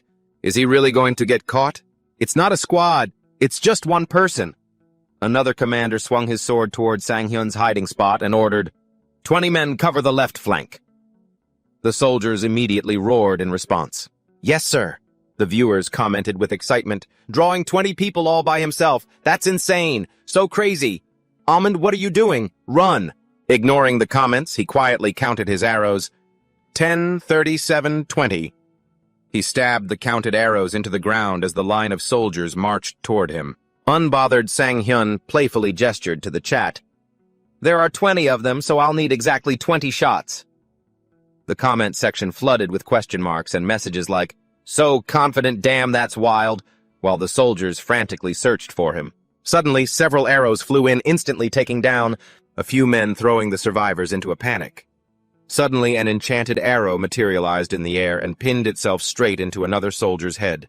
Immediately after, a barrage of similar arrows shot out. One terrified soldier raised his hands to shield his head and screamed, He's only aiming for the head! Protect your... Before he could even finish, a cold arrow struck him down. At Sang Hyun's position, countless glowing blue dots appeared, hurtling forward. He focused intensely, aiming at each target, while the system announced 3 seconds remaining until rapid fire ends. Amidst the chaos, the system began its countdown. 3, 2, 1. Ended. Sang Hyun calmly lowered his bow. So that's 230,000 won, right? As soon as he said that, a flood of praising comments erupted. Oh my god, so cool. Mom, when I grow up, I want to be Almond. I want to be Almond when I grow up. Look, he got 230,000 won already. I'm getting goosebumps, this is insane. Killing 20 people with just rapid fire. Exactly 20 shots and every single one hit. How is he so cool? Jia, who was watching Sang-hyun on her screen, agreed. He's amazing. Excitement filled her mind as she thought, I get it now. I see why everyone, including me, fell for Almond. Because he always gives 100% no matter the situation. That passion comes from his absolute confidence. The declaration Sang-hyun made right before he started the slaughter flashed in Jia's mind. Remembering his confident look, she thought, he doesn't doubt himself. He doesn't have to. Because it's not just blind belief, it's backed by real skill. And that's exactly the mark of a true genius everyone admires. Almond smiled, soaking in the moment while the system kept pinging alerts. Ohm has donated 10,001. Incense has donated 1,001. East Israel has donated 1,001. Leptoverum has donated 20,001. Genti has donated 10,001. Bucket Mozzarella has donated 10,001. Malai Pinata has donated 5,001. Sang-hyun drew his bow and aimed. His arrows continued to hit their marks flawlessly, 40 kills in a row. The chat exploded. Is he an archer or an assassin? Leaving no survivors. He's a true killer archer. Reaching for his quiver, he thought, I have about 40 arrows left. At the same time, the system screen flickered, displaying messages. Sinopolan has donated 1,001. Have mercy, bro. Just kill me instead. Sinopolan's begging comment made other viewers laugh at him. Look, he wants to be killed. Are you regretting it now? Who could have guessed he'd make 400,001 so quickly? Meanwhile, the golden-armored knight couldn't believe his eyes, shouting, This is impossible! He wiped out all 20 of my men. Staring at his soldiers' bodies scattered on the ground, he muttered in disbelief. Just one archer. Seething with rage, the knight barked, Send 40 soldiers to the front lines. Don't let him kill another man. A nearby subordinate quickly replied, Understood. A barrage of heavy footsteps rushed forward, swarming right in front of Almond. Sinopolan has donated 1,001. Oh God, please, no more soldiers. Sinopolan was on the verge of despair. Other viewers laughed and commented, Too late, buddy, begging won't help you, Sinopolan. You must have at least 1,000,001 in your account, so stop crying. Wait, 1,000,001 for real. Yeah, exactly. This killing quest must pay out at least 1,000,001.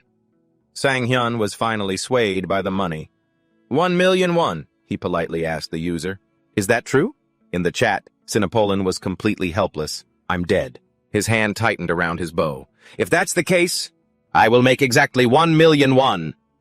Sang-hyun, now fully in his almond persona, declared with fierce determination, leaving Sinopolan speechless. What? Right after that, Almond's arrow struck an enemy. Seeing his comrade fall, a soldier screamed, Hold the line! The system announced that rapid fire had been activated, making Sang-hyun grin with excitement. Let's keep it going! A stream of enemies fell one by one despite Sinopolan's desperate pleas. Bro boss, slow down!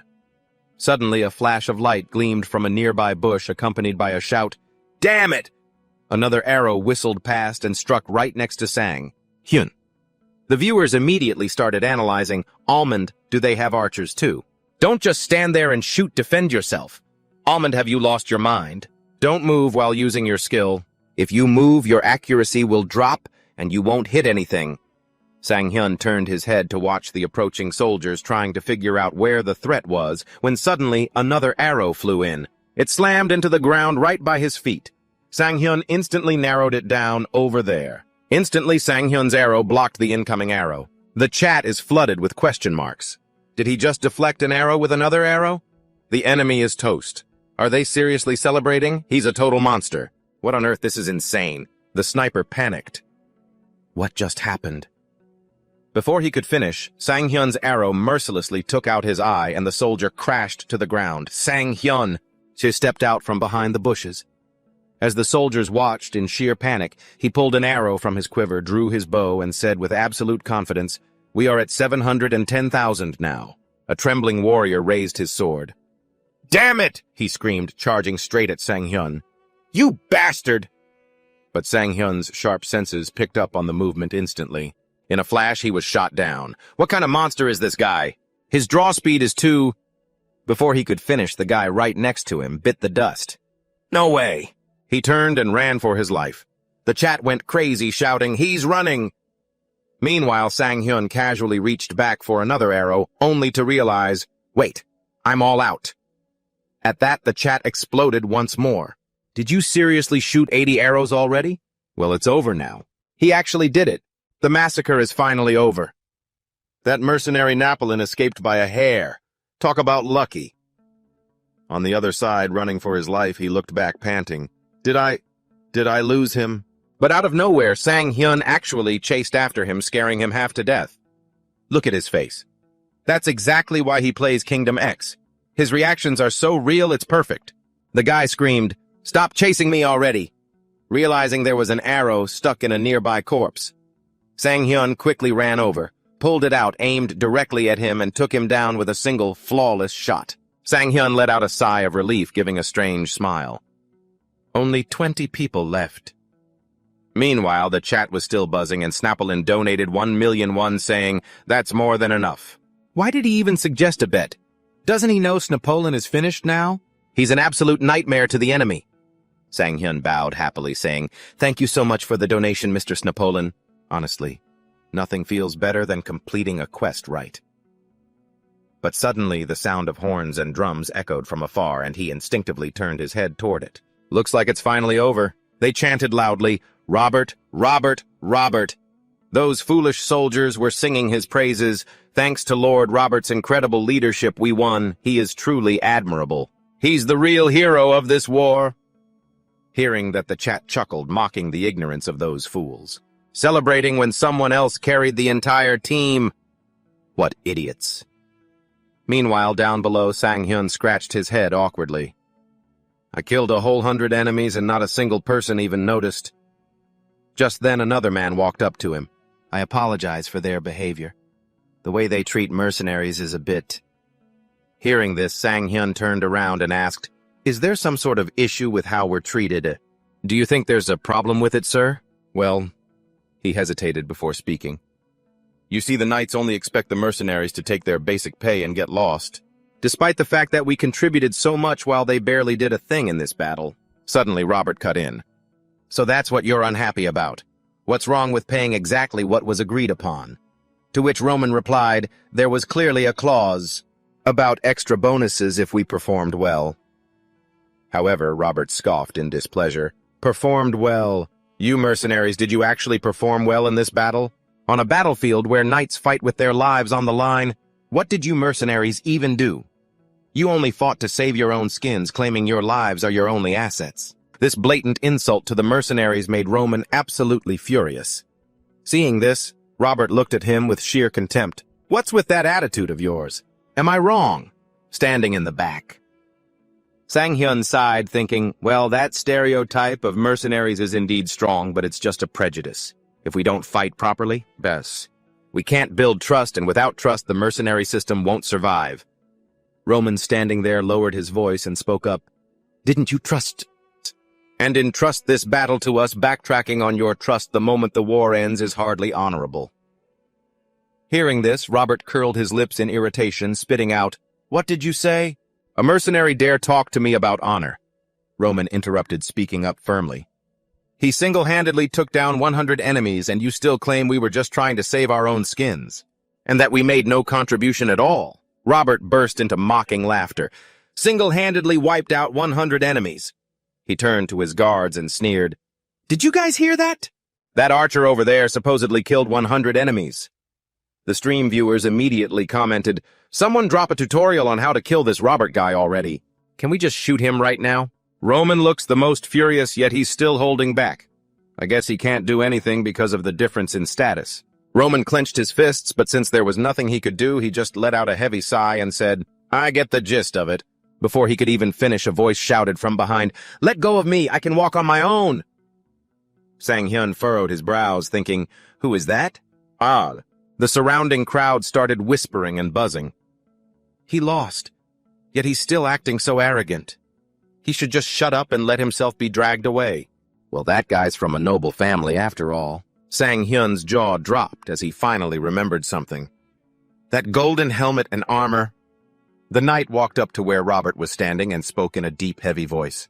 "So you finally won." Robert stuttered, "What?" The knight smirked, continuing, "You took my family's castle without a single shred of shame or honor. Even my soldiers and my people were slaughtered. Is this the honor Janet talks about? Robert was completely flustered, having no idea how to respond. He could only stammer that well. Watching from a distance, Sang-hyun whispered to Roman, "It looks like that person has a higher status. That's why Robert is so rattled." A viewer left a comment. Another status barrier stacked on top of another. Surprises are everywhere. Meanwhile, a flustered Robert tried to find his words. Robert will take charge of the citizens in this territory. The knight replied seriously, "Fine then. I want to speak with Amelia. Call her here." Suddenly a voice behind him spoke up. "That's impossible." Annoyed and weary, the knight muttered, "What is it now?" and slowly turned around to see Sang-hyun, walking up slowly. Startled, the knight frowned and gasped, "You startled me! Who are you? Are you a knight too?" Sang-hyun shook his head, "No." The knight glared, demanding, "If not, then what are you?" Roman stepped up, placed a hand on Sang-hyun's shoulder, and answered proudly, "This man is a member of our mercenary group." Hearing that the knight was impressed, and said with an intrigued look, "Oh, a mercenary. The man who single-handedly wiped out 100 soldiers is just a mercenary." Upon hearing the knight's words, Sang-hyun, Roman, and Robert were all stunned. Sang-hyun frowned and thought, "Does this person know me?" Viewer comments quickly popped up. As expected, they remember the worthy opponent. Even the enemy commander acknowledges him. Now show some respect. Another user quickly replied, "Don't push it." The knight glanced at Robert and his soldiers' reactions, then chuckled. It seems those people don't believe it. A mercenary and a cowardly archer who specializes in sneak attacks. How could that be? The knight reached up to their armor, slowly taking it off, clicking their tongue. How foolish. Have you ever thought about it? Do you really want to keep working with these people? People who don't even know your worth. The comment section immediately exploded with messages. Wait, what? This voice? Could it be? No way. The person behind the armor was slowly revealed, a woman with long, flowing purple hair. She flashed a bright smile and said, "Don't stay with them anymore. Come work with me instead, all right?" The viewers went wild, spamming the chat. Is that Rosanita? Rosanita is actually here. Wait, she really is a femme fatale. So gorgeous. Suddenly, a notification box appeared in front of him showing two options. Option 1. It is an honor to have my worth recognized by you. Option 2. Though I am but a mercenary, I have already sworn my loyalty. Sang-hyun bit his lip and thought, so the person in the golden helmet. Shams was the second female lead, Rosanita. He couldn't help but marvel and assess her in his mind. Such an easygoing, confident attitude even after losing the battle. That dangerous yet captivating aura is completely different from Amelia's. Even as just an ordinary player, I can clearly tell they put a lot of effort into designing this character. He glanced at the knights behind her. Every single one of them was standing there completely captivated by her beauty. He clicked his tongue and thought, even the knights of Janet's territory are spellbound. Are you guys even doing okay? The chat section quickly filled with lively responses about who he should choose. You've got to pick Rosanita. Exactly, ditch Amelia already. Sang-hyun stared hesitantly at the choices before him, biting his lip. Now, I have to make a really tough choice. Meanwhile, the chat continued to bombard him with aggressive messages. No way. Are you seriously planning to betray Amelia? Pick Rosanita. What about Amelia? You guys don't know anything. Pick option 1. Pick option 2. Sang-hyun's hands trembled slightly as he let out a long sigh. Even though a new female lead has just appeared, haven't I already spent quite a lot of time doing quests to increase my intimacy level with Amelia? Even though it's just a game storyline and I didn't personally live through that time, he remembered their very first meeting and the look on Amelia's face. He sighed and thought, but I could already tell from the beginning that she had feelings for me too. On the other side, Rosanita cleared her throat and said, Are you really planning to embarrass me like this? Answer me. Hit by Rosanita's words and hundreds of viewer comments at the same time, Sang-hyun felt like he was standing on a burning furnace drenched in sweat. Everyone kept egging him on. Hurry up! Option 1, I'd pick option 1. Sorry, but ditching Amelia is just too cruel. Sister Rosanita. Seeing that things were getting out of hand, Sang-hyun decided to bail. He announced to everyone, All right, that's it for today's stream. The broadcast ended. In the comment section, many viewers remained cursing him out for abruptly cutting off the stream like that. You scammer, are you even human? You bastard shutting down the stream right at the good part. Damn jerk. So frustrating. This is literally the #1 way to drive a Korean insane. What a scumbag. Yoo Sang-hyun glanced at each response and clicked his tongue. The stream is already over. But these guys are still staying behind just to curse me out. Well, overall, this stream was quite a success, wasn't it? He silently thought to himself, they are loyal fans. Always the first to show up whenever Almond starts streaming. They really are loyal. They might be cursing me out, but they're probably just joking. They'll spread the word about what happened today all over the online communities. This is perfect. Juju was analyzing today's viewership numbers, constantly marveling at how massive and passionate his fanbase was. Overall, most of them were males in their 20s and 30s, but among his hardcore fans, the male-to-female ratio was about equal. While men donated more frequently, women completely dominated when it came to the total amount. Joo-hyuk clicked his tongue and muttered to himself, of course the sample size is still too small to jump to any conclusions. I need to look into this more. Don't you dare think you can beat us women when it comes to spending money. With just a single donation, they completely surpassed the entire lifetime donation total up until now. He silently analyzed the situation, realizing that with these metrics, what would happen next would be completely unpredictable for the viewers. So this is streaming, huh? Interesting. Suddenly, the door was slammed open. Joo-hyuk looked up, startled, only to see his father standing there absolutely furious. Gritting his teeth, his father growled, "What do you think you're doing?" His mother, standing right beside him, was doing her best to hold him back. She tried to calm him down, pleading, "Honey, please, just calm down." Seething with rage, his father barked at Joo-hyuk. "You quit your job when things were stable." Joo-hyuk could only stand there and take the scolding. Biting his lip, he stammered, that... His father stepped forward in a rage and yelled right in his face, "Are you out of your mind? Did you even think about my reputation for a single second? How am I supposed to face the director now?" Joo-hyuk's entire body trembled with fear. His father let out a heavy sigh before commanding, "Starting tomorrow morning, you will work at my company." Hearing this, Joo-hyuk was utterly shocked. He quickly protested, "But Dad!" His father glared right into his eyes and enunciated every single word. "Do you have something you want to say?" Having no choice but to submit, Joo-hyuk lowered his head and obediently murmured, "No, sir. If you'll excuse me." His mother slowly approached him with a warm smile, reassuring him, "You made the right choice, sweetie. Joo-hyuk, don't be mad at your father, okay? He only wants what's best for you." Joo-hyuk forced a smile and replied softly, "I'm fine, Mom. I just need some time alone." Left to his thoughts, he quietly pondered, "In just 1 week, I've made about 270,000 won. It isn't a massive fortune, and I haven't achieved some great fame, but it was the happiest time of my life. It gave me hope." Was all of that just a fleeting dream? Devastated tears welled up in Joo-hyuk's eyes as he whispered to himself, "This dream has lasted far too long." Late at night at Sang-hyun's place, the doorbell started ringing incessantly. He groaned in frustration. "Ugh, seriously."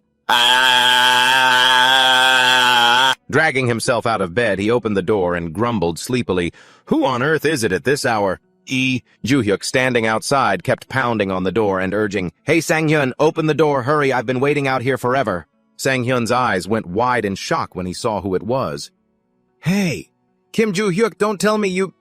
Joo-hyuk stood there with a massive backpack slung over his shoulders. Standing at Sang-hyun's doorstep, he smiled brightly and said, "Yup, I ran away from home." Inside the apartment, Joo-hyuk was absolutely thrilled because Sang-hyun had treated him to fried chicken. "This is delicious," he cheered, chugging his beer. He then looked at Sang-hyun with curiosity and asked, "Are you seriously not drinking? You ordered 2 bottles." Sang-hyun shook his head and replied, "I need to keep a clear head for my stream." Joo-hyuk clicked his tongue and sighed. "Is that so? Well, I guess I have no choice but to drink both of them myself." He finished his sentence and eagerly gulped down his beer. Eating a piece of chicken, Sang-hyun watched Joo-hyuk and remarked, "You seem pretty cheerful."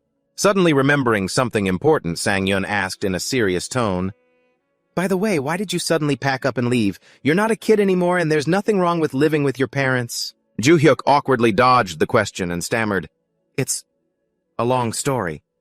I'll tell you about it later, okay?" Sang-hyun shrugged. "Suit yourself?" Joo-hyuk looked at Sang-hyun and asked earnestly, "But seriously, are you really okay with me crashing here? I should have asked you first before just showing up." Sang-Yun smiled warmly and replied, "It's totally fine. The apartment is plenty big for 2 people." Ju-hyuk grinned happily and said, "Thanks, buddy. I really appreciate it." After a while, Ju-hyuk looked at Sang-Yun with a serious expression and said, "Oh, right. What are you going to do about the new situation in Kingdom?" Sang-Yun looked confused. "What do you mean, what am I going to do?" Ju-hyuk winked. "Emilia or Rosanita, you're standing at a major crossroads here, man." Sang-Yun finally understood what he was talking about. Taking a bite of chicken, he replied, "Oh, that. Can't I just pick one and get it over with?" Hearing such a half-hearted answer, Ju-hyuk instantly lost his temper and barked, What do you mean, just pick one? Did you even check the community board after you went offline?" Ju-hyuk thrust his phone screen in front of Sang-Yun's face. Sang-Yun replied indifferently, "Oh, did something happen?" Ju-hyuk let out a heavy sigh. "The war between Rosanita's side and Emilia's side is getting incredibly intense. You'd better choose very carefully." Sang-Yun fell deep into thought as he read a threat on his phone. An Emilia fan wrote, "Choose Rosanita and you're dead. I'll find your address, Sang-Yun. Choose Emilia, and you'll get executed too." He also saw a warning from Rosanita's side. "If you don't choose Rosanita, don't ever expect me to watch your stream again." Reading this, Sang-Yun let out a laugh and said cheerfully, "Ah, so that's what's going on. They're really taking this seriously, aren't they?" Ju-hyuk was completely baffled by his reaction. He thought to himself in disbelief, "Wait, is he seriously not worried at all after reading those terrifying threats? It is because both of those 2 characters are famous. If it were me, I would probably lose sleep all night from worrying. Just how optimistic can he get?" Suddenly, Sang-Hyun spoke up, cutting off Do-hyuk's train of thought. "Oh, right, I wanted to discuss something with you." Do-hyuk raised an eyebrow and asked back, "What is it?" Sang-Hyun quickly continued, "With how things are going, it seems like the end of Kingdom is near, but I still haven't found the next game to play. I want to find a game that attracts both new and old viewers." Do-hyuk got excited at his words. He hastily pulled out his laptop, looked at Sang-Hyun with a bright smile, and said, "I knew it. I have already done some research in advance, so just you wait." Do-hyuk quickly connected his laptop to the projector, pressed the enter key, and excitedly said, "That is the hottest game right now, battle ready." He gently pushed up his glasses, raised his eyebrows, and asked, "Have you ever played this game before?" Sang-Hyun honestly replied, "I've heard a lot about it," suddenly sounding so professional. Do-hyuk patiently explained to him, "Battle Last is an online survival PvP game, player versus player abbreviated as PvP. That means players control their characters to fight against other players' characters. Players will use a variety of weapons to become the last survivor out of 100 people. Therefore, you need to have superb aiming skills and make split-second decisions." Do-hyuk pushed up his glasses, looking mysterious as he lowered his voice to continue. "It can be considered the perfect game that matches your playstyle and current trends." Sang-Hyun raised his eyebrows in amusement and exclaimed, "Oh, is that so? That is pretty neat. Sounds interesting." He thought for a moment, and after a while he gently rubbed his chin and said, "I'm not really used to playing PvP games. Should I practice before going live?" Hearing him say that, Do-hyuk frowned, slammed his hand on the table, and yelled, "What? No way!" Having said that, he turned gloomy and annoyed, continuing, "Sang-Hyun, you don't understand people at all." Sang-Hyun asked in confusion, "What do you mean?" Do-hyuk asked back. "What do you think people want to see from your stream?" Sang-Hyun frowned, thought for a moment, and replied, "To watch me play well." Do-hyuk shook his head and said, "No, plenty of people can play well." Sang-Hyun asked curiously, "Then what is it?" Do-hyuk pointed his index finger straight at him and said seriously, "A one-of-a-kind genius." He quickly continued, Think back to your first stream playing Kingdom S. You showed overwhelming skills from the very first day without any practice. I think everyone went crazy for your genius," Do-hyuk said sincerely. "So, I want you to keep going in that direction. Show off your top-tier gaming skills without practicing beforehand." Sang-Hyun crossed his arms and thought for a moment. After a long while, he murmured softly, But Battle Last is a shooter game, right? I can shoot a bow, but it is hard to be good with a gun right away without practice." Hearing that, Do-hyuk hastily turned the projector back on, pointed at it, looked at him, and said, "Look at this," landing a headshot on a fleeing enemy on horseback. "Do you think everyone who is good at archery can do what you did?" Sang-Hyun asked skeptically. "Probably right." Do-hyuk shook his head and replied, "No way. If that were true, someone else would have done it before you. It is proof that you are much better at gaming than others. Sang-hyun suddenly felt a sense of familiarity. He raised an eyebrow and asked, could it be because of this? Lately I have been practicing with a simulation program before every stream. Do-hyuk frowned and asked back, a simulation program? Sang-hyun nodded and replied, it is the program pre-installed in the player's room. I heard it is really well optimized, so I have been trying to clear it on the highest difficulty once a day. Do-hyuk pulled out his phone to check the leaderboard and asked Sang-hyun, what is your score? Sang-hyun honestly revealed, around 12,000 points. Do-hyuk's hand holding the phone suddenly trembled. He looked up at Sang-hyun in utter shock and said, this is crazy. Sang-hyun blinked in confusion and asked, what is?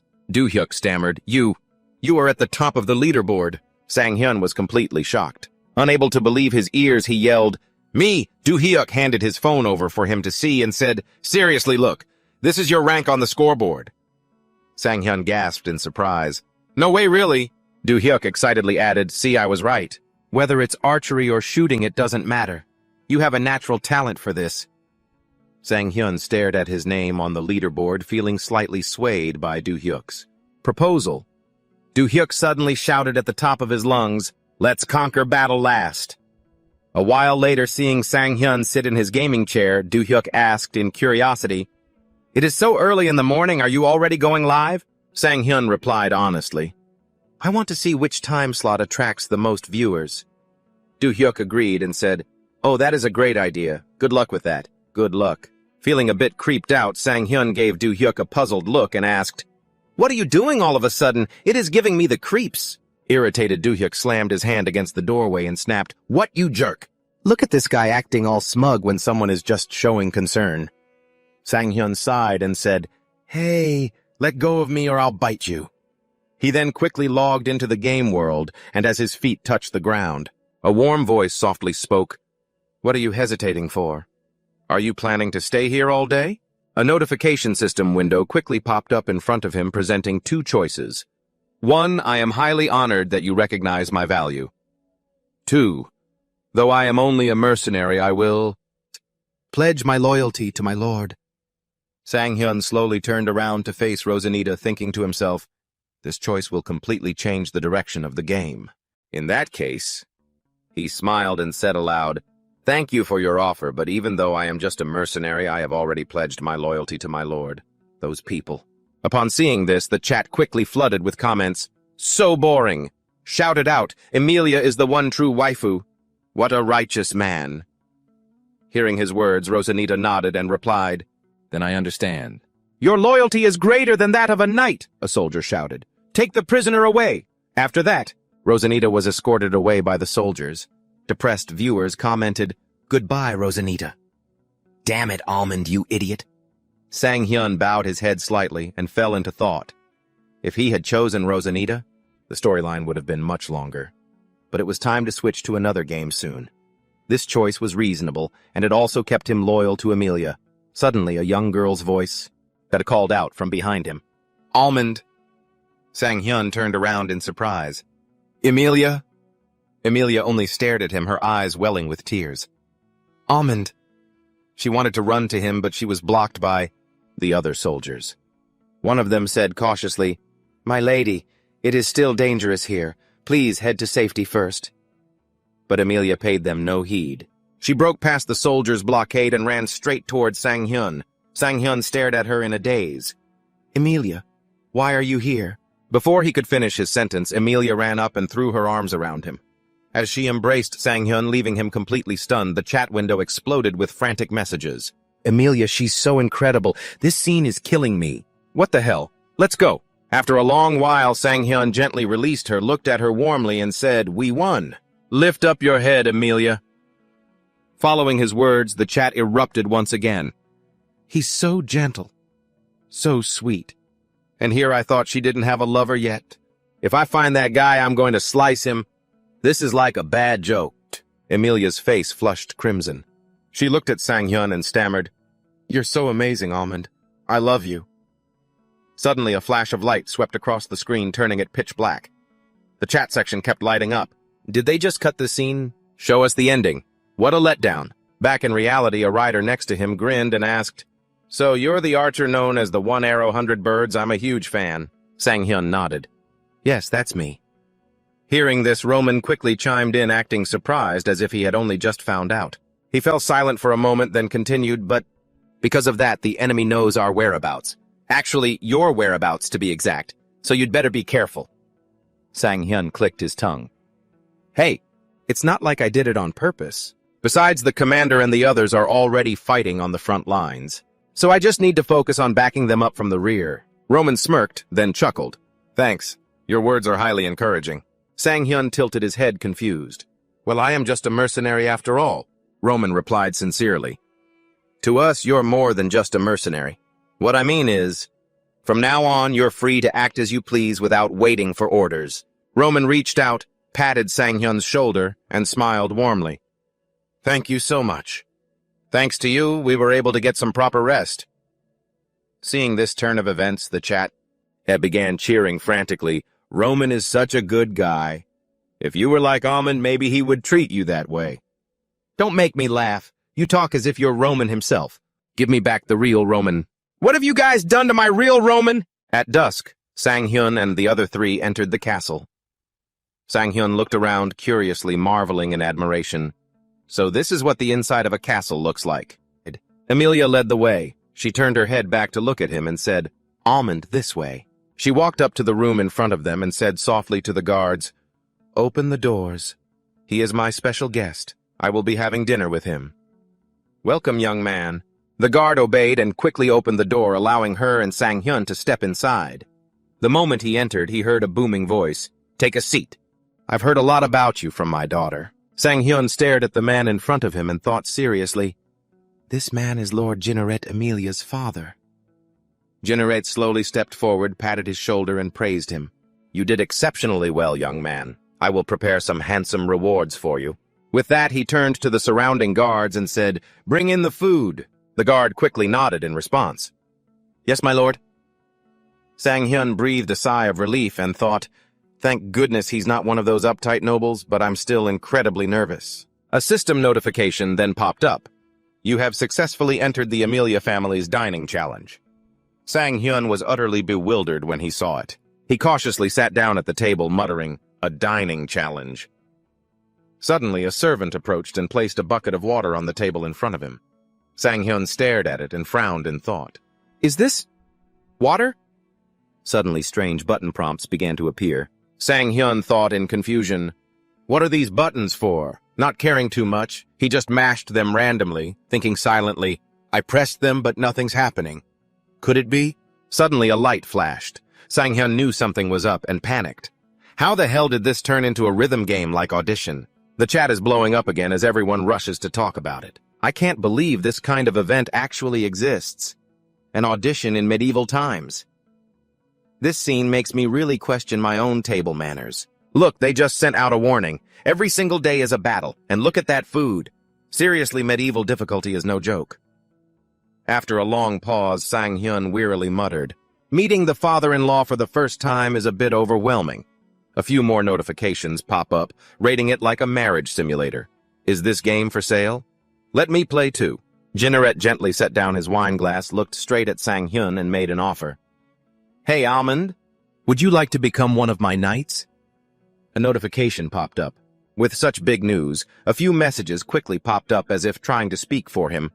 "It would be my honor, my lord," or "I must politely decline, I'd still prefer to be a mercenary." Oh my god, he's getting recruited as a knight already. This is the first time I've ever seen this happen. How did he get recruited so fast? Sang-hyun carefully bowed his head and fell into deep thought. This was completely unprecedented. The game had been out for nearly 1 year, and no one had ever achieved this. In a game like this, where wandering around is the main focus, if I accept this, won't it lead straight to the ending? Yes, exactly. Sang-hyun sighed and thought to himself.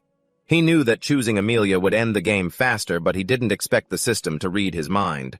As messages quickly flooded the screen, "Please keep playing as a mercenary, I beg you. Isn't being a knight way better than wandering around all day? Damn, I'm so curious to see what happens if he chooses the knight path." The suggestions flooding the screen left him a bit flustered. Sang-hyun frowned in thought, pursing his lips as he stared at the messages. Keep being a mercenary. Choose option 1. No, choose option 2. After a long silence, he let out a heavy sigh and muttered, All right. I've made my decision, Sang-hyun said out loud. Let's wrap up today's stream here. That's enough streaming for today. Goodbye, everyone. The viewers angrily spammed the chat. This guy is doing it again. Again. Seriously, this is so frustrating. Sang-hyun slowly stepped out of the gaming capsule. He sighed, looked down at his shirt and thought, at least without any combat, my real body didn't break a sweat. Even if it was a bit short ending it, there was fine. Seeing him return, Joo-hyuk cheerfully said, Hey, your stream today was awesome. Sang-hyun raised an eyebrow. Really? I didn't even fight this time. Joo-hyuk quickly showed him the stream's viewer feedback talking non-stop. Just look at this. You can tell just by looking at their reactions. The events in your stream today are trending at the top of the search charts. It's packed with hot search terms like Beginner's Harvesting Tips, Enchanted Armor Tier List, Almond's Path to Becoming a Knight, and Review Streamer Almond Disconnects at the Worst Possible Moment. Did he do it on purpose? How to Beat High-Level Monsters. We're waiting for the game's ending. I want to play an archer too. Are the developers adding more events? And I wonder what the knight class is like. A free mercenary is way better though. Joo-hyuk happily pushed up his glasses and said, I always stay ahead of the news, you know. Sang-hyun clicked his tongue. Aren't you just amazing? Joo-hyuk suddenly remembered something and quickly added, Oh, and another thing, I got a call from the guild representative. The editor's salary has been approved. Sang-hyun replied excitedly, That's great. Joo-hyuk continued enthusiastically, They're currently reviewing our terms. Sang-hyun, keeping his eyes glued to his phone, commented, Well, cooperating with a big organization is always tough anyway. Joo-hyuk raised an eyebrow and reminded him, We have a meeting scheduled for tomorrow. There's a lot to discuss. Sang-hyun nodded. I got it. Well, let's get some early sleep then.